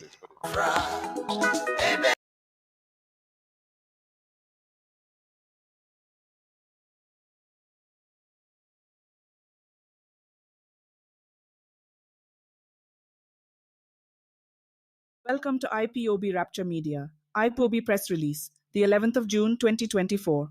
No ESN camp was attacked in Arochukwu of Abia State. Nigeria Army is just a propagandist. The indigenous people of Biafra, IPOB, ably led by the great and indomitable leader Mazi Nnamdi Kanu, wish to debunk the claims of Nigeria military attacking IPOB ESN camp and killing 6 ESN operatives by the terrorist Nigeria Army, Abia State Command. This claim is part of the Nigerian Army's blackmail and propaganda against IPOB that should be trashed. All ESN camps are intact. The recent statement from the Nigeria military where they claimed they invaded ESN camp at Igboro Forest, Arochukwu in Abia State, indicated that they are clueless and bent on demonizing IPOB, even when the truth is bare to the public. The invaded camp belongs to a group that called themselves Biafran National Guard, BNG. This group have no affiliation with IPOB, ESN. IPOB is not the only group agitating for Biafra. The important question is, why does the Nigeria government and her murderous security forces target IPOB alone? Even when other groups claims responsibility for any violent actions, Nigeria Army will tag their actions on IPOB. The answer is that IPOB is the only genuine group agitating for Biafra freedom, and the Nigerian government is much aware. The Nigerian government may have set up and sponsored other Biafra agitators to use their violent activities to blackmail IPOB, ESN movements. For instance, after the Nigerian government dumped the infiltrators they sponsored to terrorize Imo State and her environs, the Nigerian army invaded the camp called Mother Valley Camp in Imo State. After the invasion, the notorious Nigerian army labeled the boldly captioned Liberation Army Valley Camp as ESN Camp just to blackmail IPOB for standing resolute in our self-determination struggle. The latest claim by the Nigerian army of invading and killing some of the armed agitators is one of their blackmail against IPOB on ESN. Whether the Nigerian army invaded the camp or killed the armed fighters has nothing to do with ESN operatives. ESN operatives have no camp in the so-called Igboro Forest, and we do not have any affiliation with the BNG armed group. The Nigeria government and her terrorist army should stop misinformation and propaganda against IPOB and ESN. We have said it severely during our press release that the Nigerian government and its security forces don't know how IPOB operates, and they will not understand IPOB until Biafra is finally achieved. IPOB volunteers and ESN operatives knew how they operate in Biafra land. They protect Biafrans from harm and never threaten their peace. ESN operatives are under oath not to attack Biafrans, but to protect and defend them from terrorists and soulless criminals. Nigeria military should stop making jest of themselves. They have reduced the Nigerian army institution to propaganda machine in the name of fighting IPOB. In desperation to blackmail IPOB, even when the truth is open to the public, has reduced them to a public ridicule. If IPOB leadership decides to equip ESN operatives to combat the Nigerian army, they will not stand the heat. They are just humiliating and intimidating Biafrans because ESN has not received the order to combat them. The coward Nigerian soldiers are flexing muscles in the east and running away from the north where terrorists are neutralizing them like ants. The Nigerian army should be thankful because the IPOB movement decided to toe the path of non-violence in Biafra struggle. The Nigerian government and her murderous security agencies should leave Abia State alone. The agenda is to create a sponsored insecurity in Abia State like they did in Imo and Anambra states. The Nigerian government has been largely responsible for the insecurity in the east. The latest red flag operation they masterminded on the 30th of May 2024 by assassinating Igbo soldiers at Aba was to destabilize the peace and development going on in Aba of Abia State. Abia State Governor must handle this latest red flag operations in Aba with utmost care. The Nigeria government should have known that Ndigbo are wise enough to decode their antics and gimmicks.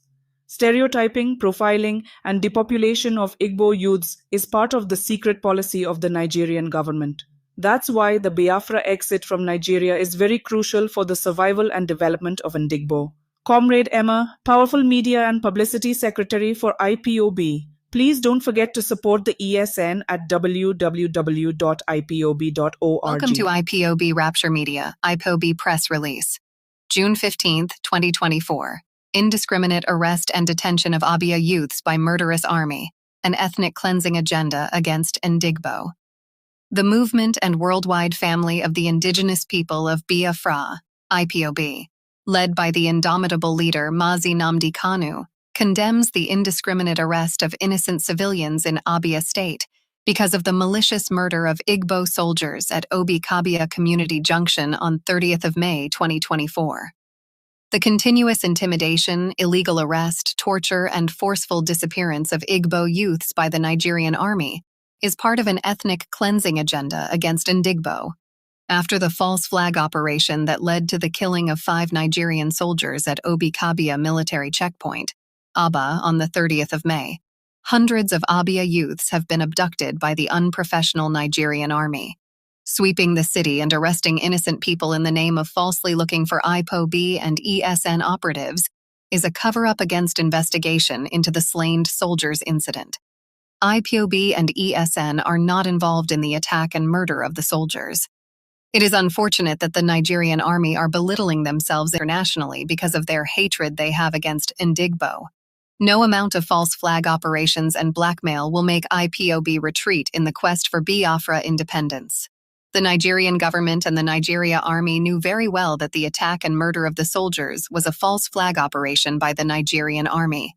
IPOB intel have revealed that the aggrieved Fulani's kidnappers, dislodged by the demolition of shanties at the Lokpanta cattle market, colluded with some Fulanis in the military command at Aba, carried out the false flag operations on May 30th during Biafra Heroes Day. In order to create confusion among Ndigbo, the Fulanis in the Abia State Military Command deployed only Igbo soldiers and few Christian soldiers from the Middle Belt region to the marked military checkpoint for this particular purpose. The soldiers were sacrificed for the false flag operation to blackmail IPOB and create an opportunity for the army to invade Abia State. We challenge the Nigerian army to show the world the record of the results of the investigation that showed, and records that show the posting of soldiers that day. Let the world see that they destroyed only Ndigbo and Nigeria army, and decided to accuse IPOB-ESN for the attack and murder of the soldiers at the Obi-Kabia military checkpoint on the 30th of May. The murderous Nigerian army murdered their fellow soldiers just to blame this innocent IPOB and ESN movement. The Nigerian army was on a mission to eliminate a large number of Igbo people and Christian soldiers. In that way, it will be easy for their jihadists and terrorists brothers to fulfill the Othman Dan Fodio agenda of dipping the Quran in the Atlantic Ocean. The governor of Abia State should be careful not to fall into the trap of using the false flag operation to set himself against Abia citizens. Permitting the indiscriminate, illegal arrest of his fellow citizens will damage his already earned admiration.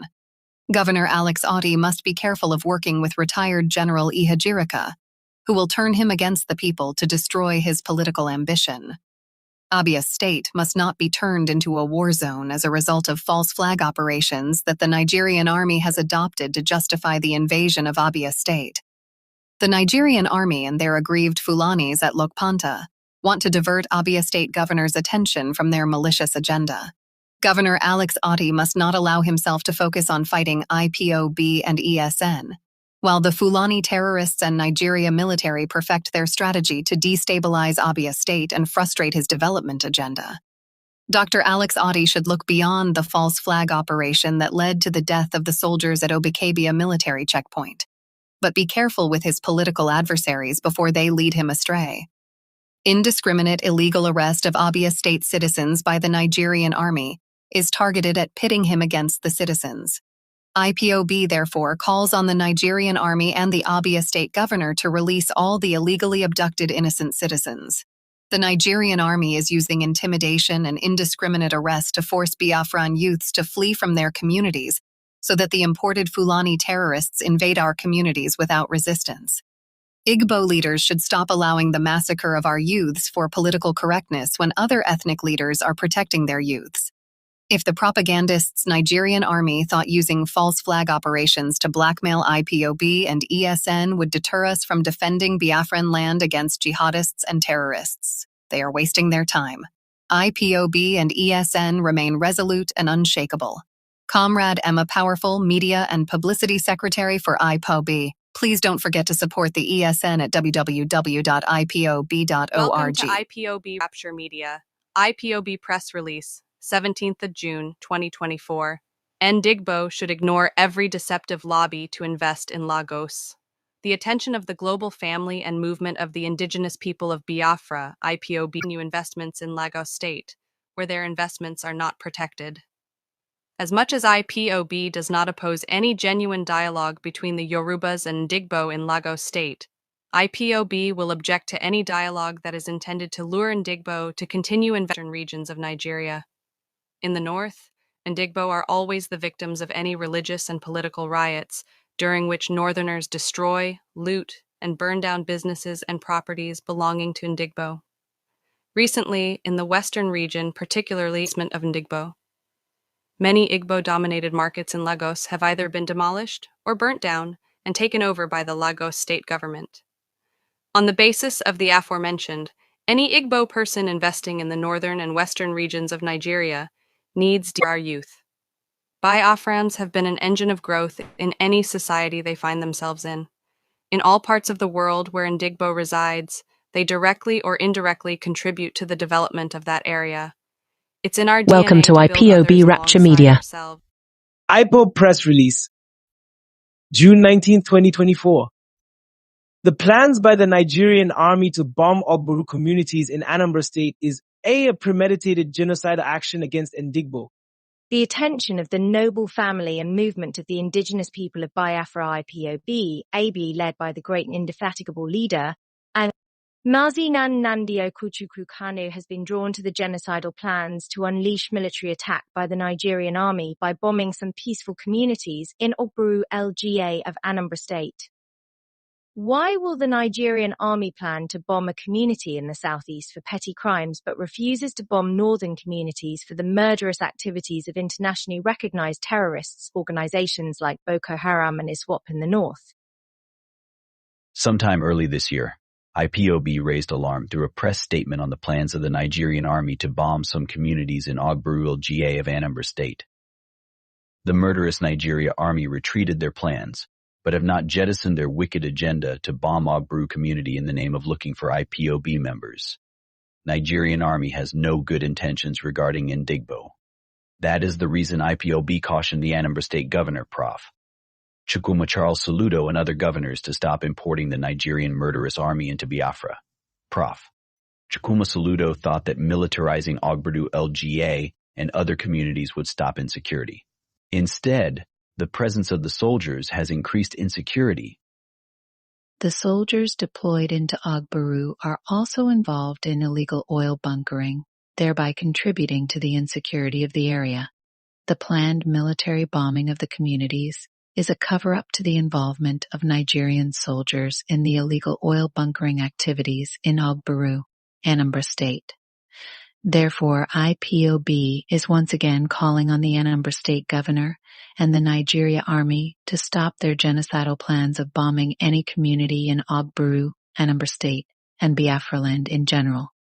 Anambra State is not in a state of war that will warrant the Nigeria Army to deploy fighter jets to bomb the civilian population. IPOB still remains peaceful in the pursuit of Biafra liberation through referendum, but we cannot be silent when the Nigeria state has planned to commit genocide against our people. If the Nigeria army declared war on Biafrans by bombing innocent communities in Ogburu or any other community in Biafra land, ESN may be compelled to try to stop them from carrying out the genocide against our people. IPOB is calling on Prof. Chukwuma Charles Soludo not to permit the shelling of his people for whatever reason.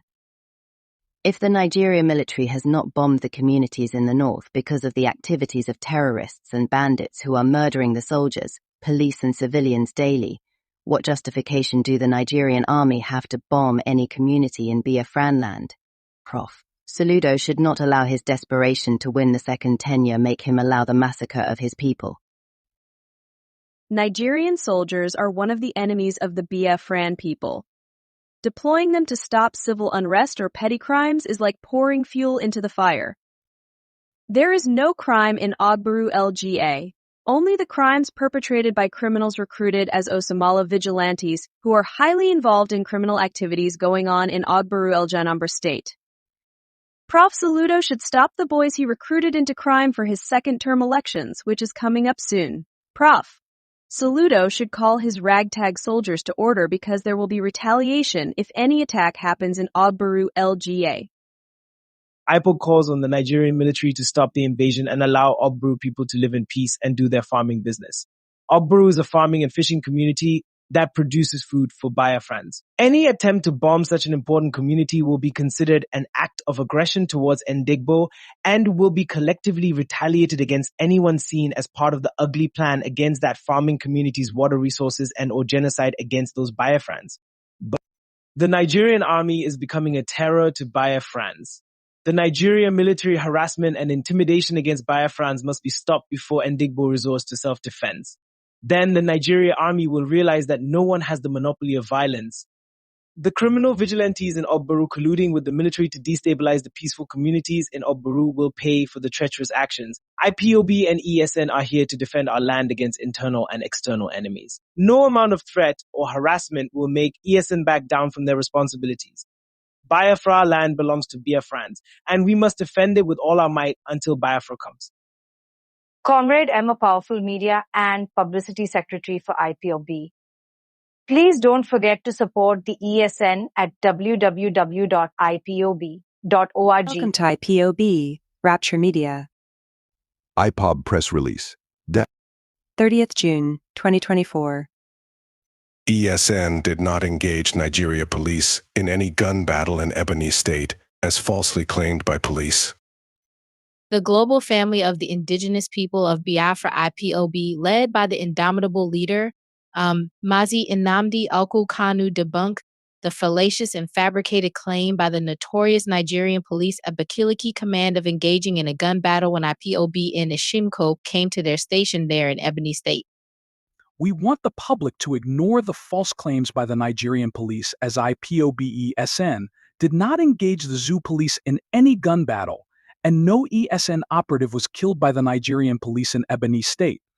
The Nigerian police killed criminals they recruited and sponsored to demonize and destroy IPOB. But the Nigeria police and Nigeria army are professional propagandists and agents of falsehood. IPOB is a disciplined non-violent movement. On the other hand, ESN operatives are armed vigilante doing great job of securing Biafran farms and farmers from marauding Fulani terrorists. ESN operatives do not engage neither the Nigerian army, nor their police, and never civilians except the Fulani terrorists masquerading as herdsmen. But if the Nigerian army and police dare attack SN unprovoked, they will carry their men back in body bags. The Nigerian army and police can do all their blackmail and propaganda, but they will not dare to invade or attack ESN without counting their losses. The Nigerian government and her murderous security agencies created the same criminals that they arranged and planned attacks with, while the Nigerian army and police also maliciously and dubiously tagged the crimes on IPOB and ESN. The Nigerian security agencies knew the criminals, and they refused to call them by their names because they were all working together against IPOB, ESN, and Mazi Nnamdi Kanu. The recruited criminal agents have even publicly disassociated themselves from IPOB when they could no longer stand the pressure from IPOB. Nevertheless, the Nigerian security agencies keep associating their sponsored activities to ESN. The lies that the Nigerian security agencies continued to peddle against IPOB will continue to erode their leftover integrity. The Nigerian government and her lawless security agencies should leave IPOB and ESN alone and stop blackmailing us with their recruited criminals in the Southeast region. IPOB remains a non-violent organization struggling to restore Biafra sovereignty and independence. The Nigerian government has done everything to provoke us into violence, but we have maintained our cool for the appointed time. That IPOB is peaceful at this moment is not a guarantee that we shall remain peaceful forever if we are continuously provoked. Biafra freedom is a child of necessity for the survival of the Igbo's race. The petty propaganda from the Nigeria government and her lawless security agencies will not stop the quest for Biafra freedom. This Biafra agitation championed by IPOB, led by Mazi Nnamdi Kanu, will never succumb to intimidation, imprisonment, propaganda, blackmail or mass murder from the notorious Nigerian security agencies. Nigerian Police Command in Abakaliki should stop linking IPOB to the activities of their sponsored criminals. Also, the Nigerian police should stop killing innocent civilians and tagging them ESN. If the Nigeria police wants to test the wrath of ESN, they should go into the bush and attack them. The objective of ESN is to dislodge Fulani terrorists, nicknamed herdsmen, in our land, not to engage the Nigeria security forces. Comrade Emma Powerful Media and Publicity Secretary for IPOB, please don't forget to support the ESN at www.ipob.org. Welcome to IPOB Rapture Media, IPOB Press Release, May 10th, 2024. No time for excuses. Provide steady power or vacate Southeast. The global family and movement of the indigenous people of Biafra, IPOB, ably led by the indomitable leader Mazi Nnamdi Kanu, calls for EEDC's response to IPOB's publication, which they claimed was a misinformation, a misguided strategy. Only hypocrites misdirect facts and call it misinformation. The deceptive strategy of EEDC to sway the people of the Southeast by claiming that IPOB criticisms over non-supply of power and extortion of their customers as misinformation. EEDC forgot that the same people are their unsatisfied customers. EEDC should not shift blames as the reasons why they failed to provide substantial power in the Southeast. EEDC should take responsibility of abysmal power supply and extortion of people. The people have been subjected to pay for electricity that was not supplied. For years, Ndigbo have been subjected to extortions via overbilling and estimated bills or for electricity not supplied at all by EEDC. While Ndigbo are groaning in darkness, EEDC is smiling to the bank as a wicked monopolistic slumlord. The hypocritic and deceptive responses of EEDC on national dailies to save faces in the Southeast is a waste of time. IPOB members are not foreigners, but part of Ndigbo, and also victims of the power extortion by EEDC. IPOB criticisms are factual, not misinformation as falsely claimed by EEDC in their press statement. The only thing that will spear EEDC is to provide our people with electricity and meters or be ejected out of the region. IPOB maintains that Ndigbo are not interested in a hypocritic statement or media banter from EEDC. The company should provide regular power to the people of Southeast or plan to exit the region with dangerous outcome. More so, the company should provide their customers free meters as applicable in other areas like Lagos, Abuja, Kaduna, and recently in Ondo. There should be an end to using criminal technicians to go about extorting and disconnecting people's lights for not paying unsupplied power bills. If EEDC denies they are not extorting money from their customers, they should provide their customers free prepaid meters so that people will pay what they consume. If Geometric can provide free meters to their consumers in Aba and other places within few months of operations, why is EEDC giving estimated bills after years of operations? EEDC claimed that vandalization of their infrastructure contributed to non-power supply to some areas. EEDC are indirectly encouraging vandalism because many communities pay through their nose to EEDC to fix the vandalized infrastructures. Many faulty power transformers that some villagers bought by themselves that EEDC took for repairs were never returned to the communities. EEDC claimed that no amount was involved in the MOU signed by Anambra State Government and EEDC. We therefore challenge EEDC to publish the same terms of MOU. EEDC further claimed that their chairman, Emeka Offer, was wrongly portrayed. They claimed that their chairman had a testimonial of good works in the southeast, but failed to show any evidence of his good works. IPOB leadership has decided to take it upon ourselves to ensure there is constant light supply in the Biafra land. EDC must provide adequate light and free prepaid meters across the southeast. All the lazy excuses why EEDC are strangulating economic growth in the southeast will no longer be tolerated. If EEDC is finding it difficult to provide power to the southeast region based on the challenges they enumerated in their press release, then they should plan to vacate the southeast for another company to take over before we chase them out of southeast without remorse. Comrade Emma Powerful, Media and Publicity Secretary for IPOB. Please don't forget to support the ESN at www.ipob.org. Welcome to IPOB Rapture Media. IPOB press release, the 11th of May 2024. IPOB declares that Biafra will never allow USA or French military base in our territory. We, the global family and movement of the indigenous people of Biafra, IPOB, ably led by the great and indomitable leader, Mazi Nnamdi Kanu, categorically reject any plans by the Nigeria government to cede any part of Biafran territory to either USA or France for their military base. If the Nigeria government is interested in hosting US and French military bases, such bases should be in the northern region where terrorists are on rampage. IPOB Intelligence Unit M branch revealed that Biafran territory will become very unsafe should the USA and French bring down their military bases in our land.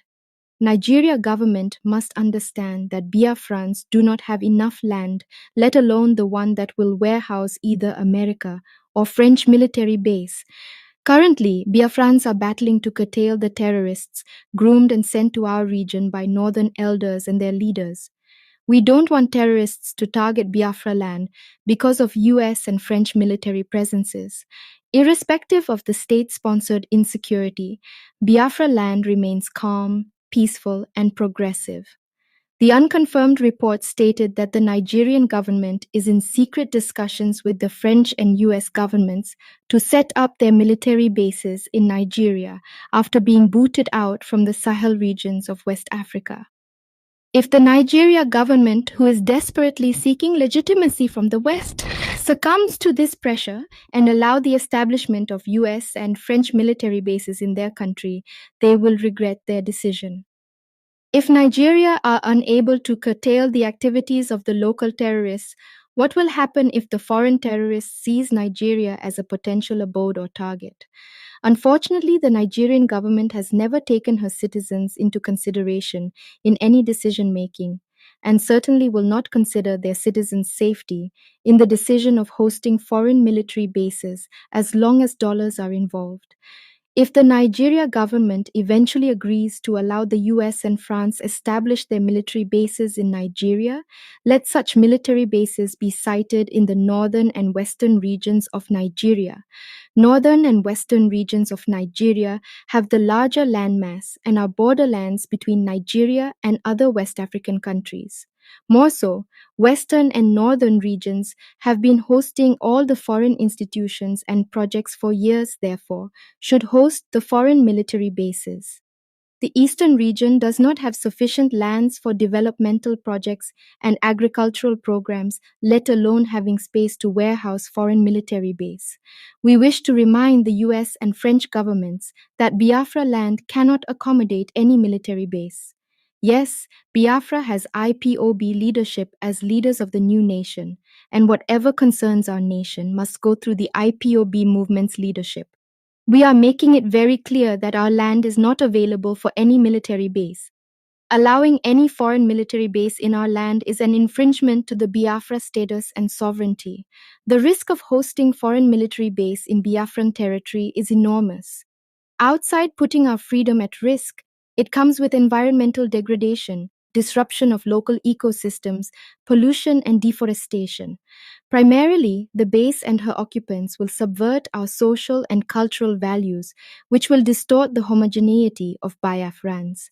The base will attract infiltration of many foreign interests, mostly terrorists, that will create political and social tension in our region.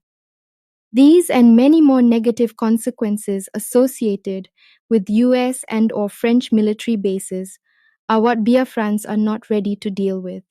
Biafrans have been subjected to years of political and economic strangulation by the Nigeria state and other foreign exploiters because of oil and gas deposits in Biafra land.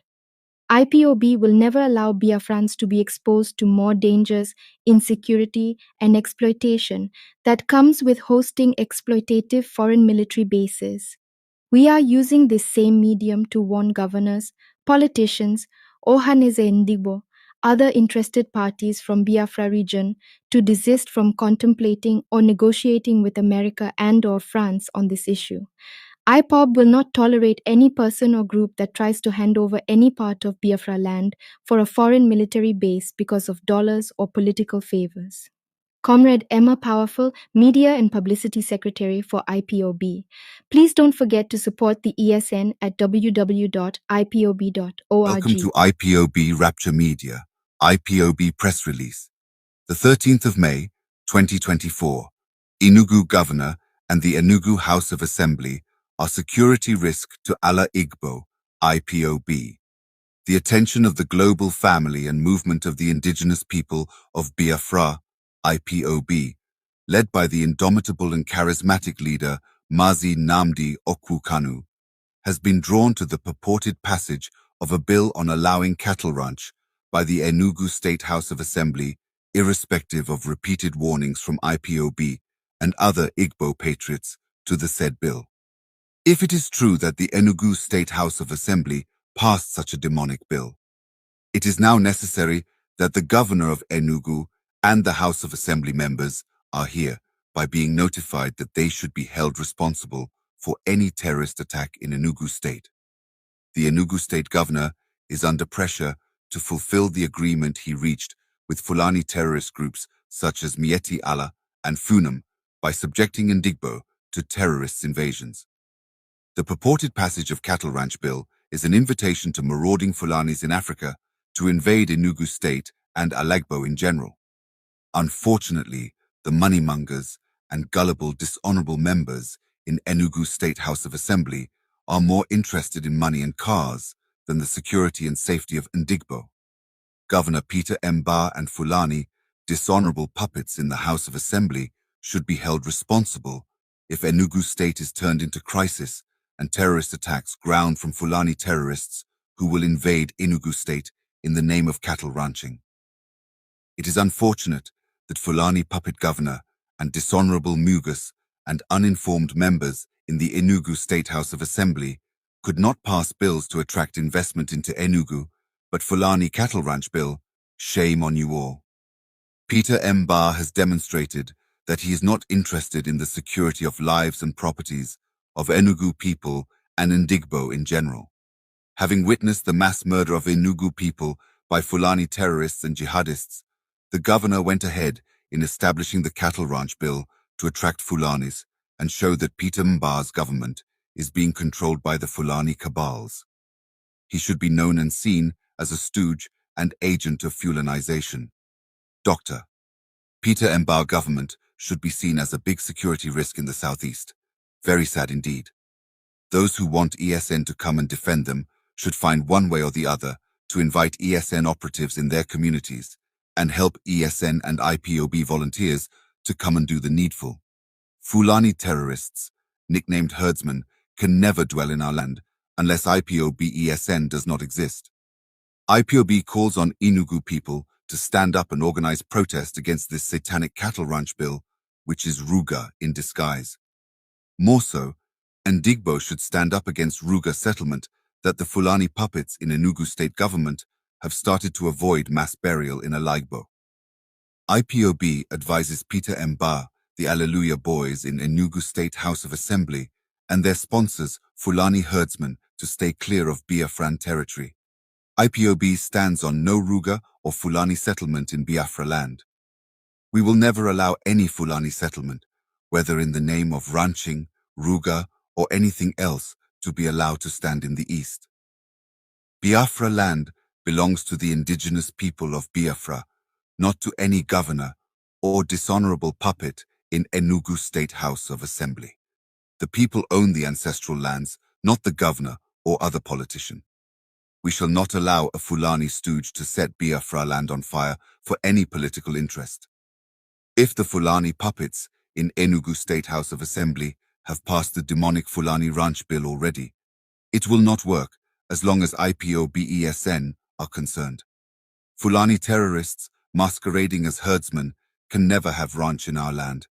Whether Peter Mba likes it or not, only fracas Peter Mba want in Enugu State. ESN will continue to carry out their duties as state actors in Biafra land to push out terrorists from our bushes and forests. IPOB challenges the Fulani terrorists masquerading as herdsmen to build any settlement in the name of ranching anywhere in Biafra land, and that will be at their own peril. Comrade Emma, powerful, Media and Publicity Secretary for IPOB, please don't forget to support the ESN at www.ipob.org. Welcome to IPOB Rapture Media. Press release the 15th of May 2024. IPOB calls on Tinubu's government to deregulate cement business to reduce cement price. The global family and movement of the indigenous people of Biafra, IPOB, ably led by the great and indefatigable leader Mazi Nnamdi Kanu, calls on Tinubu's government to break the monopoly in cement business, which is responsible for high cost of cement in Nigeria. The APC government should stop state-induced hardship on the citizens. IPOB in the time past has called on President Tinubu's government to unbundle the monopoly in cement business, which is currently monopolized by Fulani cartels, namely Dangote and Bue Cements. No serious government watches helplessly while her citizens groom under economic hardships, while the capitalists make billions. Serious nations prioritize affordable housing by ensuring that building materials are accessible and affordable to the citizens. One of the ways to make building materials affordable is to discourage any form of monopoly. A liberalized economy and market will allow competition that will attract investments, resulting in the increase of supply ahead of demand. Such competition in the long run provides consumers with alternatives at the reduced prices. The Tinubu government must not allow the continuation of the monopolistic attitudes of the Fulani capitalists and their entitlement mentality, as if Nigeria belongs to them. Allowing the Fulani capitalists to continue reaping the citizens off with high cost of cement is not only wicked but cowardice. Just like Tinubu's government deregulated the power sector, every other sector, particularly cement production and distribution, should also be deregulated. Both old and new entrants into the cement and building materials should be allowed to compete with the existing monopolists. The competent cement companies like Ibeto Group, that their licenses were illegally suspended, should be reinstated, particularly now the two capitalists are claiming the impossibly in cement price reduction. Ibeto Group has the capacity and the logistics to crash the price of cement and make it affordable to an average Nigerian builder. How could APC government headed by President Ahmed Bola Tinubu should allow cement industries to increase the price of cement to the price of 7,500 per bag, while other countries in West Africa are lower as 3,500 per bag? Tinubu, you must look into this and prove yourself innocent on this economic hardship ravaging the country. The federal government of Nigeria, led by Ahmed Bola Tinubu, should reinstate Ibeto Group's cement license and allow him to compete in the cement market. The only reason that Ibeto Group's cement license was suspended is because he is an Igbo businessman. The Nigeria government must understand that only Igbo businessmen can compete and make the prices of items affordable to all. For instance, Dr. Alan Onyema of Air Peace created a healthy competition by his entrant into the international flight that led to the reduction in international flight tickets, restricting Ibeto Group from competing in the cement industry that he played on before the two Fulani capitalists instigated federal government to suspend his cement license, is still the same ethnic economic policy against Ndigbo. The Nigeria government should understand that the more they frustrate the ingenuity of Ndigbo, the more Nigeria goes into economic mess. The federal government of Nigeria should allow Ibeto Cement and other companies into the cement business to compete with the existing monopolists. Resisting other companies entrant into the cement industry means that the federal government is an accomplice in the extortion of Nigerians via exorbitant cement price. Let the monopoly over cement business be broken, and the price of the cement will crash. Every Nigerian deserves to build or live in an affordable house. More businessmen and women should encourage bring in cement and rod, including making a Jokuta steel industry to be operational by Nigeria government and its functionaries. Comrade Emma, Powerful Media and Publicity Secretary for IPOB. Please don't forget to support the ESN at ipob.org. Thanks. Welcome to IPOB Rapture Media. IPOB press release, April 2nd, 2024. IPOB declares May 30th, 2024, a sit-at-home in Biafra land to honor Biafran heroes. We, the global family and movement of the indigenous people of Biafra, IPOB, ably led by the indomitable and charismatic leader Mazi Nnamdi Kanu, declares Thursday, May 30th, 2024, a sit-at-home day in Biafra land for all Biafrans, friends of Biafra, lovers of freedom, and all residents in Biafra land. Annually, we celebrate 30th of May as our Heroes and Heroines Day, when we remember the men and women who died that we may live before, during, and after the Nigeria genocidal war against Biafrans between 1967 and 1970, and beyond, and even until now. Annually, 30th of May is Solemn Memorial Day for Biafrans, to honor our heroes and heroines. Biafrans are asked to observe this one-day sit-at-home in reverence to the spirits of our departed heroes who fought for us to be alive today. Every Biafran in Biafra territory is expected to sit at home on this day and reflect on the danger of the false unity called Nigeria that have taken millions of lives of Biafrans. Other Biafrans outside Biafra territory are also encouraged to honor our heroes by observing the sit-at-home if possible, or by limiting their activities on this day. To that effect, IPOB directs all schools, government offices, private offices, banks, transport unions, market unions, and private individuals to shut down all operations in honor of our heroes and heroines on Thursday, May 30th, 2024. Exceptions to these directives are institutions and individuals on special duties, such as nurses, doctors, ambulance services, hospitals, and medical workers, who are allowed to operate on that day. We call on Christians and traditional worshippers to use this day to pray to Chukwu Okike Abiyama for the fallen heroes, and also pray for Biafra independence from this murderous contraption called Nigeria. Heroes Remembrance Day is a call to duty for Biafrans to remember and honor our fallen heroes who were brutally murdered between 1967 to 1970 during the genocidal war against Ndigbo before and beyond. Biafrans living in the northern and western part of the zoo called Nigeria will join and stay indoors for this commemoration and remembrance of our heroes and heroines who died so that we may live. Biafrans and IPOB members in diaspora can organize peaceful rallies with permit from their host nations where possibly. Symposium and seminars can be organized in foreign countries to tell our story